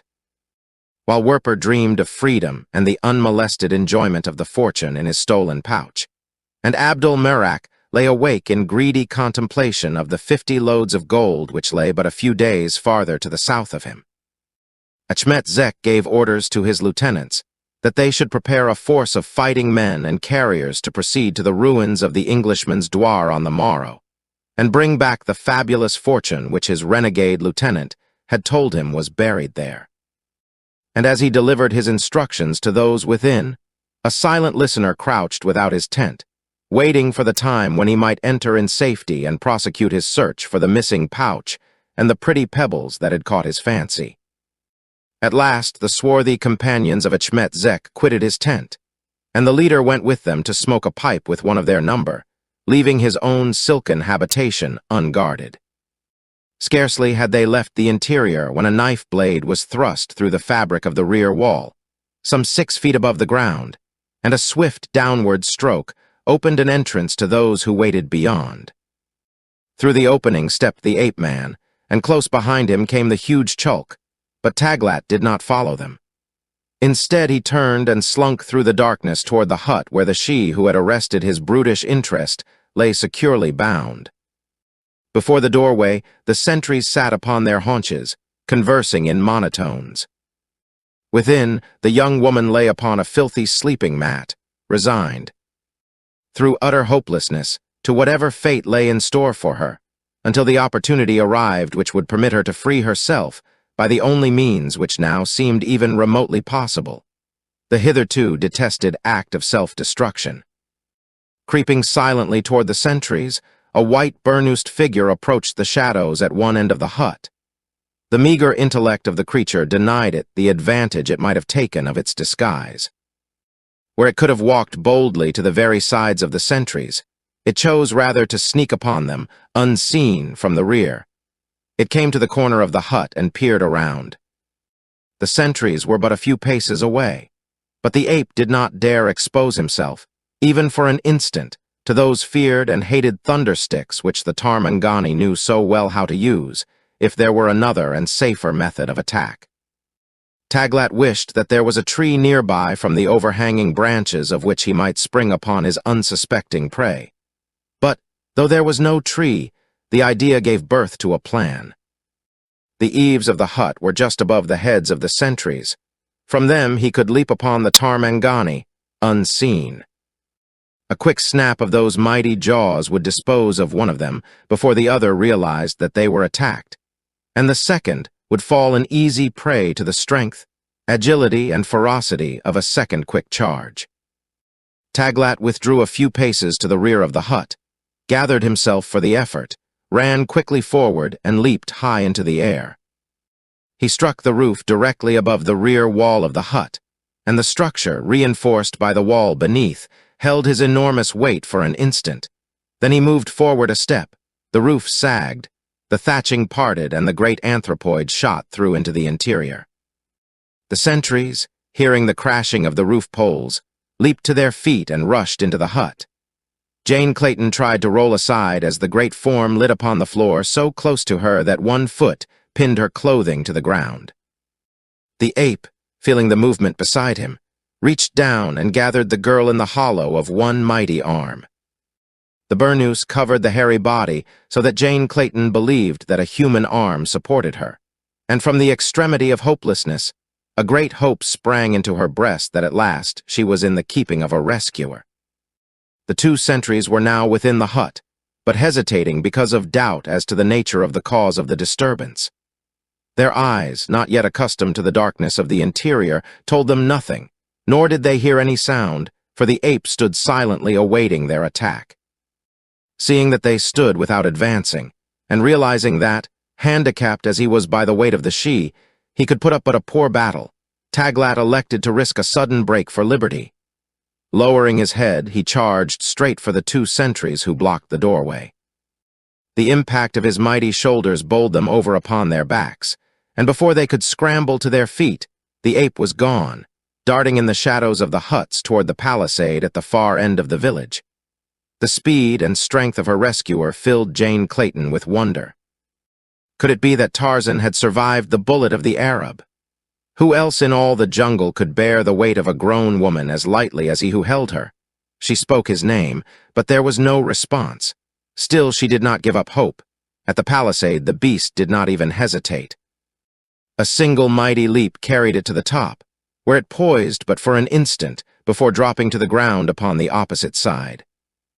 Now the girl was almost positive that she was safe in the arms of her husband, and when the ape took to the trees and bore her swiftly into the jungle, as Tarzan had done at other times in the past, belief became conviction.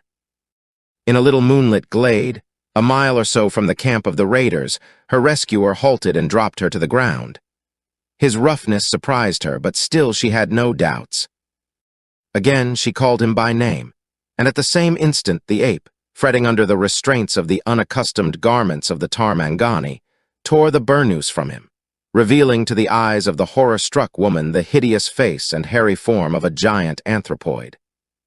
With a piteous wail of terror, Jane Clayton swooned while from the concealment of a nearby bush, Numa, the lion, eyed the pair hungrily and licked his chops.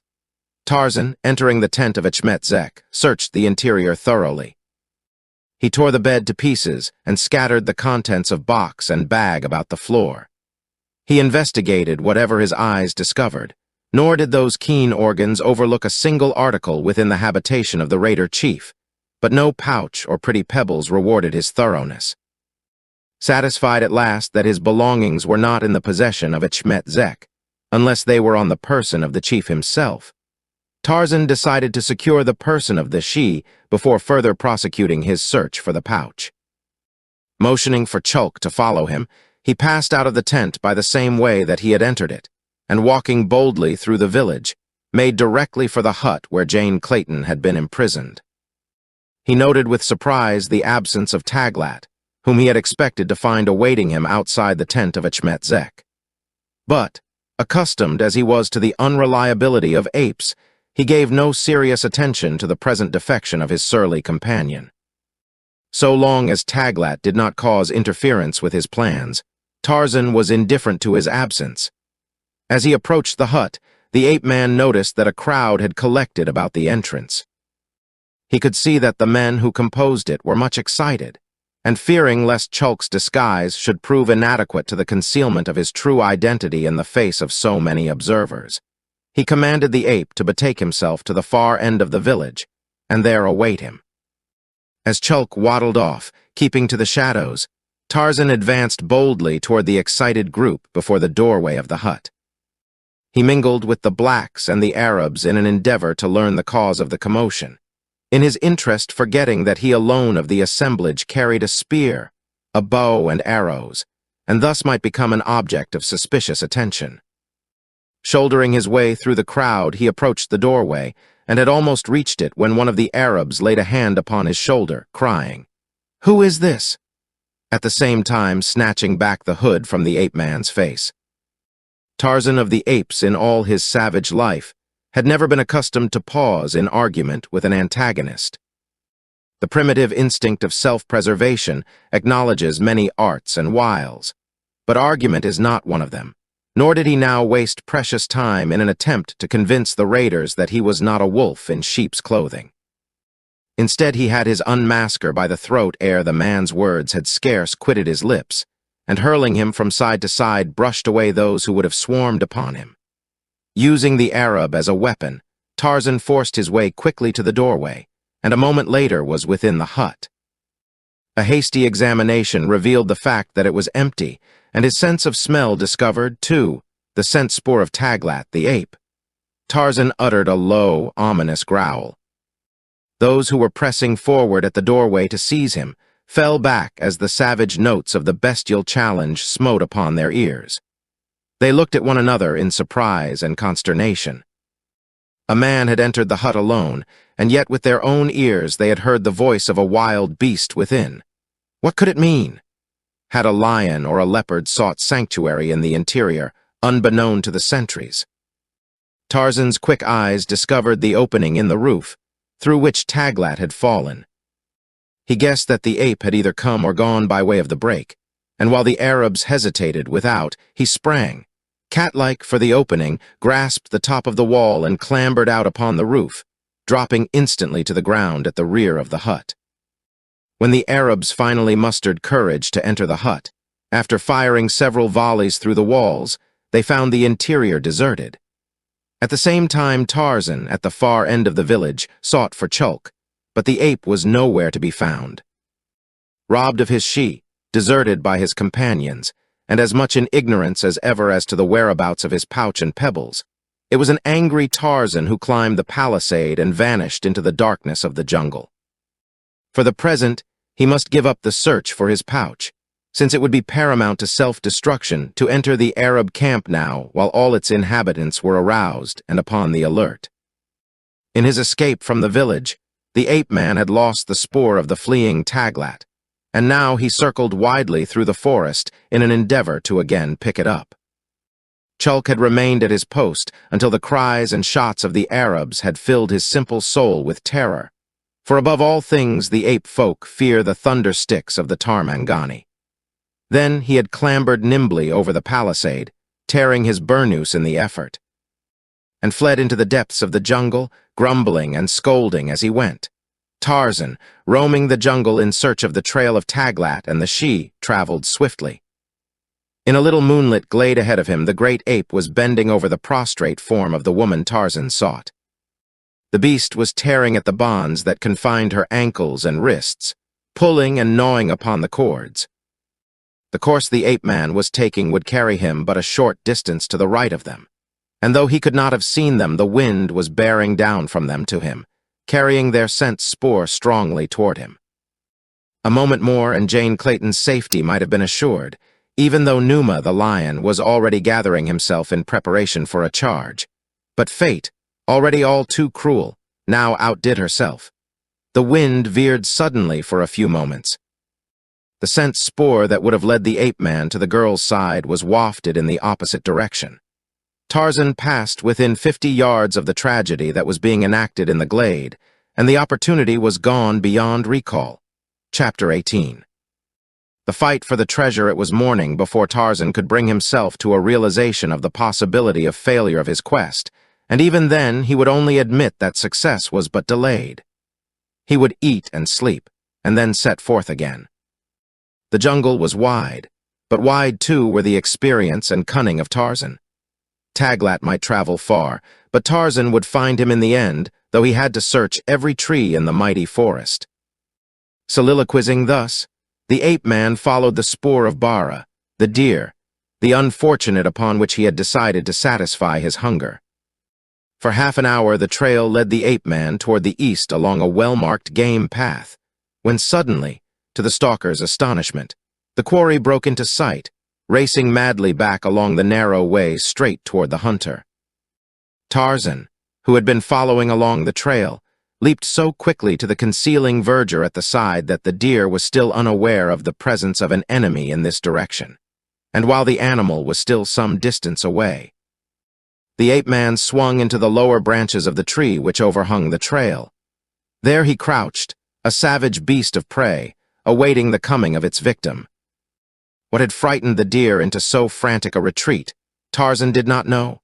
Numa, the lion, perhaps, or Sheeta, the panther. But whatsoever it was mattered little to Tarzan of the apes. He was ready and willing to defend his kill against any other denizen of the jungle. If he were unable to do it by means of physical prowess, he had at his command another and a greater power, his shrewd intelligence. And so, on came the running deer, straight into the jaws of death. The ape-man turned so that his back was toward the approaching animal. He poised with bent knees upon the gently swaying limb above the trail, timing with keen ears the nearing hoof beats of frightened Bara. In a moment the victim flashed beneath the limb, and at the same instant, the ape-man above sprang out and down upon its back. The weight of the man's body carried the deer to the ground.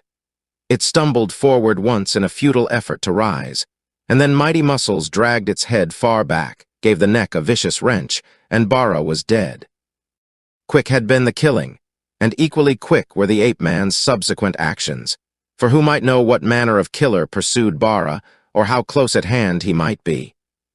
Scarce had the neck of the victim snapped than the carcass was hanging over one of Tarzan's broad shoulders, and an instant later, the ape-man was perched once more among the lower branches of a tree above the trail, his keen, gray eyes scanning the pathway down which the deer had fled.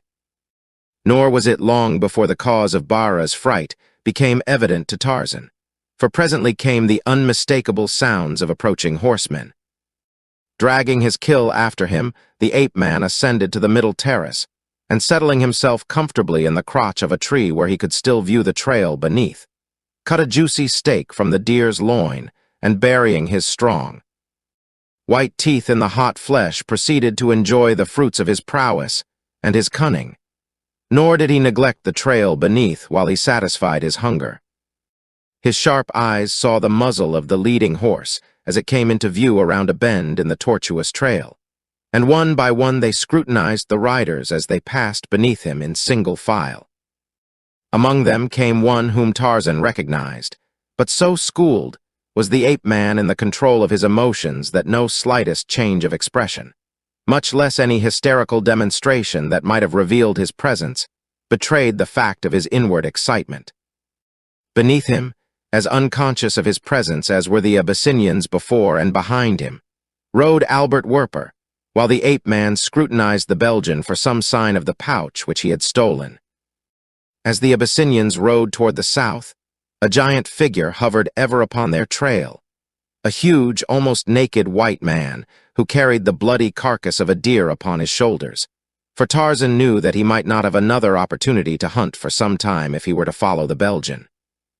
To endeavor to snatch him from the midst of the armed horsemen, not even Tarzan would attempt other than in the last extremity, for the way of the wild is the way of caution and cunning, unless they be aroused to rashness by pain or anger. So the Abyssinians and the Belgian marched southward, and Tarzan of the Apes swung silently after them through the swaying branches of the middle terrace.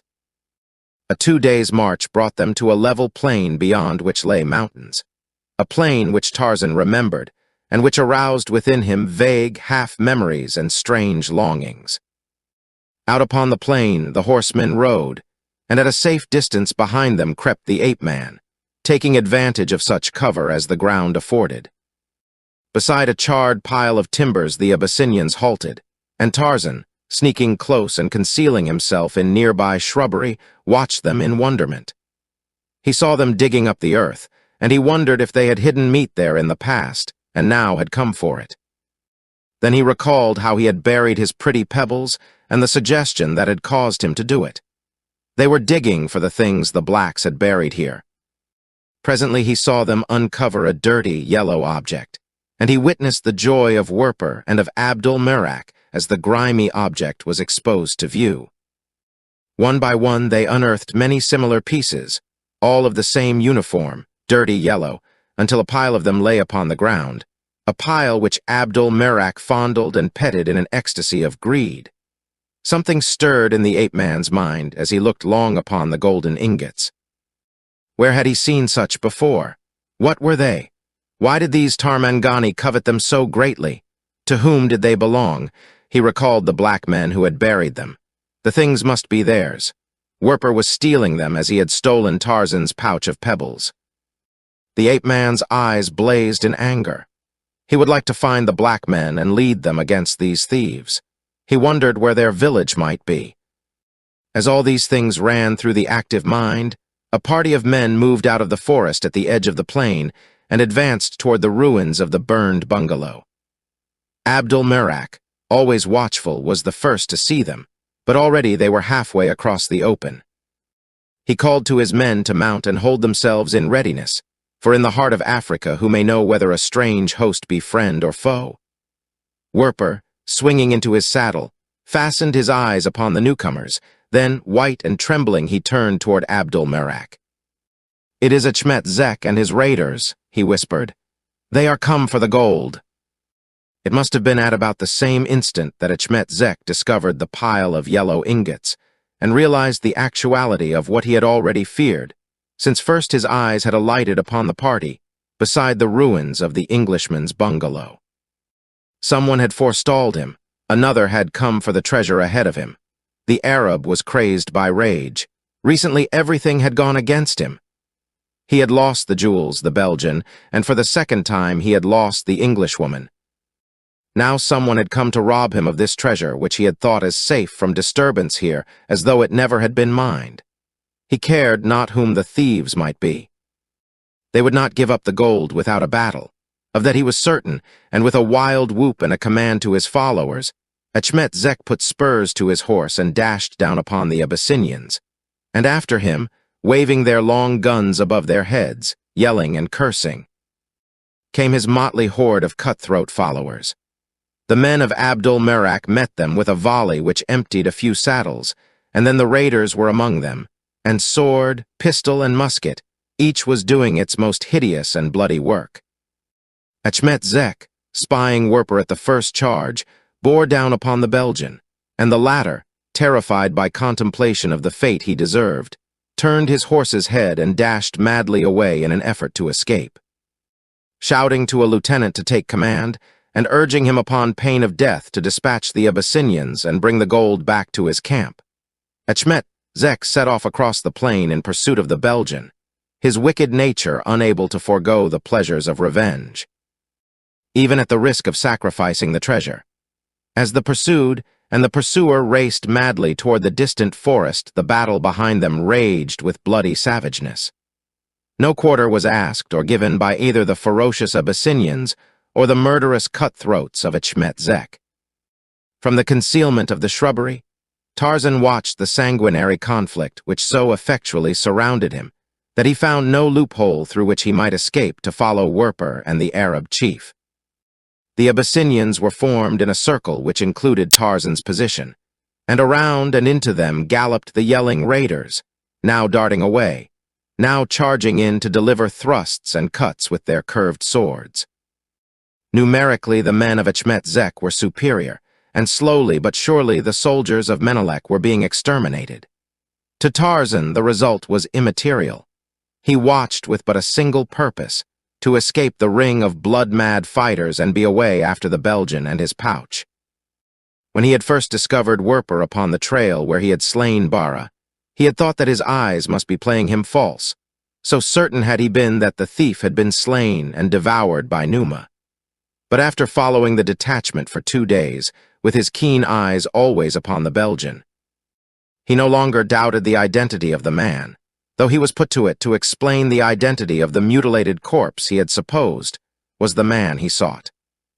As he crouched in hiding among the unkempt shrubbery which so short a while since had been the delight and pride of the wife he no longer recalled, an Arab and an Abyssinian wheeled their mounts close to his position as they slashed at each other with their swords. Step by step, the Arab beat back his adversary until the latter's horse all but trod upon the ape-man, and then a vicious cut clove the black warrior's skull, and the corpse toppled backward almost upon Tarzan.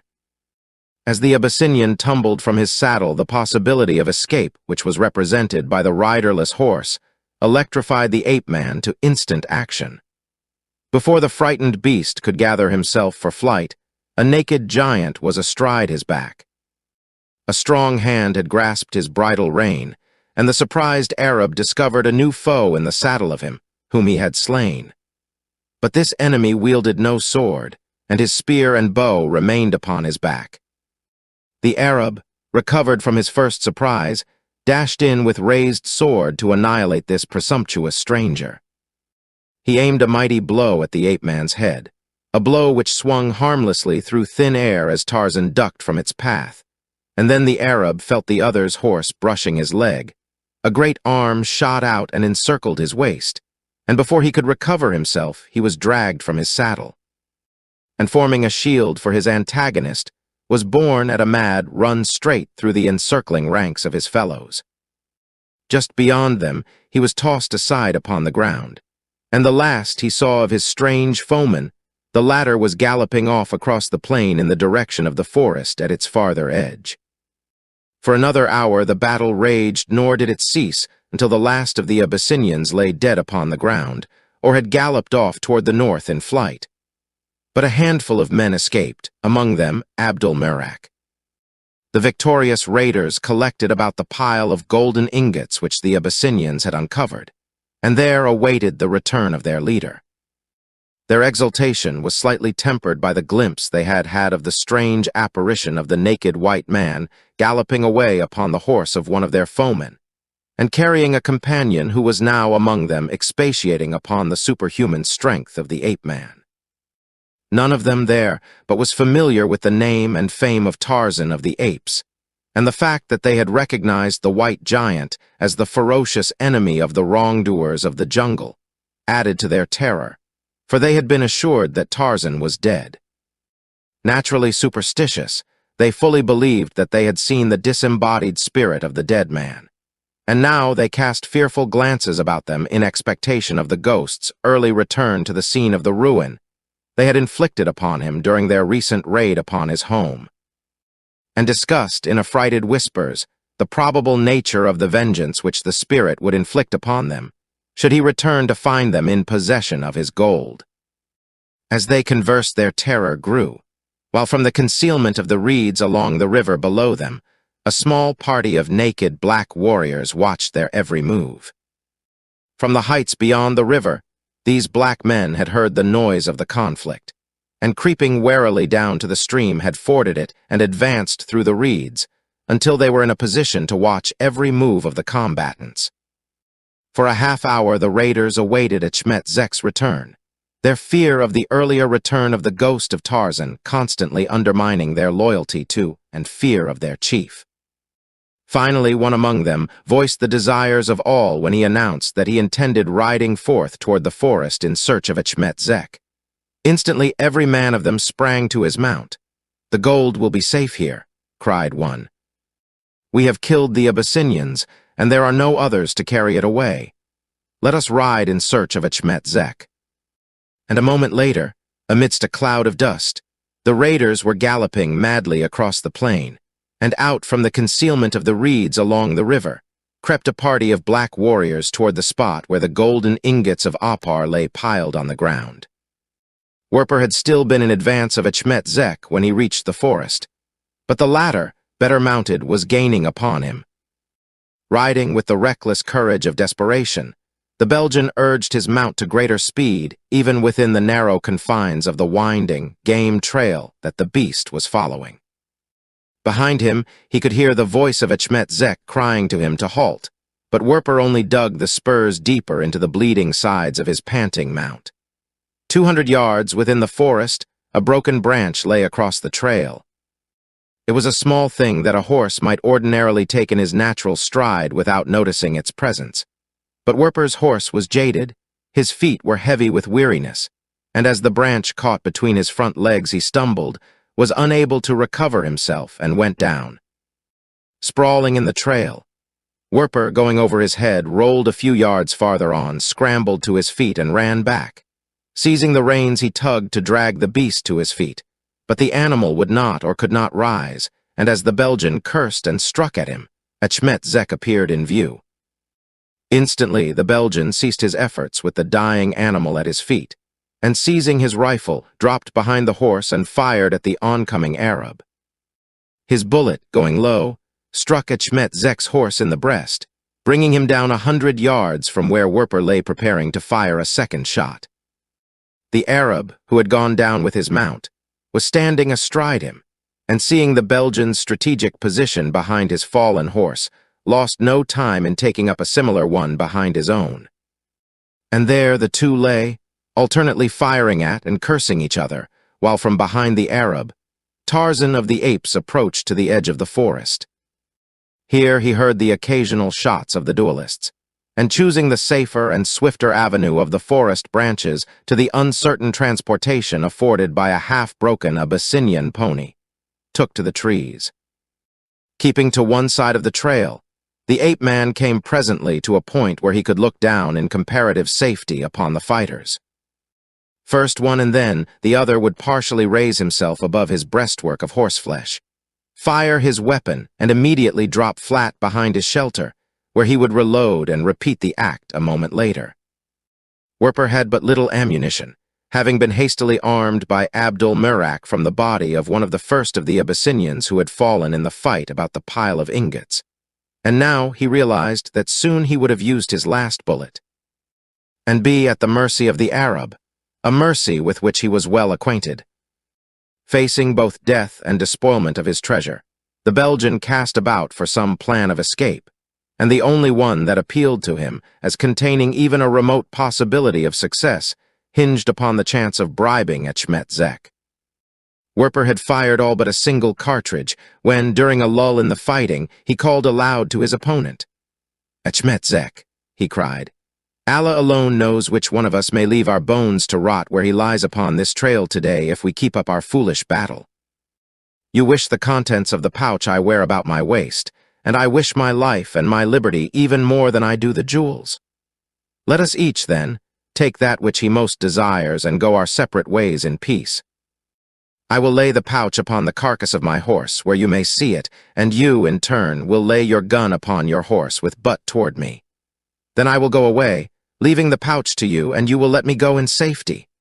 I want only my life and my freedom." The Arab thought in silence for a moment. Then he spoke. His reply was influenced by the fact that he had expended his last shot.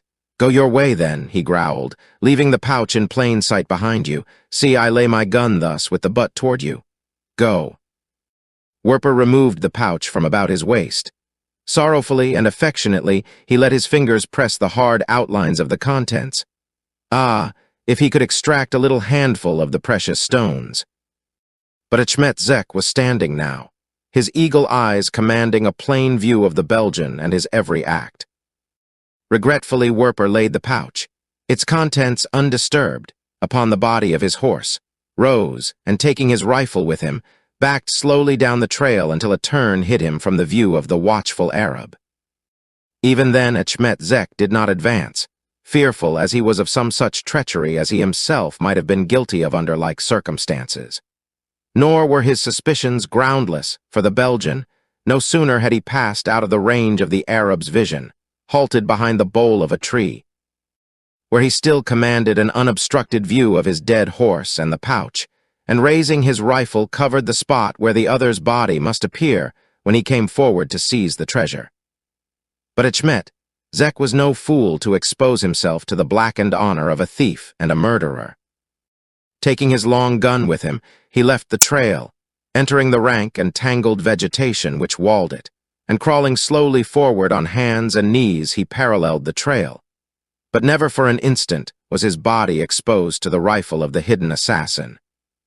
Thus Achmet Zek advanced until he had come opposite the dead horse of his enemy. The pouch lay there in full view, while a short distance along the trail, Werper waited in growing impatience and nervousness, wondering why the Arab did not come to claim his reward. Presently he saw the muzzle of a rifle appear suddenly and mysteriously a few inches above the pouch, and before he could realize the cunning trick that the Arab had played upon him, the sight of the weapon was adroitly hooked into the rawhide thong which formed the carrying strap of the pouch. And the latter was drawn quickly from his view into the dense foliage at the trail's side. Not for an instant had the raider exposed a square inch of his body, and Werper dared not fire his one remaining shot unless every chance of a successful hit was in his favor. Chuckling to himself, Achmet Zek withdrew a few paces farther into the jungle, for he was as positive that Werper was waiting nearby for a chance to pot him as though his eyes had penetrated the jungle trees to the figure of the hiding Belgian. Fingering his rifle behind the bole of the buttressed giant, Werper did not dare advance. His cupidity would not permit him to depart, and so he stood there, his rifle ready in his hands, his eyes watching the trail before him with cat-like intensity. But there was another who had seen the pouch and recognized it, who did advance with Achmet Zek, hovering above him, as silent and as sure as death itself. And as the Arab, finding a little spot less overgrown with bushes than he had yet encountered, prepared to gloat his eyes upon the contents of the pouch, Tarzan paused directly above him, intent upon the same object. Wetting his thin lips with his tongue, Achmet Zek loosened the tie strings which closed the mouth of the pouch, and cupping one claw-like hand poured forth a portion of the contents into his palm.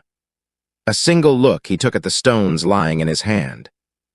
His eyes narrowed, a curse broke from his lips, and he hurled the small objects upon the ground, disdainfully.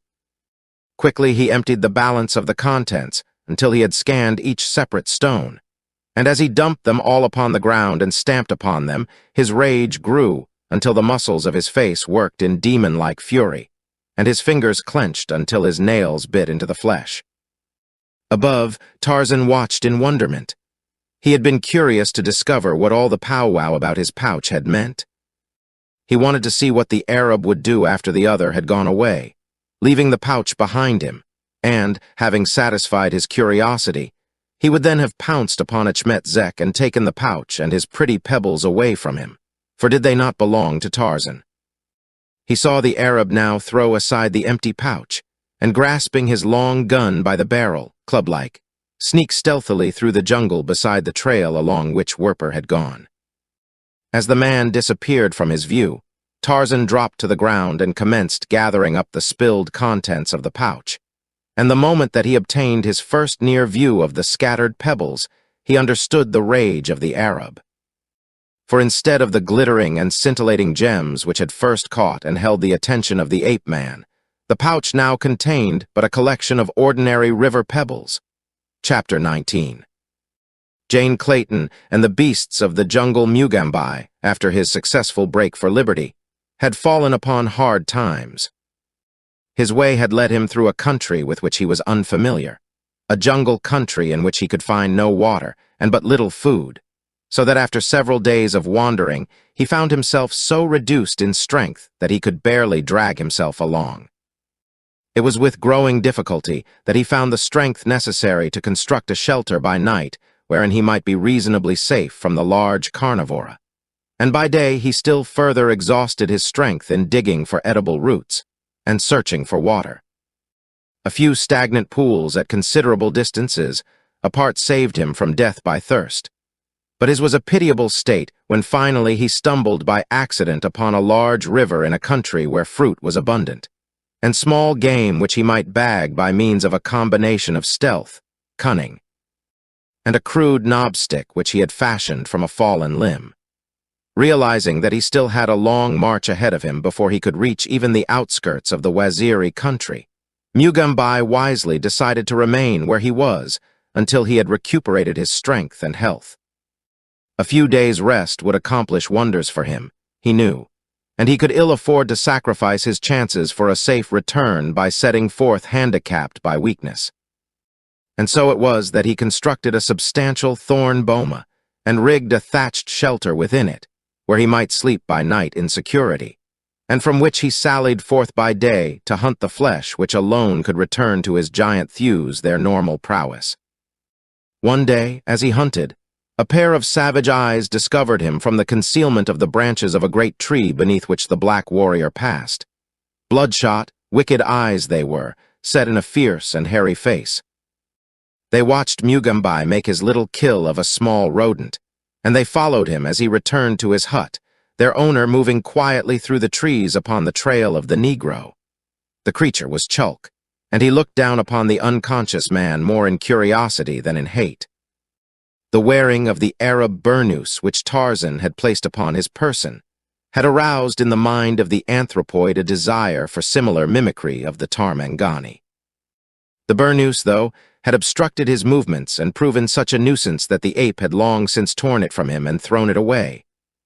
Now, however, he saw a Gamangani arrayed in less cumbersome apparel, a loin cloth, a few copper ornaments, and a feather headdress. These were more in line with Chulk's desires than a flowing robe which was constantly getting between one's legs and catching upon every limb and bush along the leafy trail. Chulk eyed the pouch, which, suspended over Mugambai's shoulder, swung beside his black hip. This took his fancy, for it was ornamented with feathers and a fringe, and so the ape hung about Mugambai's boma, waiting an opportunity to seize either by stealth or might some object of the black's apparel. Nor was it long before the opportunity came. Feeling safe within his thorny enclosure, Mugambai was wont to stretch himself in the shade of his shelter during the heat of the day, and sleep in peaceful security until the declining sun carried with it the enervating temperature of midday. Watching from above, Chulk saw the black warrior stretched thus in the unconsciousness of sleep one sultry afternoon. Creeping out upon an overhanging branch, the anthropoid dropped to the ground within the boma. He approached the sleeper upon padded feet which gave forth no sound, and with an uncanny woodcraft that rustled not a leaf or a grass blade. Pausing beside the man, the ape bent over and examined his belongings. Great as was the strength of Chulk, there lay in the back of his little brain a something which deterred him from arousing the man to combat. A sense that is inherent in all the lower orders, a strange fear of man that rules even the most powerful of the jungle creatures at times. To remove Mugambai's loin cloth without awakening him would be impossible, and the only detachable things were the knobstick and the pouch, which had fallen from the black's shoulder as he rolled in sleep. Seizing these two articles as better than nothing at all, Chulk retreated with haste and every indication of nervous terror to the safety of the tree from which he had dropped, and, still haunted by that indefinable terror which the close proximity of man awakened in his breast, fled precipitately through the jungle. Aroused by attack or supported by the presence of another of his kind, Chulk could have braved the presence of a score of human beings, but alone. Ah, that was a different matter. alone and unenraged. It was some time after Mugambai awoke that he missed the pouch. Instantly, he was all excitement. What could have become of it? It had been at his side when he lay down to sleep. Of that he was certain, for had he not pushed it from beneath him when its bulging bulk, pressing against his ribs, caused him discomfort? Yes, it had been there when he lay down to sleep. How then had it vanished? Mugambai's savage imagination was filled with visions of the spirits of departed friends and enemies. For only to the machinations of such as these could he attribute the disappearance of his pouch and knobstick in the first excitement of the discovery of their loss. But later and more careful investigation, such as his woodcraft made possible, revealed indisputable evidence of a more material explanation than his excited fancy and superstition had at first led him to accept. In the trampled turf beside him was the faint impress of huge, man-like feet. Mugambai raised his brows as the truth dawned upon him. Hastily leaving the boma, he searched in all directions about the enclosure for some further sign of the telltale spoor. He climbed trees and sought for evidence of the direction of the thief's flight, but the faint signs left by a wary ape who elects to travel through the trees eluded the woodcraft of Mugambai. Tarzan might have followed them, but no ordinary mortal could perceive them or perceiving translate. The black, now strengthened and refreshed by his rest, felt ready to set out again for Waziri, and finding himself another knobstick, turned his back upon the river and plunged into the mazes of the jungle. As Taglat struggled with the bonds which secured the ankles and wrists of his captive, the great lion that eyed the two from behind a nearby clump of bushes wormed closer to his intended prey. The ape's back was toward the lion. He did not see the broad head, fringed by its rough mane, protruding through the leafy wall. He could not know that the powerful hind paws were gathering close beneath the tawny belly preparatory to a sudden spring, and his first intimation of impending danger was the thunderous and triumphant roar which the charging lion could no longer suppress.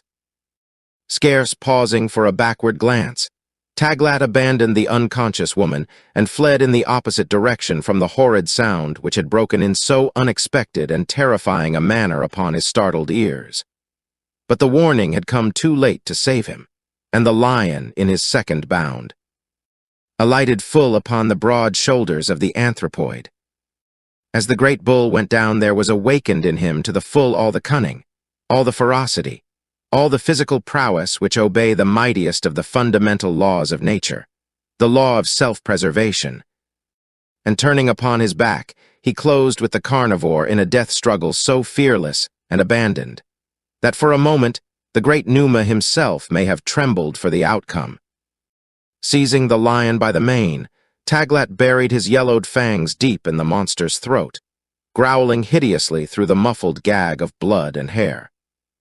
Mixed with the ape's voice, the lion's roars of rage and pain reverberated through the jungle, till the lesser creatures of the wild, startled from their peaceful pursuits, scurried fearfully away. Rolling over and over upon the turf, the two battled with demoniac fury, until the colossal cat, by doubling his hind paws far up beneath his belly, sank his talons deep into Taglat's chest.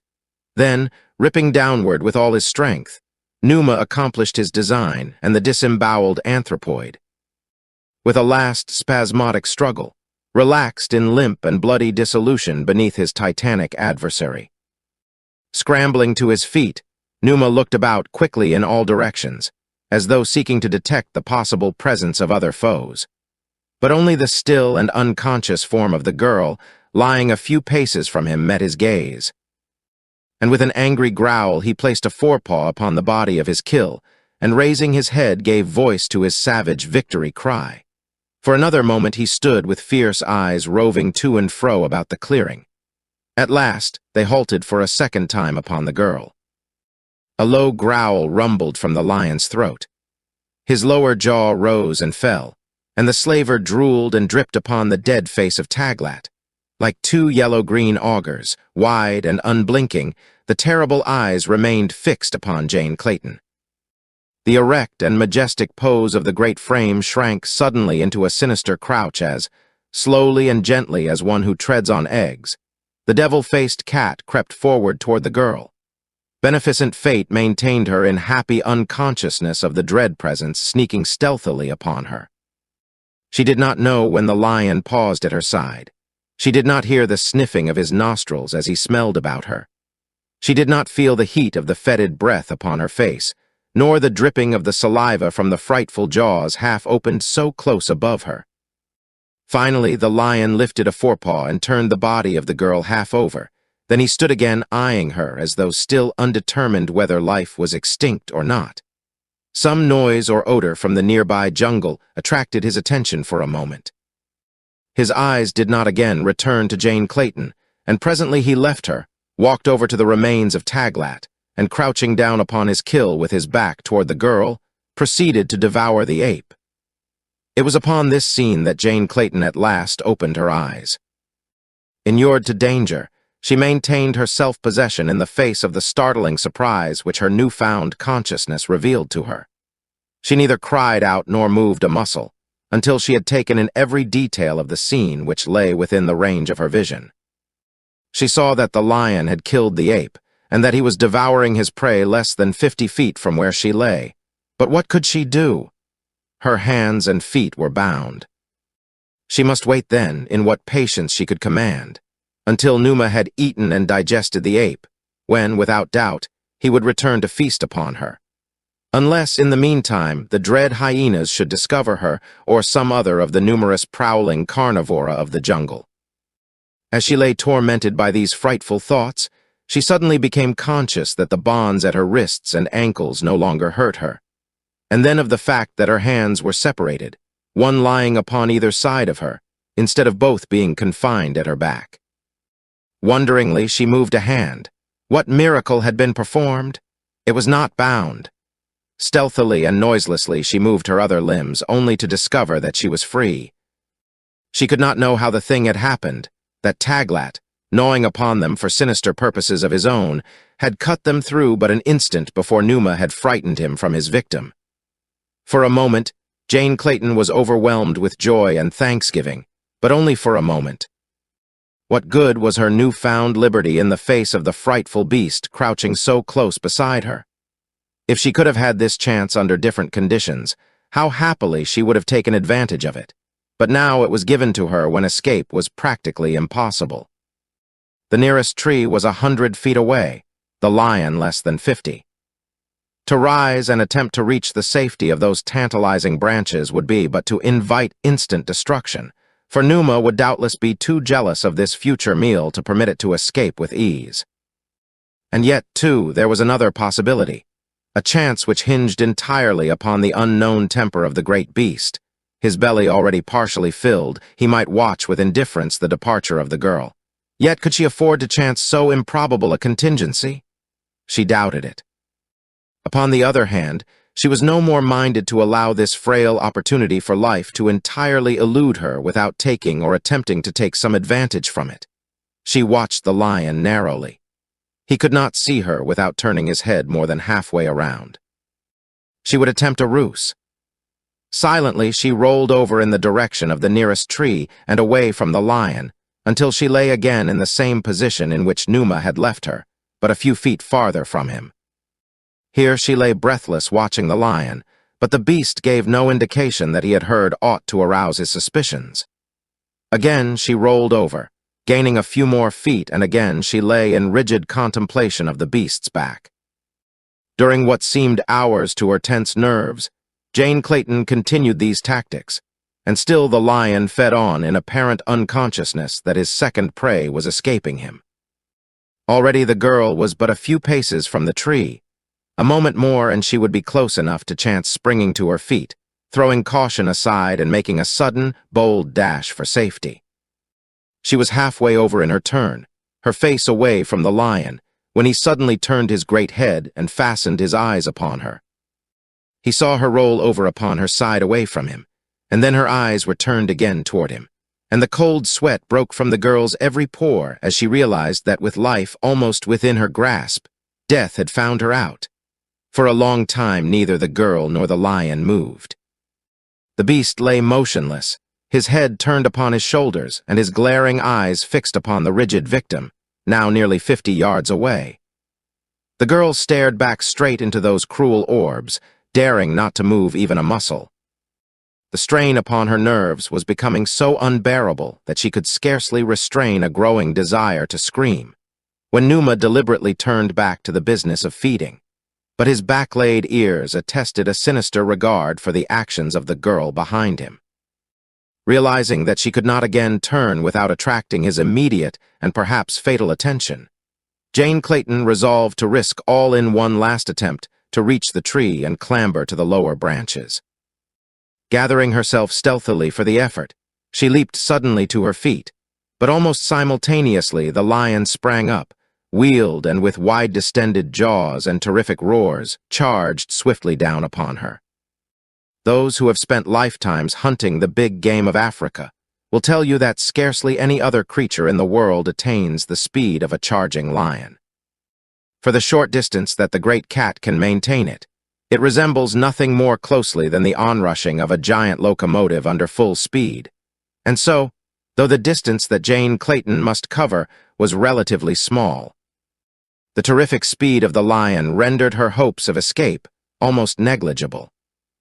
Yet fear can work wonders, and though the upward spring of the lion as he neared the tree into which she was scrambling brought his talons in contact with her boots, she eluded his raking grasp, and as he hurtled against the bole of her sanctuary, the girl drew herself into the safety of the branches above his reach.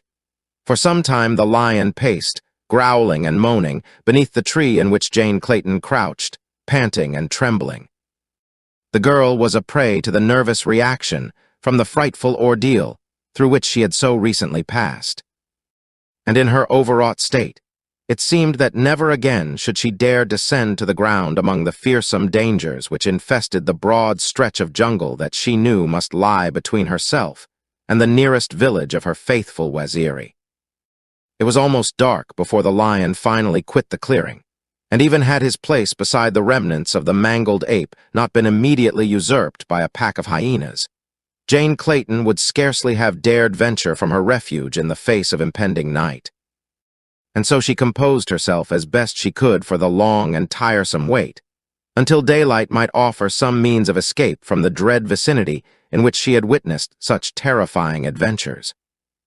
Tired nature at last overcame even her fears, and she dropped into a deep slumber, cradled in a comparatively safe, though rather uncomfortable, position against the bole of the tree, and supported by two large branches which grew outward, almost horizontally, but a few inches apart. The sun was high in the heavens when she at last awoke, and beneath her was no sign either of Numa or the hyenas. Only the clean-picked bones of the ape, scattered about the ground, attested the fact of what had transpired in this seemingly peaceful spot but a few hours before. Both hunger and thirst assailed her now, and realizing that she must descend or die of starvation, she at last summoned courage to undertake the ordeal of continuing her journey through the jungle. Descending from the tree, she set out in a southerly direction, toward the point where she believed the plains of Waziri lay, and though she knew that only ruin and desolation marked the spot where once her happy home had stood, she hoped that by coming to the broad plain, she might eventually reach one of the numerous Waziri villages that were scattered over the surrounding country, or chance upon a roving band of these indefatigable huntsmen. The day was half spent when there broke unexpectedly upon her startled ears the sound of a rifle shot not far ahead of her. As she paused to listen, this first shot was followed by another and another and another. What could it mean? The first explanation which sprung to her mind attributed the firing to an encounter between the Arab raiders and a party of Waziri. But as she did not know upon which side victory might rest, or whether she were behind friend or foe, she dared not advance nearer on the chance of revealing herself to an enemy. After listening for several minutes, she became convinced that no more than 2 or 3 rifles were engaged in the fight, since nothing approximating the sound of a volley reached her ears. But still she hesitated to approach, and at last, determining to take no chance, she climbed into the concealing foliage of a tree beside the trail she had been following, and there fearfully awaited whatever might reveal itself. As the firing became less rapid, she caught the sound of men's voices, though she could distinguish no words, and at last the reports of the guns ceased, and she heard two men calling to each other in loud tones. Then there was a long silence which was finally broken by the stealthy padding of footfalls on the trail ahead of her, and in another moment a man appeared in view backing toward her, a rifle ready in his hands, and his eyes directed in careful watchfulness along the way that he had come. Almost instantly, Jane Clayton recognized the man as Jules Freckholt, who so recently had been a guest in her home. She was upon the point of calling to him in glad relief when she saw him leap quickly to one side and hide himself in the thick verdure at the trail's side. It was evident that he was being followed by an enemy, and so Jane Clayton kept silent, lest she distract Freckholt's attention or guide his foe to his hiding place. Scarcely had Freckholt hidden himself than the figure of a white-robed Arab crept silently along the trail in pursuit. From her hiding place, Jane Clayton could see both men plainly. She recognized Achmet Zek as the leader of the band of ruffians who had raided her home and made her a prisoner. And as she saw Freckholt, the supposed friend and ally, raise his gun and take careful aim at the Arab, her heart stood still, and every power of her soul was directed upon a fervent prayer for the accuracy of his aim. Achmet Zek paused in the middle of the trail. His keen eyes scanned every bush and tree within the radius of his vision. His tall figure presented a perfect target to the perfidious assassin. There was a sharp report, and a little puff of smoke arose from the bush that hid the Belgian, as Achmet Zek stumbled forward and pitched, face down, upon the trail. As Werper stepped back into the trail, he was startled by the sound of a glad cry from above him, and as he wheeled about to discover the author of this unexpected interruption, he saw Jane Clayton drop lightly from a nearby tree and run forward with outstretched hands to congratulate him upon his victory. Chapter 20. Jane Clayton again, a prisoner though her clothes were torn and her hair disheveled. Albert Werper realized that he never before had looked upon such a vision of loveliness as that which Lady Greystoke presented in the relief and joy which she felt in coming so unexpectedly upon a friend and rescuer, when hope had seemed so far away.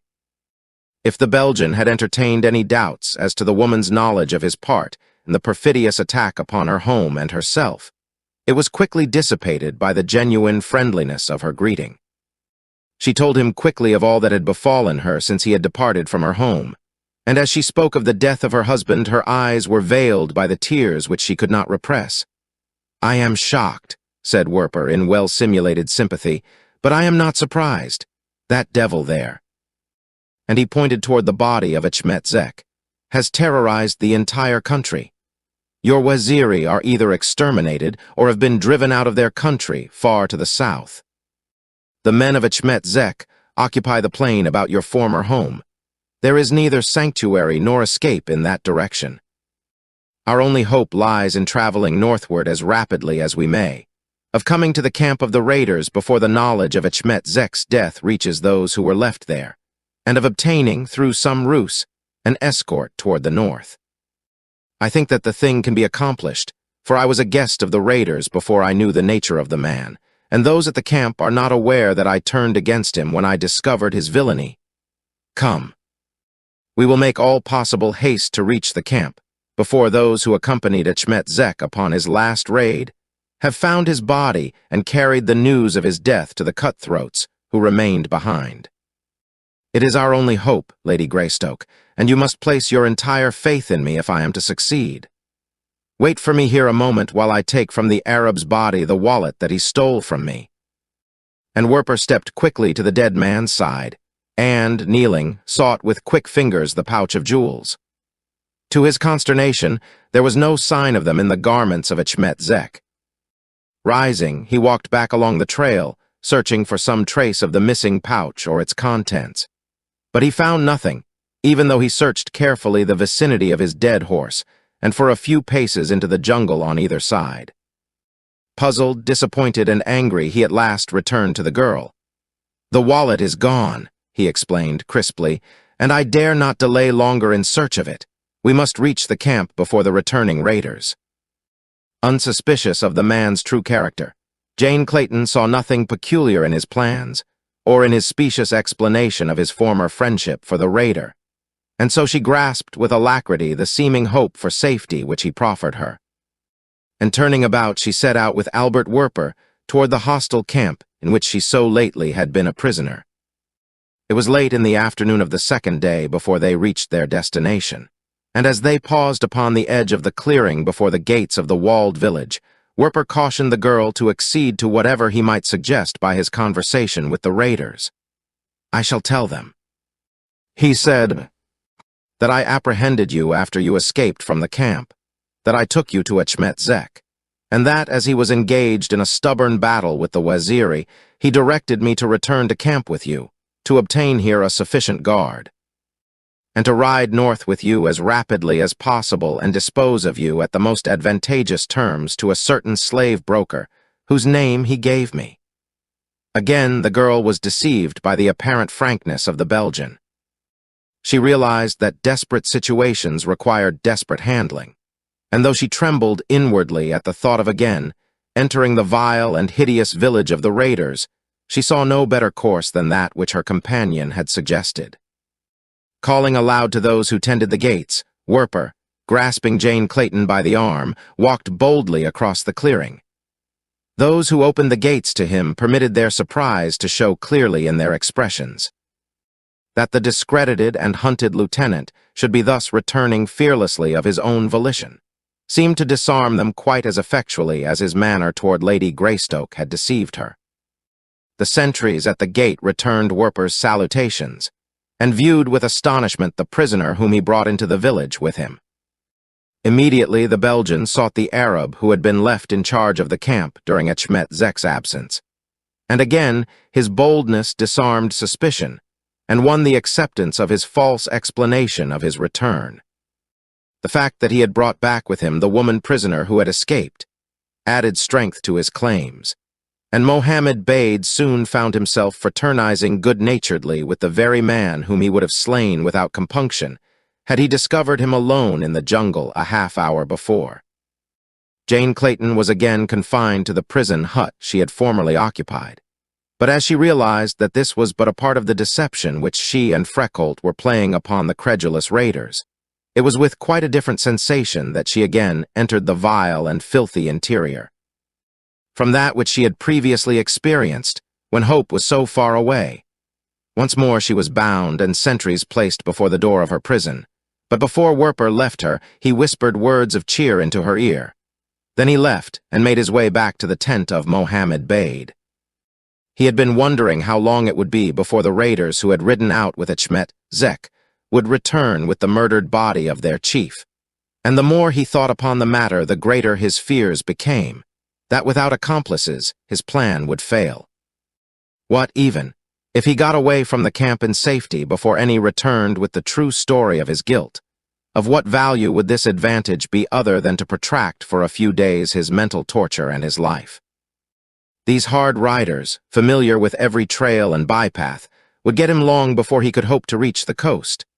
As these thoughts passed through his mind, he entered the tent where Mohammed Bade sat cross-legged upon a rug, smoking. The Arab looked up as the European came into his presence. "Greetings, O brother," he said. "Greetings," replied Werper. For a while neither spoke further. The Arab was the first to break the silence. "And my master, Echmet Zek, was well when last you saw him?" he asked. "Never was he safer from the sins and dangers of mortality," replied the Belgian. "It is well," said Mohammed Bade, blowing a little puff of blue smoke straight out before him. Again there was silence for several minutes. "And if he were dead?" asked the Belgian, determined to lead up to the truth and attempt to bribe Mohammed Bade into his service. The Arab's eyes narrowed and he leaned forward, his gaze boring straight into the eyes of the Belgian. "I have been thinking much, Werper, since you returned so unexpectedly to the camp of the man whom you had deceived and who sought you with death in his heart. I have been with Echmet Zek for many years. His own mother never knew him so well as I. He never forgives. Much less would he again trust a man who had once betrayed him. That I know. I have thought much, as I said, and the result of my thinking has assured me that Echmet Zek is dead, for otherwise you would never have dared return to his camp.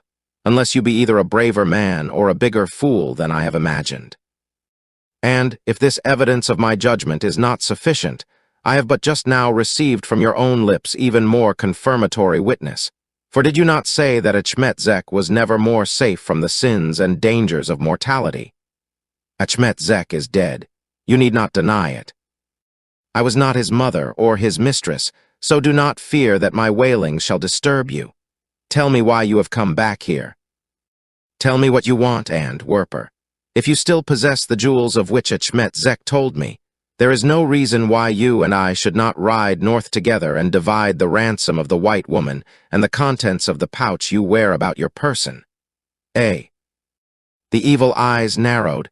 A vicious, thin-lipped smile tortured the villainous face, as Mohammed Bade grinned knowingly into the face of the Belgian. Werper was both relieved and disturbed by the Arab's attitude. The complacency with which he accepted the death of his chief lifted a considerable burden of apprehension from the shoulders of Achmet-Zek's assassin. But his demand for a share of the jewels boded ill for Werper, when Mohammed Bade should have learned that the precious stones were no longer in the Belgian's possession. To acknowledge that he had lost the jewels might be to arouse the wrath or suspicion of the Arab, to such an extent as would jeopardize his newfound chances of escape. His one hope seemed, then, to lie in fostering Mohammed Bade's belief that the jewels were still in his possession, and depend upon the accidents of the future to open an avenue of escape. Could he contrive to tent with the Arab upon the march north, he might find opportunity in plenty to remove this menace to his life and liberty. It was worth trying, and, further, there seemed no other way out of his difficulty. Yes, he said, Achmet-Zek is dead. He fell in battle with a company of Abyssinian cavalry that held me captive. During the fighting I escaped, but I doubt if any of Achmet-Zek's men live, and the gold they sought is in the possession of the Abyssinians. Even now they are doubtless marching on this camp, for they were sent by Menelik to punish Achmet-Zek and his followers for a raid upon an Abyssinian village. There are many of them, and if we do not make haste to escape, we shall all suffer the same fate as Achmet-Zek. Mohammed Bade listened in silence. How much of the unbeliever's story he might safely believe he did not know, but as it afforded him an excuse for deserting the village and making for the north, he was not inclined to cross-question the Belgian too minutely. And if I ride north with you? He asked, half the jewels and half the ransom of the woman shall be mine. Yes, replied Werper. Good, said Mohammed Bade. I go now to give the order for the breaking of camp early on the morrow, and he rose to leave the tent. Werper laid a detaining hand upon his arm. Wait. He said, let us determine how many shall accompany us. It is not well that we be burdened by the women and children, for then indeed we might be overtaken by the Abyssinians. It would be far better to select a small guard of your bravest men and leave word behind that we are riding west. Then, when the Abyssinians come, they will be put upon the wrong trail should they have it in their hearts to pursue us. And if they do not, they will at least ride north with less rapidity than as though they thought that we were ahead of them. The serpent is less wise than thou, Werper, said Mohammed Bade with a smile. It shall be done as you say. 20 men shall accompany us, and we shall ride west when we leave the village. Good, cried the Belgian, and so it was arranged. Early the next morning, Jane Clayton, after an almost sleepless night, was aroused by the sound of voices outside her prison, and a moment later Freckholt and 2 Arabs entered. The latter unbound her ankles and lifted her to her feet. Then her wrists were loosed. She was given a handful of dry bread and led out into the faint light of dawn. She looked questioningly at Freckholt, and at a moment that the Arab's attention was attracted in another direction, the man leaned toward her and whispered that all was working out as he had planned. Thus assured, the young woman felt a renewal of the hope which the long and miserable night of bondage had almost expunged. Shortly after, she was lifted to the back of a horse and, surrounded by Arabs, was escorted through the gateway of the village and off into the jungle toward the west. Half an hour later, the party turned north, and northerly was their direction for the balance of the march. Freckholt spoke with her but seldom, and she understood that, in carrying out his deception, He must maintain the semblance of her captor, rather than protect her. And so she suspected nothing, though she saw the friendly relations which seemed to exist between the European and the Arab leader of the band. If Werper succeeded in keeping himself from conversation with the young woman, he failed signally to expel her from his thoughts. 100 times a day he found his eyes wandering in her direction and feasting themselves upon her charms of face and figure. Each hour his infatuation for her grew, until his desire to possess her gained almost the proportions of madness. If either the girl or Mohammed Bade could have guessed what passed in the mind of the man which each thought a friend and ally, the apparent harmony of the little company would have been rudely disturbed. Werper had not succeeded in arranging to tent with Mohammed Bade, and so he revolved many plans for the assassination of the Arab that would have been greatly simplified had he been permitted to share the other's nightly shelter. Upon the second day out, Mohammed Bade reined his horse to the side of the animal on which the captive was mounted. It was, apparently, the first notice which the Arab had taken of the girl, but many times during these 2 days had his cunning eyes peered greedily from beneath the hood of his burnous to gloat upon the beauties of the prisoner. Nor was this hidden infatuation of any recent origin. He had conceived it when first the wife of the Englishman had fallen into the hands of Achmet Zek. But while that austere chieftain lived, Mohammed Bade had not even dared hope for a realization of his imaginings. Now, though, it was different. Only a despised dog of a Christian stood between himself and possession of the girl. How easy it would be to slay the unbeliever and take unto himself both the woman and the jewels. With the latter in his possession, the ransom which might be obtained for the captive would form no great inducement to her relinquishment in the face of the pleasures of sole ownership of her. Yes, he would kill Werper, retain all the jewels, and keep the Englishwoman.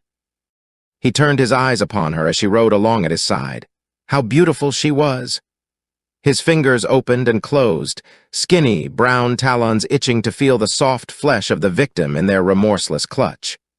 "Do you know," he asked, leaning toward her, "where this man would take you?" Jane Clayton nodded affirmatively. "And you are willing to become the plaything of a black sultan?" The girl drew herself up to her full height and turned her head away, but she did not reply.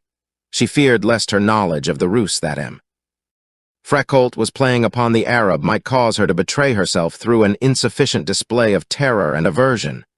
"You can escape this fate," continued the Arab. "Mohammed Bade will save you." And he reached out a brown hand and seized the fingers of her right hand in a grasp so sudden and so fierce that his brutal passion was revealed as clearly in the act as though his lips had confessed it in words. Jane Clayton wrenched herself from his grasp. "You beast!" she cried. "Leave me, or I shall call him. Freckholt." Mohammed Bade drew back with a scowl, his thin upper lip curled upward, revealing his smooth white teeth. Freckholt," he jeered. "There is no such person. The man's name is Werper. He is a liar, a thief, and a murderer. He killed his captain in the Congo country and fled to the protection of Achmet Zek. He led Achmet Zek to the plunder of your home. He followed your husband and planned to steal his gold from him. He has told me that you think him your protector, and he has played upon this to win your confidence that it might be easier to carry you north and sell you into some black sultan's harem.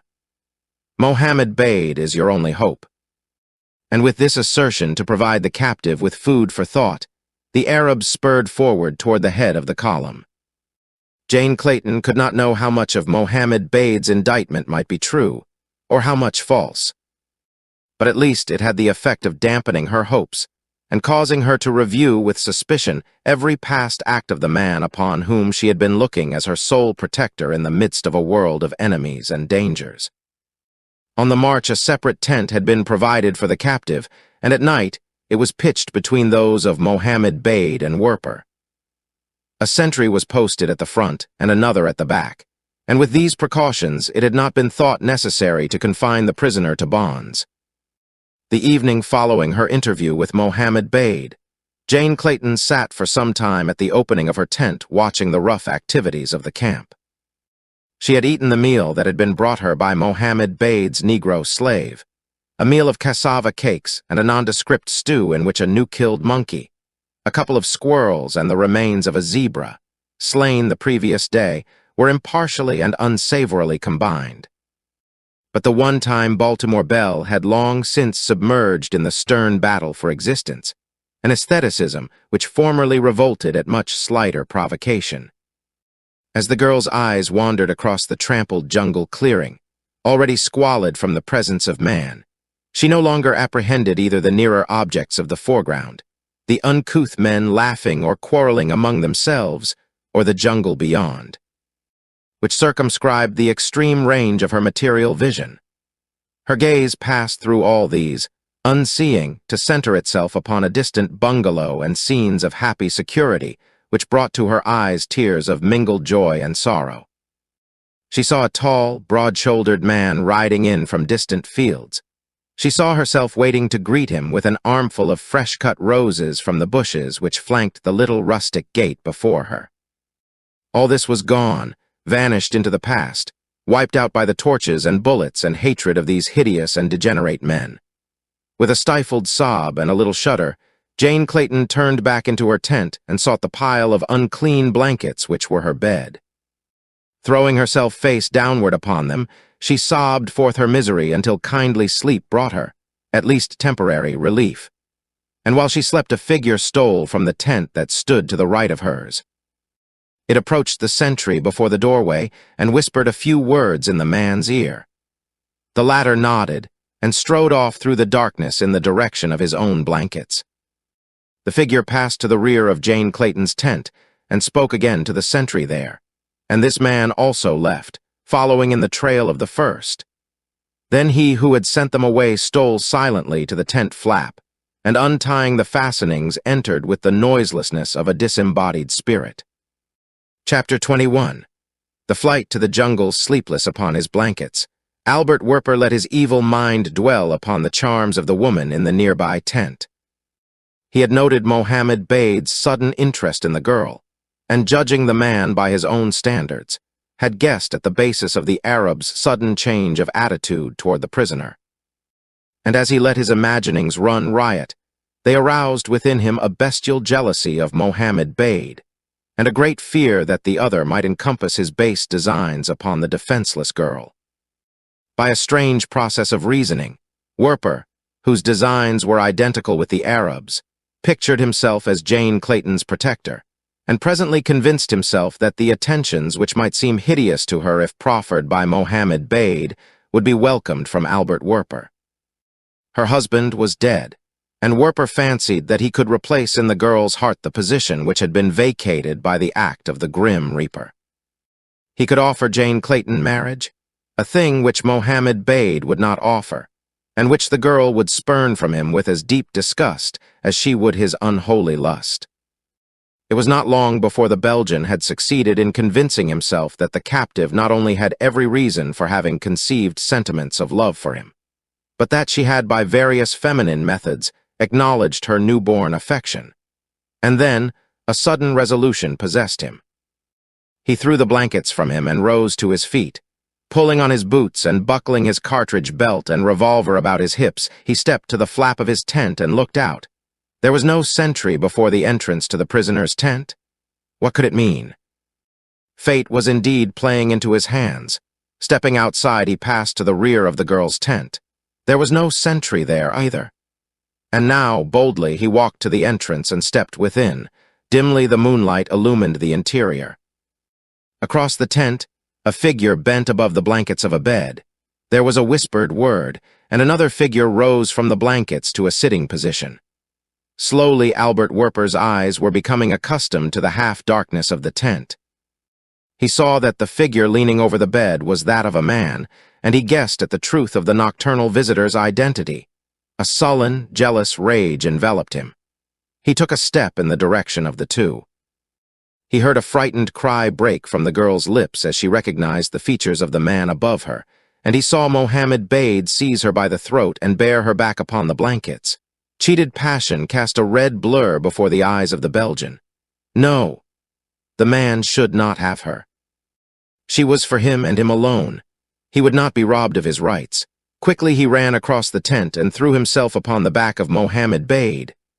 The latter, though surprised by this sudden and unexpected attack, was not one to give up without a battle. The Belgian's fingers were feeling for his throat, but the Arab tore them away and, rising, wheeled upon his adversary. As they faced each other, Werper struck the Arab a heavy blow in the face, sending him staggering backward. If he had followed up his advantage, he would have had Mohammed Bade at his mercy in another moment.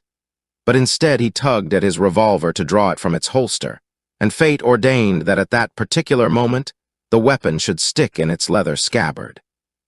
Before he could disengage it, Mohammed Bade had recovered himself and was dashing upon him. Again, Werper struck the other in the face, and the Arab returned the blow. Striking at each other and ceaselessly attempting to clinch, the two battled about the small interior of the tent, while the girl, wide-eyed in terror and astonishment, watched the duel in frozen silence. Again and again, Werper struggled to draw his weapon. Mohammed Bade, anticipating no such opposition to his base desires, had come to the tent unarmed, except for a long knife which he now drew as he stood panting during the first brief rest of the encounter. "Dog of a Christian," he whispered, "look upon this knife in the hands of Mohammed Bade. Look well, unbeliever, for it is the last thing in life that you shall see or feel. With it Mohammed Bade will cut out your black heart. If you have a God, pray to him now. In a minute more you shall be dead." And with that he rushed viciously upon the Belgian, his knife raised high above his head. Werper was still dragging futilely at his weapon. The Arab was almost upon him. In desperation, the European waited until Mohammed Bade was all but against him. Then he threw himself to one side to the floor of the tent, leaving a leg extended in the path of the Arab. The trick succeeded. Mohammed Bade, carried on by the momentum of his charge, stumbled over the projecting obstacle and crashed to the ground. Instantly he was up again and wheeling to renew the battle, but Werper was on foot ahead of him, and now his revolver, loosened from its holster, flashed in his hand. The Arab dove head first to grapple with him. There was a sharp report, a lurid gleam of flame in the darkness, and Mohammed Bade rolled over and over upon the floor to come to a final rest beside the bed of the woman he had sought to dishonor. Almost immediately following the report came the sound of excited voices in the camp without. Men were calling back and forth to one another, asking the meaning of the shot. Werper could hear them running hither and thither, investigating.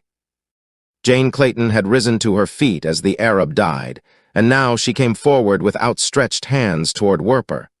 "How can I ever thank you, my friend?" she asked. "And to think that only today I had almost believed the infamous story which this beast told me of your perfidy and of your past. Forgive me, M. Freckholt. I might have known that a white man and a gentleman could be naught else than the protector of a woman of his own race amid the dangers of this savage land." Werper's hands dropped limply at his sides. He stood looking at the girl, but he could find no words to reply to her. Her innocent arraignment of his true purposes was unanswerable. Outside, the Arabs were searching for the author of the disturbing shot. The two sentries who had been relieved and sent to their blankets by Mohammed Bade were the first to suggest going to the tent of the prisoner. It occurred to them that possibly the woman had successfully defended herself against their leader. Werper heard the men approaching. To be apprehended as the slayer of Mohammed Bade would be equivalent to a sentence of immediate death. The fierce and brutal raiders would tear to pieces a Christian who had dared spill the blood of their leader.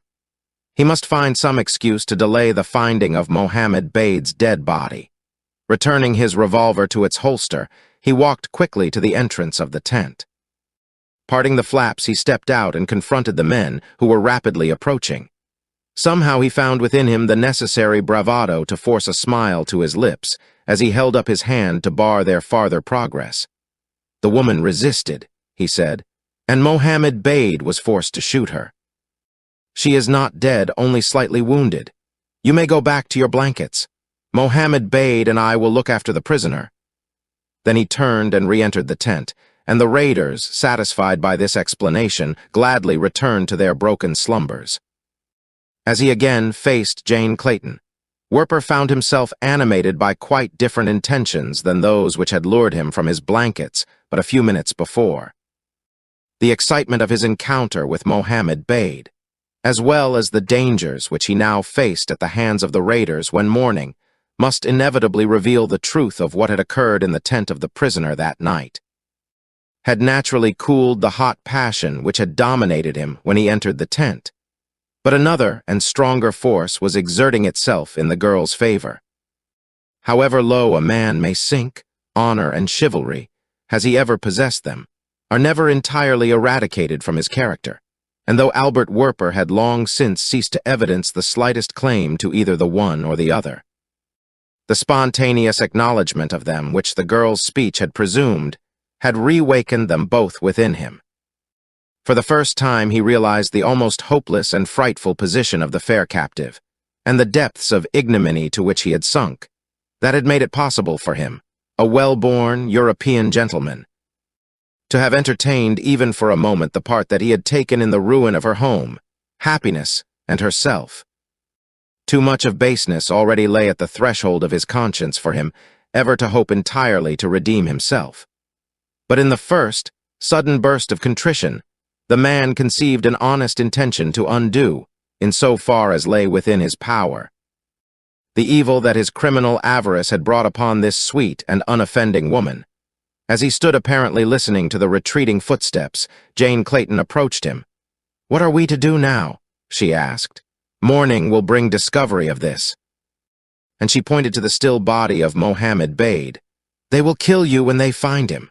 For a time Werper did not reply, then he turned suddenly toward the woman. "I have a plan," he cried. "It will require nerve and courage on your part, but you have already shown that you possess both. Can you endure still more?" "I can endure anything," she replied with a brave smile, "that may offer us even a slight chance for escape." "You must simulate death," he explained, "while I carry you from the camp. I will explain to the sentries that Mohammed Bade has ordered me to take your body into the jungle. This seemingly unnecessary act I shall explain upon the grounds that Mohammed Bade had conceived a violent passion for you, and that he so regretted the act by which he had become your slayer that he could not endure the silent reproach of your lifeless body." The girl held up her hand to stop.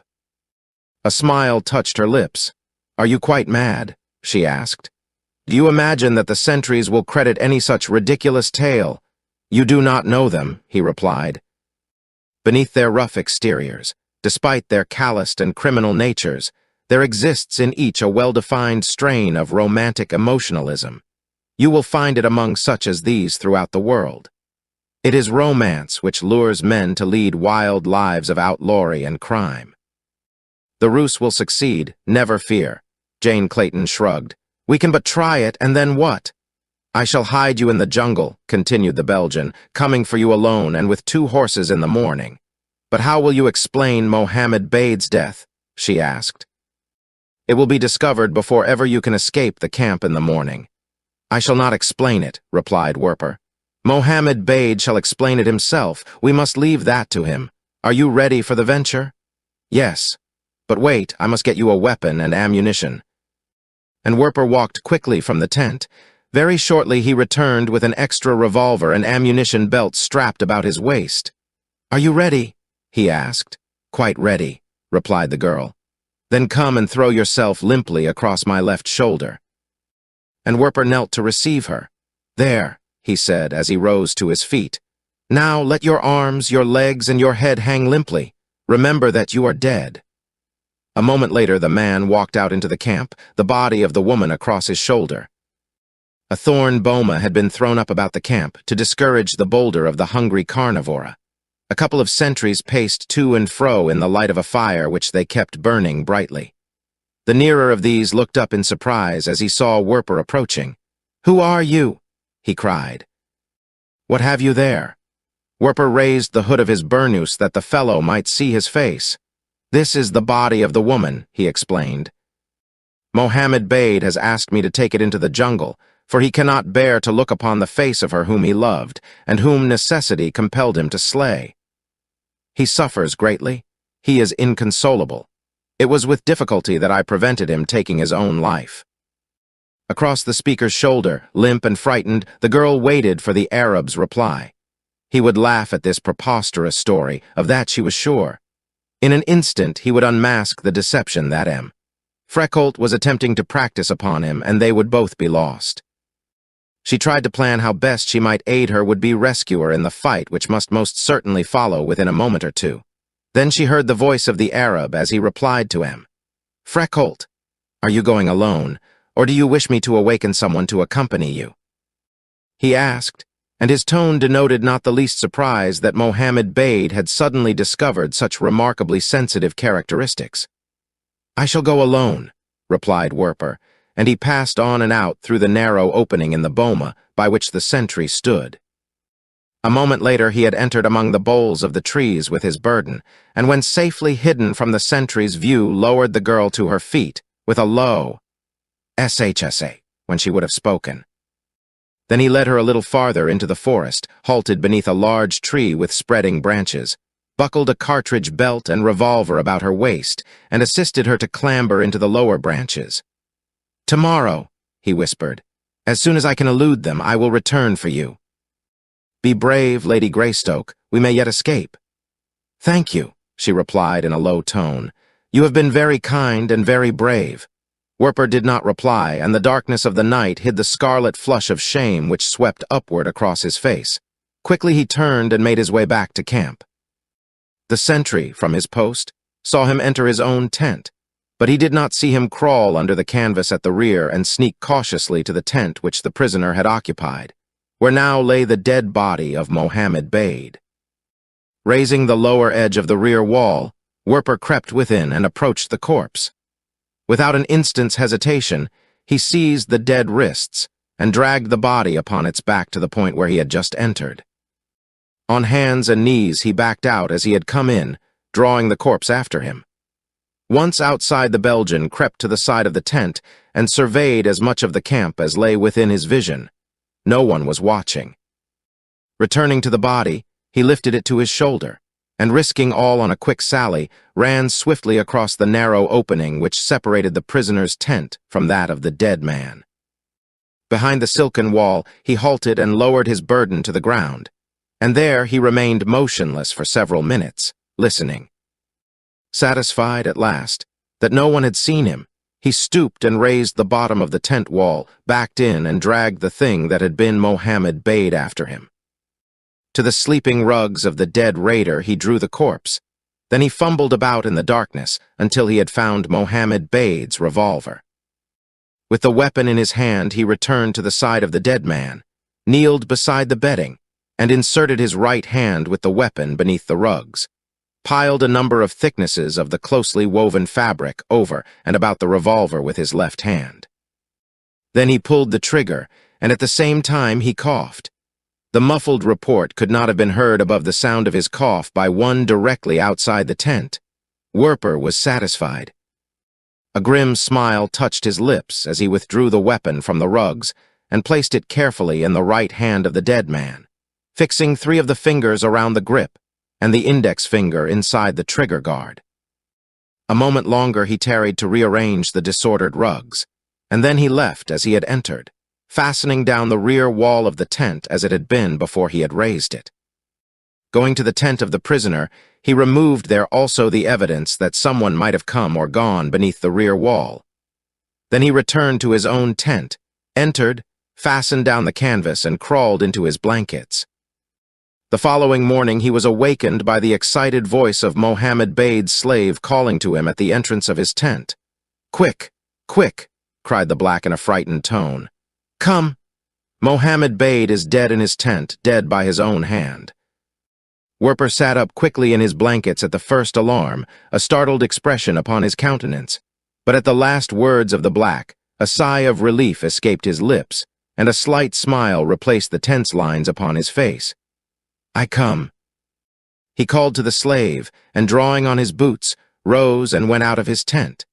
Excited Arabs and blacks were running from all parts of the camp toward the silken tent of Mohammed Bade, and when Werper entered he found a number of the raiders crowded about the corpse, now cold and stiff. Shouldering his way among them, the Belgian halted beside the dead body of the raider. He looked down in silence for a moment upon the still face, then he wheeled upon the Arabs. "Who has done this thing?" he cried. His tone was both menacing and accusing. "Who has murdered Mohammed Bade?" A sudden chorus of voices arose in tumultuous protest. "Mohammed Bade was not murdered," they cried. "He died by his own hand. This and Allah are our witnesses," and they pointed to a revolver in the dead man's hand. For a time, Werper pretended to be skeptical, but at last permitted himself to be convinced that Mohammed Bade had indeed killed himself in remorse for the death of the white woman he had, all unknown to his followers, loved so devotedly. Werper himself wrapped the blankets of the dead man about the corpse, taking care to fold inward the scorched and bullet-torn fabric that had muffled the report of the weapon he had fired the night before. Then 6 husky blacks carried the body out into the clearing where the camp stood and deposited it in a shallow grave. As the loose earth fell upon the silent form beneath the telltale blankets, Albert Werper heaved another sigh of relief. His plan had worked out even better than he had dared hope. With Achmet Zek and Mohammed Bade both dead, the raiders were without a leader, and after a brief conference, they decided to return into the north on visits to the various tribes to which they belonged. Werper, after learning the direction they intended taking, announced that, for his part, he was going east to the coast, and as they knew of nothing he possessed which any of them coveted, they signified their willingness that he should go his way. As they rode off, he sat his horse in the center of the clearing watching them disappear one by one into the jungle, and thanked his God that he had at last escaped their villainous clutches. When he could no longer hear any sound of them, he turned to the right and rode into the forest toward the tree where he had hidden Lady Greystoke, and drawing rein beneath it, called up in a gay and hopeful voice a pleasant, "Good morning." There was no reply, and though his eyes searched the thick foliage above him, he could see no sign of the girl. Dismounting, he quickly climbed into the tree where he could obtain a view of all its branches. The tree was empty. Jane Clayton had vanished during the silent watches of the jungle night. Chapter 22. Tarzan recovers his reason as Tarzan let the pebbles from the recovered pouch run through his fingers. His thoughts returned to the pile of yellow ingots about which the Arabs and the Abyssinians had waged their relentless battle. What was there in common between that pile of dirty metal and the beautiful, sparkling pebbles that had formerly been in his pouch? What was the metal? From whence had it come? What was that tantalizing half-conviction which seemed to demand the recognition of his memory that the yellow pile for which these men had fought and died had been intimately connected with his past, that it had been his? What had been his past? He shook his head. Vaguely, the memory of his apish childhood passed slowly in review. Then came a strangely tangled mass of faces, figures and events which seemed to have no relation to Tarzan of the Apes, and yet which were, even in their fragmentary form, familiar. Slowly and painfully, recollection was attempting to reassert itself. The hurt brain was mending, as the cause of its recent failure to function was being slowly absorbed or removed by the healing processes of perfect circulation. The people who now passed before his mind's eye for the first time in weeks wore familiar faces, but yet he could neither place them in the niches they had once filled in his past life, nor call them by name. One was a fair she, and it was her face which most often moved through the tangled recollections of his convalescing brain. Who was she? What had she been to Tarzan of the Apes? He seemed to see her about the very spot upon which the pile of gold had been unearthed by the Abyssinians, but the surroundings were vastly different from those which now obtained. There was a building, there were many buildings, and there were hedges, fences, and flowers. Tarzan puckered his brow in puzzled study of the wonderful problem. For an instant, he seemed to grasp the whole of a true explanation. And then, just as success was within his grasp, the picture faded into a jungle scene where a naked, white youth danced in company with a band of hairy, primordial ape things. Tarzan shook his head and sighed. Why was it that he could not recollect? At least he was sure that in some way the pile of gold, the place where it lay, the subtle aroma of the elusive she he had been pursuing, the memory figure of the white woman and he himself, were inextricably connected by the ties of a forgotten past. If the woman belonged there, what better place to search or await her than the very spot which his broken recollections seemed to assign to her? It was worth trying. Tarzan slipped the thong of the empty pouch over his shoulder and started off through the trees in the direction of the plain. At the outskirts of the forest, he met the Arabs returning in search of Achmet Zek. Hiding, he let them pass, and then resumed his way toward the charred ruins of the home he had been almost upon the point of recalling to his memory. His journey across the plain was interrupted by the discovery of a small herd of antelope in a little swale, where the cover and the wind were well combined to make stalking easy. A fat yearling rewarded a half-hour of stealthy creeping and a sudden, savage rush, and it was late in the afternoon when the ape-man settled himself upon his haunches beside his kill to enjoy the fruits of his skill, his cunning, and his prowess. His hunger satisfied, thirst next claimed his attention. The river lured him by the shortest path toward its refreshing waters, and when he had drunk, night already had fallen, and he was some half-mile or more downstream from the point where he had seen the pile of yellow ingots, and where he hoped to meet the memory woman, or find some clue to her whereabouts or her identity. To the jungle-bred, time is usually a matter of small moment, and haste, except when engendered by terror, by rage, or by hunger, is distasteful. Today was gone. Therefore tomorrow, of which there was an infinite procession, would answer admirably for Tarzan's further quest. And, besides, the ape-man was tired and would sleep. A tree afforded him the safety, seclusion, and comforts of a well-appointed bedchamber, and to the chorus of the hunters and the hunted of the wild river bank, he soon dropped off into deep slumber. Morning found him both hungry and thirsty again, and dropping from his tree, he made his way to the drinking place at the river's edge. There he found Numa, the lion, ahead of him. The big fellow was lapping the water greedily, and at the approach of Tarzan along the trail in his rear, he raised his head, and turning his gaze backward across his maned shoulders, glared at the intruder.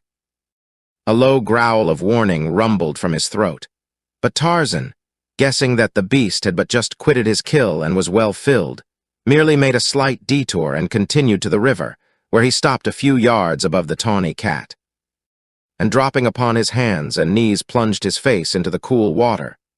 For a moment the lion continued to eye the man, then he resumed his drinking, and man and beast quenched their thirst side by side, each apparently oblivious of the other's presence. Numa was the first to finish.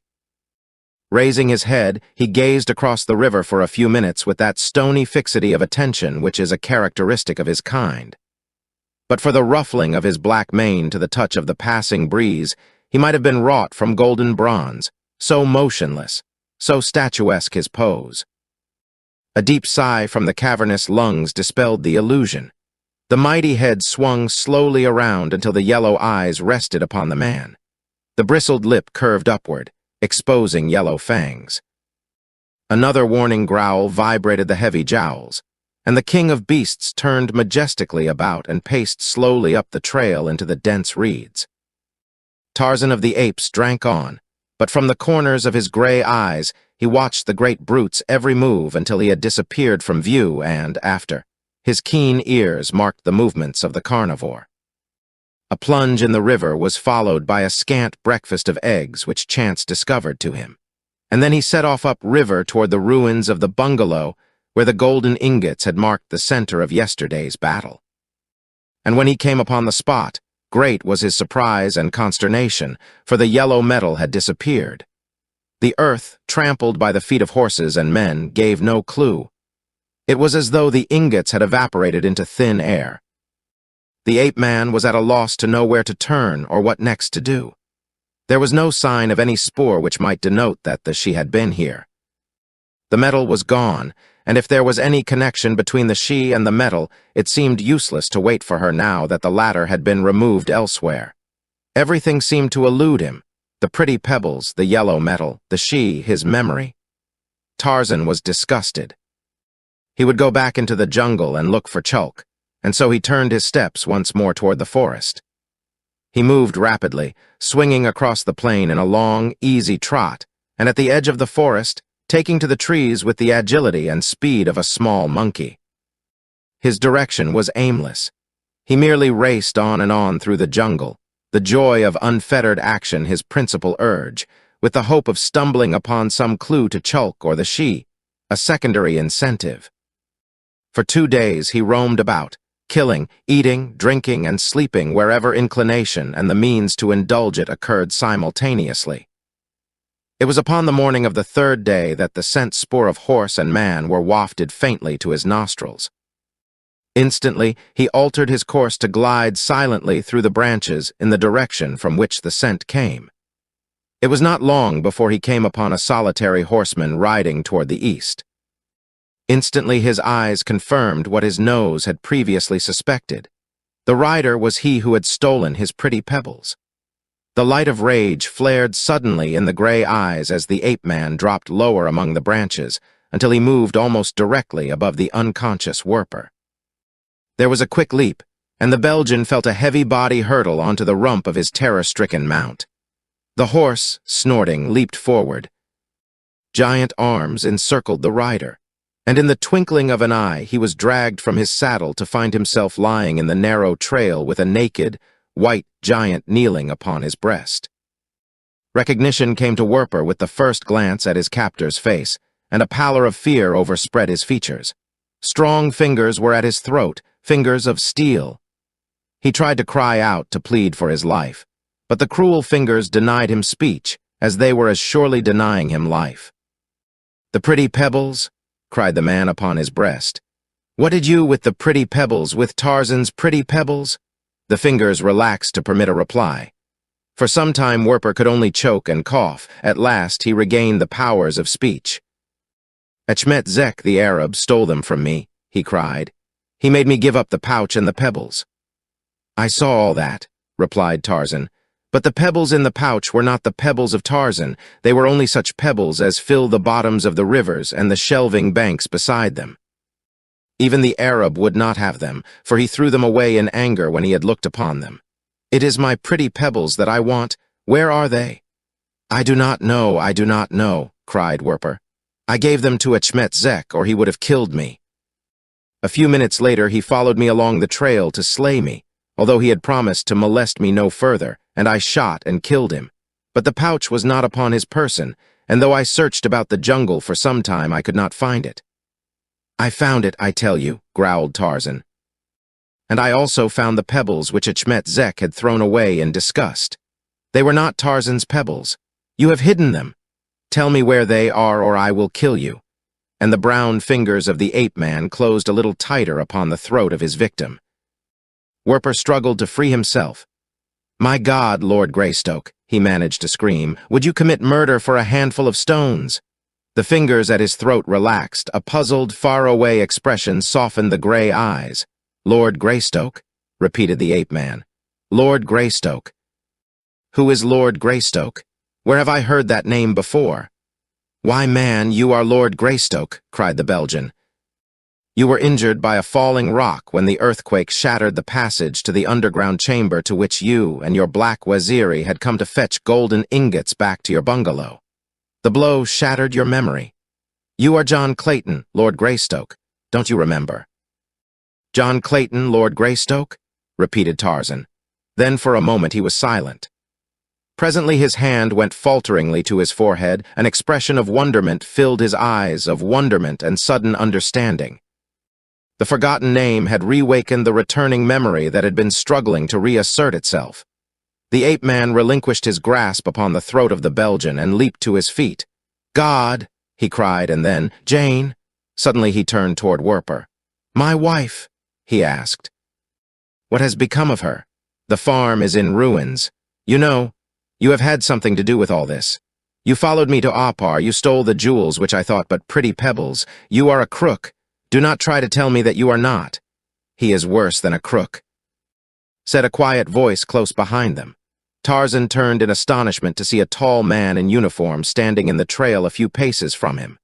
Back of the man were a number of black soldiers in the uniform of the Congo Free State. "He is a murderer, monsieur," continued the officer. I have followed him for a long time to take him back to stand trial for the killing of his superior officer. Werper was upon his feet now, gazing, white and trembling, at the fate which had overtaken him even in the fastness of the labyrinthine jungle. Instinctively he turned to flee, but Tarzan of the Apes reached out a strong hand and grasped him by the shoulder. "Wait," said the ape-man to his captive. "This gentleman wishes you, and so do I. When I am through with you, he may have you. Tell me what has become of my wife." The Belgian officer eyed the almost naked, white giant with curiosity. He noted the strange contrast of primitive weapons and apparel, and the easy, fluent French which the man spoke. The former denoted the lowest, the latter the highest type of culture. He could not quite determine the social status of this strange creature, but he knew that he did not relish the easy assurance with which the fellow presumed to dictate when he might take possession of the prisoner. "Pardon me," he said, stepping forward and placing his hand on Werper's other shoulder. "But this gentleman is my prisoner. He must come with me." "When I am through with him," replied Tarzan quietly. The officer turned and beckoned to the soldiers standing in the trail behind him. A company of uniformed blacks stepped quickly forward and, pushing past the three, surrounded the ape-man and his captive. "Both the law and the power to enforce it are upon my side," announced the officer. "Let us have no trouble. If you have a grievance against this man, you may return with me and enter your charge regularly before an authorized tribunal." "Your legal rights are not above suspicion, my friend," replied Tarzan, "and your power to enforce your commands are only apparent, not real. You have presumed to enter British territory with an armed force. Where is your authority for this invasion? Where are the extradition papers which warrant the arrest of this man? And what assurance have you that I cannot bring an armed force about you that will prevent your return to the Congo Free State?" The Belgian lost his temper. "I have no disposition to argue with a naked savage," he cried. "Unless you wish to be hurt, you will not interfere with me." "Take the prisoner, Sergeant." Werper raised his lips close to Tarzan's ear. "Keep me from them, and I can show you the very spot where I saw your wife last night," he whispered. "She cannot be far from here at this very minute." The soldiers, following the signal from their sergeant, closed in to seize Werper.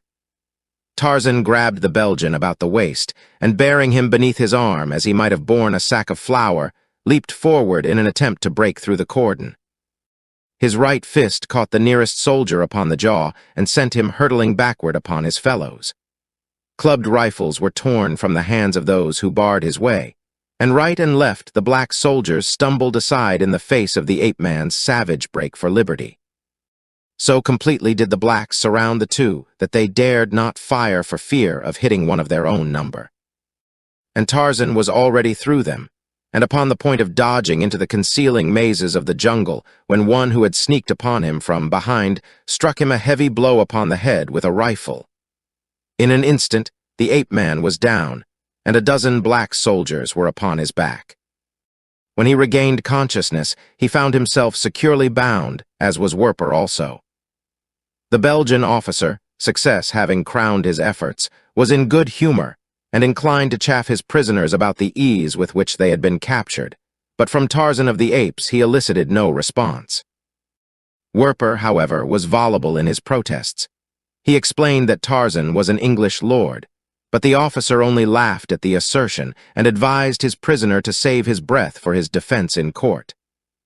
As soon as Tarzan regained his senses, and it was found that he was not seriously injured, the prisoners were hastened into line, and the return march toward the Congo Free State boundary commenced. Toward evening, the column halted beside a stream, made camp, and prepared the evening meal. From the thick foliage of the nearby jungle, a pair of fierce eyes watched the activities of the uniformed blacks with silent intensity and curiosity. From beneath beetling brows, the creature saw the boma constructed, the fires built, and the supper prepared. Tarzan and Werper had been lying bound behind a small pile of knapsacks from the time that the company had halted. But with the preparation of the meal completed, their guard ordered them to rise and come forward to one of the fires where their hands would be unfettered, that they might eat. As the giant ape-man rose, A startled expression of recognition entered the eyes of the watcher in the jungle, and a low guttural broke from the savage lips. Instantly Tarzan was alert, but the answering growl died upon his lips, suppressed by the fear that it might arouse the suspicions of the soldiers. Suddenly, an inspiration came to him. He turned toward Werper. "I am going to speak to you in a loud voice and in a tongue which you do not understand. Appear to listen intently to what I say, and occasionally mumble something as though replying in the same language. Our escape may hinge upon the success of your efforts." Werper nodded in assent and understanding, and immediately there broke from the lips of his companion a strange jargon which might have been compared with equal propriety to the barking and growling of a dog and the chattering of monkeys. The nearer soldiers looked in surprise at the ape-man. Some of them laughed, while others drew away in evident superstitious fear. The officer approached the prisoners while Tarzan was still jabbering and halted behind them, listening in perplexed interest. When Werper mumbled some ridiculous jargon in reply, his curiosity broke bounds, and he stepped forward, demanding to know what language it was that they spoke. Tarzan had gauged the measure of the man's culture from the nature and quality of his conversation during the march, and he rested the success of his reply upon the estimate he had made. "Greek," he explained. "Oh, I thought it was Greek," replied the officer. "But it has been so many years since I studied it that I was not sure. In future, however, I will thank you to speak in a language which I am more familiar with." Werper turned his head to hide a grin, whispering to Tarzan. It was Greek to him, all right, and to me, too. But one of the black soldiers mumbled in a low voice to a companion. "I have heard those sounds before. Once at night when I was lost in the jungle, I heard the hairy men of the trees talking among themselves, and their words were like the words of this white man. I wish that we had not found him. He is not a man at all. He is a bad spirit, and we shall have bad luck if we do not let him go." And the fellow rolled his eyes fearfully toward the jungle. His companion laughed nervously and moved away to repeat the conversation, with variations and exaggerations, to others of the black soldiery, so that it was not long before a frightful tale of black magic and sudden death was woven about the giant prisoner and had gone the rounds of the camp. And deep in the gloomy jungle, amidst the darkening shadows of the falling night, a hairy, man-like creature swung swiftly southward upon some secret mission of his own. Chapter 23. A night of terror to Jane Clayton, waiting in the tree where Werper had placed her. It seemed that the long night would never end, yet end it did at last, and within an hour of the coming of dawn, her spirits leaped with renewed hope at sight of a solitary horseman approaching along the trail. The flowing burnous with its loose hood hid both the face and the figure of the rider, but that it was M. Freckholt the girl well knew, since he had been garbed as an Arab, and he alone might be expected to seek her hiding place. That which she saw relieved the strain of the long night vigil, but there was much that she did not see. She did not see the black face beneath the white hood, nor the file of ebon horsemen beyond the trail's bend riding slowly in the wake of their leader. These things she did not see at first, and so she leaned downward toward the approaching rider, a cry of welcome forming in her throat. At the first word, the man looked up, reining in surprise, and as she saw the black face of Abdul Murak, the Abyssinian, she shrank back in terror among the branches. But it was too late. The man had seen her, and now he called to her to descend. At first she refused, but when a dozen black cavalrymen drew up behind their leader, and at Abdul Murak's command one of them started to climb the tree after her, she realized that resistance was futile, and came slowly down to stand upon the ground before this new captor, and plead her cause in the name of justice and humanity. Angered by recent defeat, and by the loss of the gold, the jewels, and his prisoners, Abdul Murak was in no mood to be influenced by any appeal to those softer sentiments to which, as a matter of fact, he was almost a stranger even under the most favorable conditions. He looked for degradation and possible death in punishment for his failures and his misfortunes when he should have returned to his native land and made his report to Menelik. But an acceptable gift might temper the wrath of the emperor, and surely this fair flower of another race should be gratefully received by the black ruler. When Jane Clayton had concluded her appeal, Abdul-Merak replied briefly that he would promise her protection, but that he must take her to his emperor. The girl did not need ask him why, and once again hope died within her breast. Resignedly, she permitted herself to be lifted to a seat behind one of the troopers, and again, under new masters, her journey was resumed toward what she now began to believe was her inevitable fate. Abdul-Merak, bereft of his guides by the battle he had waged against the raiders and himself, unfamiliar with the country, had wandered far from the trail he should have followed, and as a result had made but little progress toward the north since the beginning of his flight. Today he was beating toward the west in the hope of coming upon a village where he might obtain guides, but night found him still as far from a realization of his hopes as had the rising sun. It was a dispirited company which went into camp, waterless and hungry, in the dense jungle. Attracted by the horses, lions roared about the boma, and to their hideous din was added the shrill neighs of the terror-stricken beasts they hunted. There was little sleep for man or beast, and the sentries were doubled that there might be enough on duty both to guard against the sudden charge of an overbold or overhungry lion, and to keep the fire blazing, which was an even more effectual barrier against them than the thorny boma. It was well past midnight, and as yet Jane Clayton, notwithstanding that she had passed a sleepless night the night before, had scarcely more than dozed. A sense of impending danger seemed to hang like a black pall over the camp. The veteran troopers of the Black Emperor were nervous and ill at ease. Abdul-Merak left his blankets a dozen times to pace restlessly back and forth between the tethered horses and the crackling fire. The girl could see his great frame silhouetted against the lurid glare of the flames, and she guessed from the quick, nervous movements of the man that he was afraid. The roaring of the lions rose in sudden fury until the earth trembled to the hideous chorus. The horses shrilled their neighs of terror as they lay back upon their halter ropes in their mad endeavors to break loose. A trooper, braver than his fellows, leaped among the kicking, plunging, fear-maddened beasts in a futile attempt to quiet them. A lion, large and fierce and courageous, leaped almost to the boma, full in the bright light from the fire. A sentry raised his piece and fired, and the little leaden pellet unstoppered the vials of hell upon the terror-stricken camp. The shot plowed a deep and painful furrow in the lion's side, arousing all the bestial fury of the little brain, but abating not a whit the power and vigor of the great body. Unwounded, the boma and the flames might have turned him back, but now the pain and the rage wiped caution from his mind, and with a loud and angry roar he topped the barrier with an easy leap and was among the horses. What had been pandemonium before became now an indescribable tumult of hideous sound. The stricken horse upon which the lion leaped shrieked out its terror and its agony. Several about it broke their tethers and plunged madly about the camp. Men leaped from their blankets and with guns ready ran toward the picket line, and then from the jungle beyond the boma, a dozen lions, emboldened by the example of their fellow, charged fearlessly upon the camp.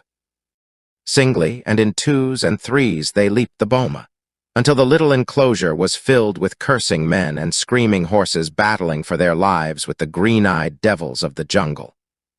With the charge of the first lion, Jane Clayton had scrambled to her feet, and now she stood horror-struck at the scene of savage slaughter that swirled and eddied about her. Once a bolting horse knocked her down, and a moment later a lion, leaping in pursuit of another terror-stricken animal, brushed her so closely that she was again thrown from her feet. Amidst the cracking of the rifles and the growls of the carnivore, rose the death screams of stricken men and horses as they were dragged down by the blood-mad cats. The leaping carnivora and the plunging horses prevented any concerted action by the Abyssinians. It was every man for himself, and in the melee, the defenseless woman was either forgotten or ignored by her black captors. A score of times was her life menaced by charging lions, by plunging horses, or by the wildly fired bullets of the frightened troopers. Yet there was no chance of escape, for now, with the fiendish cunning of their kind, the tawny hunters commenced to circle about their prey, hemming them within a ring of mighty, yellow fangs and sharp, long talons. Again and again, an individual lion would dash suddenly among the frightened men and horses, and occasionally a horse, goaded to frenzy by pain or terror, succeeded in racing safely through the circling lions, leaping the boma and escaping into the jungle. But for the men and the woman, no such escape was possible. A horse, struck by a stray bullet, fell beside Jane Clayton. A lion leaped across the expiring beast full upon the breast of a black trooper just beyond. The man clubbed his rifle and struck futilely at the broad head, and then he was down and the carnivore was standing above him. Shrieking out his terror, the soldier clawed with puny fingers at the shaggy breast in vain endeavor to push away the grinning jaws. The lion lowered his head, the gaping fangs closed with a single sickening crunch upon the fear-distorted face, and turning strode back across the body of the dead horse, dragging his limp and bloody burden with him. Wide-eyed, the girl stood watching. She saw the carnivore step upon the corpse, stumblingly, as the grisly thing swung between its forepaws, and her eyes remained fixed in fascination while the beast passed within a few paces of her. The interference of the body seemed to enrage the lion. He shook the inanimate clay venomously. He growled and roared hideously at the dead, insensate thing, and then he dropped it and raised his head to look about in search of some living victim upon which to wreak his ill temper. His yellow eyes fastened themselves balefully upon the figure of the girl, the bristling lips raised, disclosing the grinning fangs. A terrific roar broke from the savage throat, and the great beast crouched to spring upon this new and helpless victim. Quiet had fallen early upon the camp where Tarzan and Werper lay securely bound. Two nervous sentries paced their beats, their eyes rolling often toward the impenetrable shadows of the gloomy jungle. The others slept or tried to sleep, all but the ape-man. Silently and powerfully he strained at the bonds which fettered his wrists.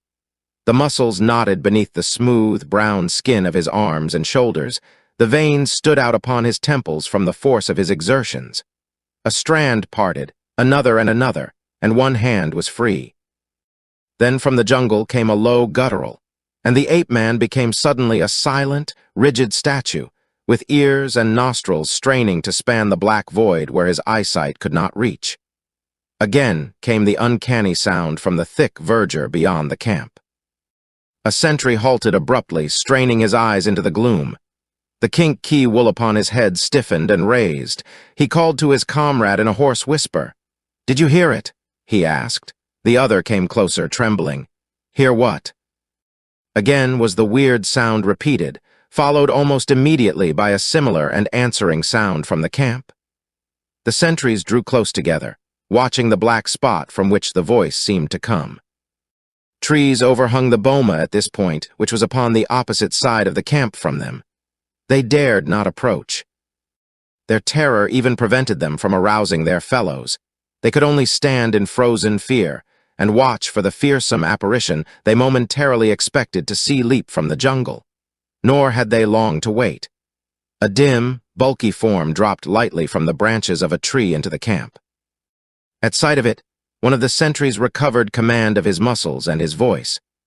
Screaming loudly to awaken the sleeping camp, he leaped toward the flickering watchfire and threw a mass of brush upon it. The white officer and the black soldiers sprang from their blankets. The flames leaped high upon the rejuvenated fire, lighting the entire camp, and the awakened men shrank back in superstitious terror from the sight that met their frightened and astonished vision.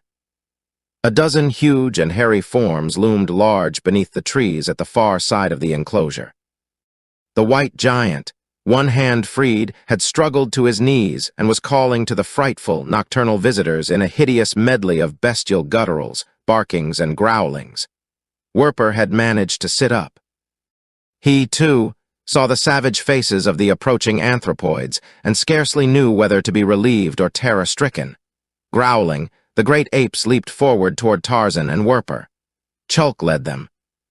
The Belgian officer called to his men to fire upon the intruders, but the Negroes held back, filled as they were with superstitious terror of the hairy treemen, and with the conviction that the white giant who could thus summon the beasts of the jungle to his aid was more than human. Drawing his own weapon, the officer fired, and Tarzan, fearing the effect of the noise upon his really timid friends, called to them to hasten and fulfill his commands. A couple of the apes turned and fled at the sound of the firearm, but Chulk and a half-dozen others waddled rapidly forward, and, following the ape-man's directions, seized both him and Werper and bore them off toward the jungle. By dint of threats, reproaches, and profanity, the Belgian officer succeeded in persuading his trembling command to fire a volley after the retreating apes. A ragged, straggling volley it was, but at least one of its bullets found a mark, for as the jungle closed about the hairy rescuers, Chulk, who bore Werper across one broad shoulder, staggered and fell.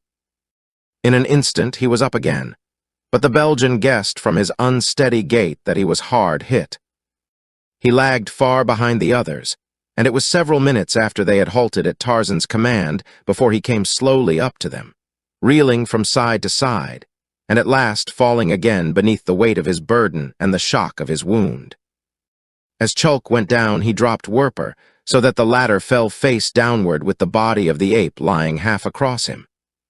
In this position, the Belgian felt something resting against his hands, which were still bound at his back, something that was not a part of the hairy body of the ape.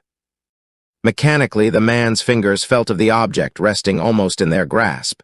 It was a soft pouch, filled with small, hard particles. Werper gasped in wonderment as recognition filtered through the incredulity of his mind. It was impossible, and yet it was true. Feverishly, he strove to remove the pouch from the ape and transfer it to his own possession. But the restricted radius to which his bonds held his hands prevented this, though he did succeed in tucking the pouch with its precious contents inside the waistband of his trousers. Tarzan, sitting at a short distance, was busy with the remaining knots of the cords which bound him. Presently he flung aside the last of them and rose to his feet. Approaching Werper, he knelt beside him. For a moment he examined the ape. "Quite dead," he announced. "It is too bad. He was a splendid creature." And then he turned to the work of liberating the Belgian. He freed his hands first, and then commenced upon the knots at his ankles. "I can do the rest," said the Belgian. "I have a small pocket knife which they overlooked when they searched me." And in this way he succeeded in ridding himself of the ape-man's attentions, that he might find and open his little knife, and cut the thong which fastened the pouch about Chulk's shoulder, and transfer it from his waistband to the breast of his shirt. Then he rose and approached Tarzan. Once again had avarice claimed him. Forgotten were the good intentions which the confidence of Jane Clayton in his honor had awakened. What she had done, the little pouch had undone. How it had come upon the person of the great ape, Werper could not imagine, unless it had been that the anthropoid had witnessed his fight with Achmet Zek, seen the Arab with the pouch and taken it away from him. But that this pouch contained the Jewels of Opar, Werper was positive. And that was all that interested him greatly. "Now," said the ape-man, "keep your promise to me. Lead me to the spot where you last saw my wife." It was slow work pushing through the jungle in the dead of night behind the slow-moving Belgian. The ape-man chafed at the delay, but the European could not swing through the trees, as could his more agile and muscular companions, and so the speed of all was limited to that of the slowest. The apes trailed out behind the two white men for a matter of a few miles, but presently their interest lagged. The foremost of them halted in a little glade, and the others stopped at his side. There they sat peering from beneath their shaggy brows at the figures of the two men forging steadily ahead, until the latter disappeared in the leafy trail beyond the clearing. Then an ape sought a comfortable couch beneath a tree, and one by one the others followed his example, so that Werper and Tarzan continued their journey alone, nor was the latter either surprised or concerned. The two had gone but a short distance beyond the glade where the apes had deserted them, when the roaring of distant lions fell upon their ears. The ape-man paid no attention to the familiar sounds until the crack of a rifle came faintly from the same direction, and when this was followed by the shrill neighing of horses, and an almost continuous fusillade of shots intermingled with increased and savage roaring of a large troop of lions. He became immediately concerned. "Someone is having trouble over there," he said, turning toward Werper. "I'll have to go to them. They may be friends. Your wife might be among them." suggested the Belgian, for since he had again come into possession of the pouch, he had become fearful and suspicious of the ape-man, and in his mind had constantly revolved many plans for eluding this giant Englishman, who was at once his savior and his captor. At the suggestion, Tarzan started as though struck with a whip. "God!" he cried, "she might be, and the lions are attacking them. They are in the camp. I can tell from the screams of the horses, and there." That was the cry of a man in his death agonies. "Stay here, man. I will come back for you. I must go first to them." And swinging into a tree, the lithe figure swung rapidly off into the night with the speed and silence of a disembodied spirit. For a moment Werper stood where the ape-man had left him. Then a cunning smile crossed his lips. "Stay here," he asked himself. "Stay here and wait until you return to find and take these jewels from me. Not I, my friend, not I." And turning abruptly eastward, Albert Werper passed through the foliage of a hanging vine and out of the sight of his fellow man forever. Chapter 24. Home as Tarzan of the Apes hurtled through the trees, the discordant sounds of the battle between the Abyssinians and the lions smote more and more distinctly upon his sensitive ears, redoubling his assurance that the plight of the human element of the conflict was critical indeed. At last, the glare of the camp fire shone plainly through the intervening trees, and a moment later the giant figure of the ape-man paused upon an overhanging bough to look down upon the bloody scene of carnage below. His quick eye took in the whole scene with a single comprehending glance, and stopped upon the figure of a woman standing facing a great lion across the carcass of a horse. The carnivore was crouching to spring, as Tarzan discovered the tragic tableau. Numa was almost beneath the branch upon which the ape-man stood, naked and unarmed. There was not even an instant's hesitation upon the part of the latter. It was as though he had not even paused in his swift progress through the trees, so lightning-like his survey and comprehension of the scene below him, so instantaneous his consequent action.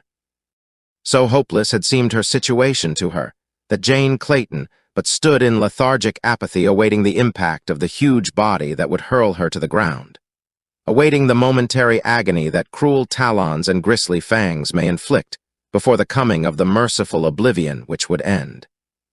Her sorrow and her suffering, what use to attempt escape? As well face the hideous end as to be dragged down from behind in futile flight. She did not even close her eyes to shut out the frightful aspect of that snarling face, and so it was that, as she saw the lion preparing to charge, she saw, too, a bronzed and mighty figure leap from an overhanging tree at the instant that Numa rose in his spring. Wide went her eyes in wonder and incredulity as she beheld this seeming apparition risen from the dead. The lion was forgotten, her own peril, everything save the wondrous miracle of this strange recrudescence. With parted lips, with palms tight pressed against her heaving bosom, the girl leaned forward, large-eyed, enthralled by the vision of her dead mate. She saw the sinewy form leap to the shoulder of the lion, hurtling against the leaping beast like a huge, animate battering ram.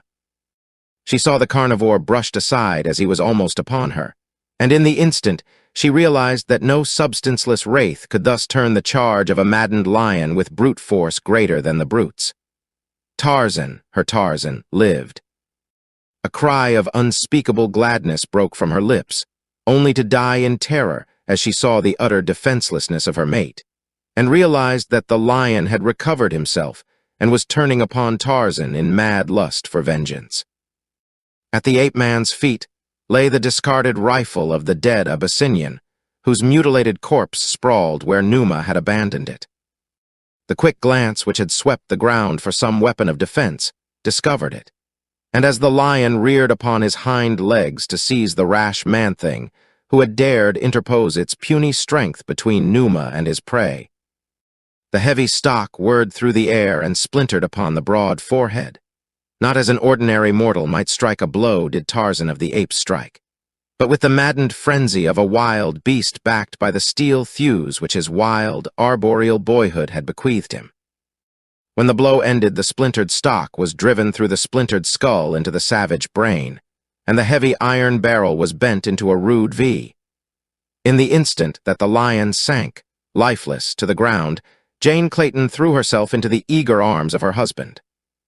For a brief instant, he strained her dear form to his breast, and then a glance about him awakened the ape-man to the dangers which still surrounded them. Upon every hand, the lions were still leaping upon new victims.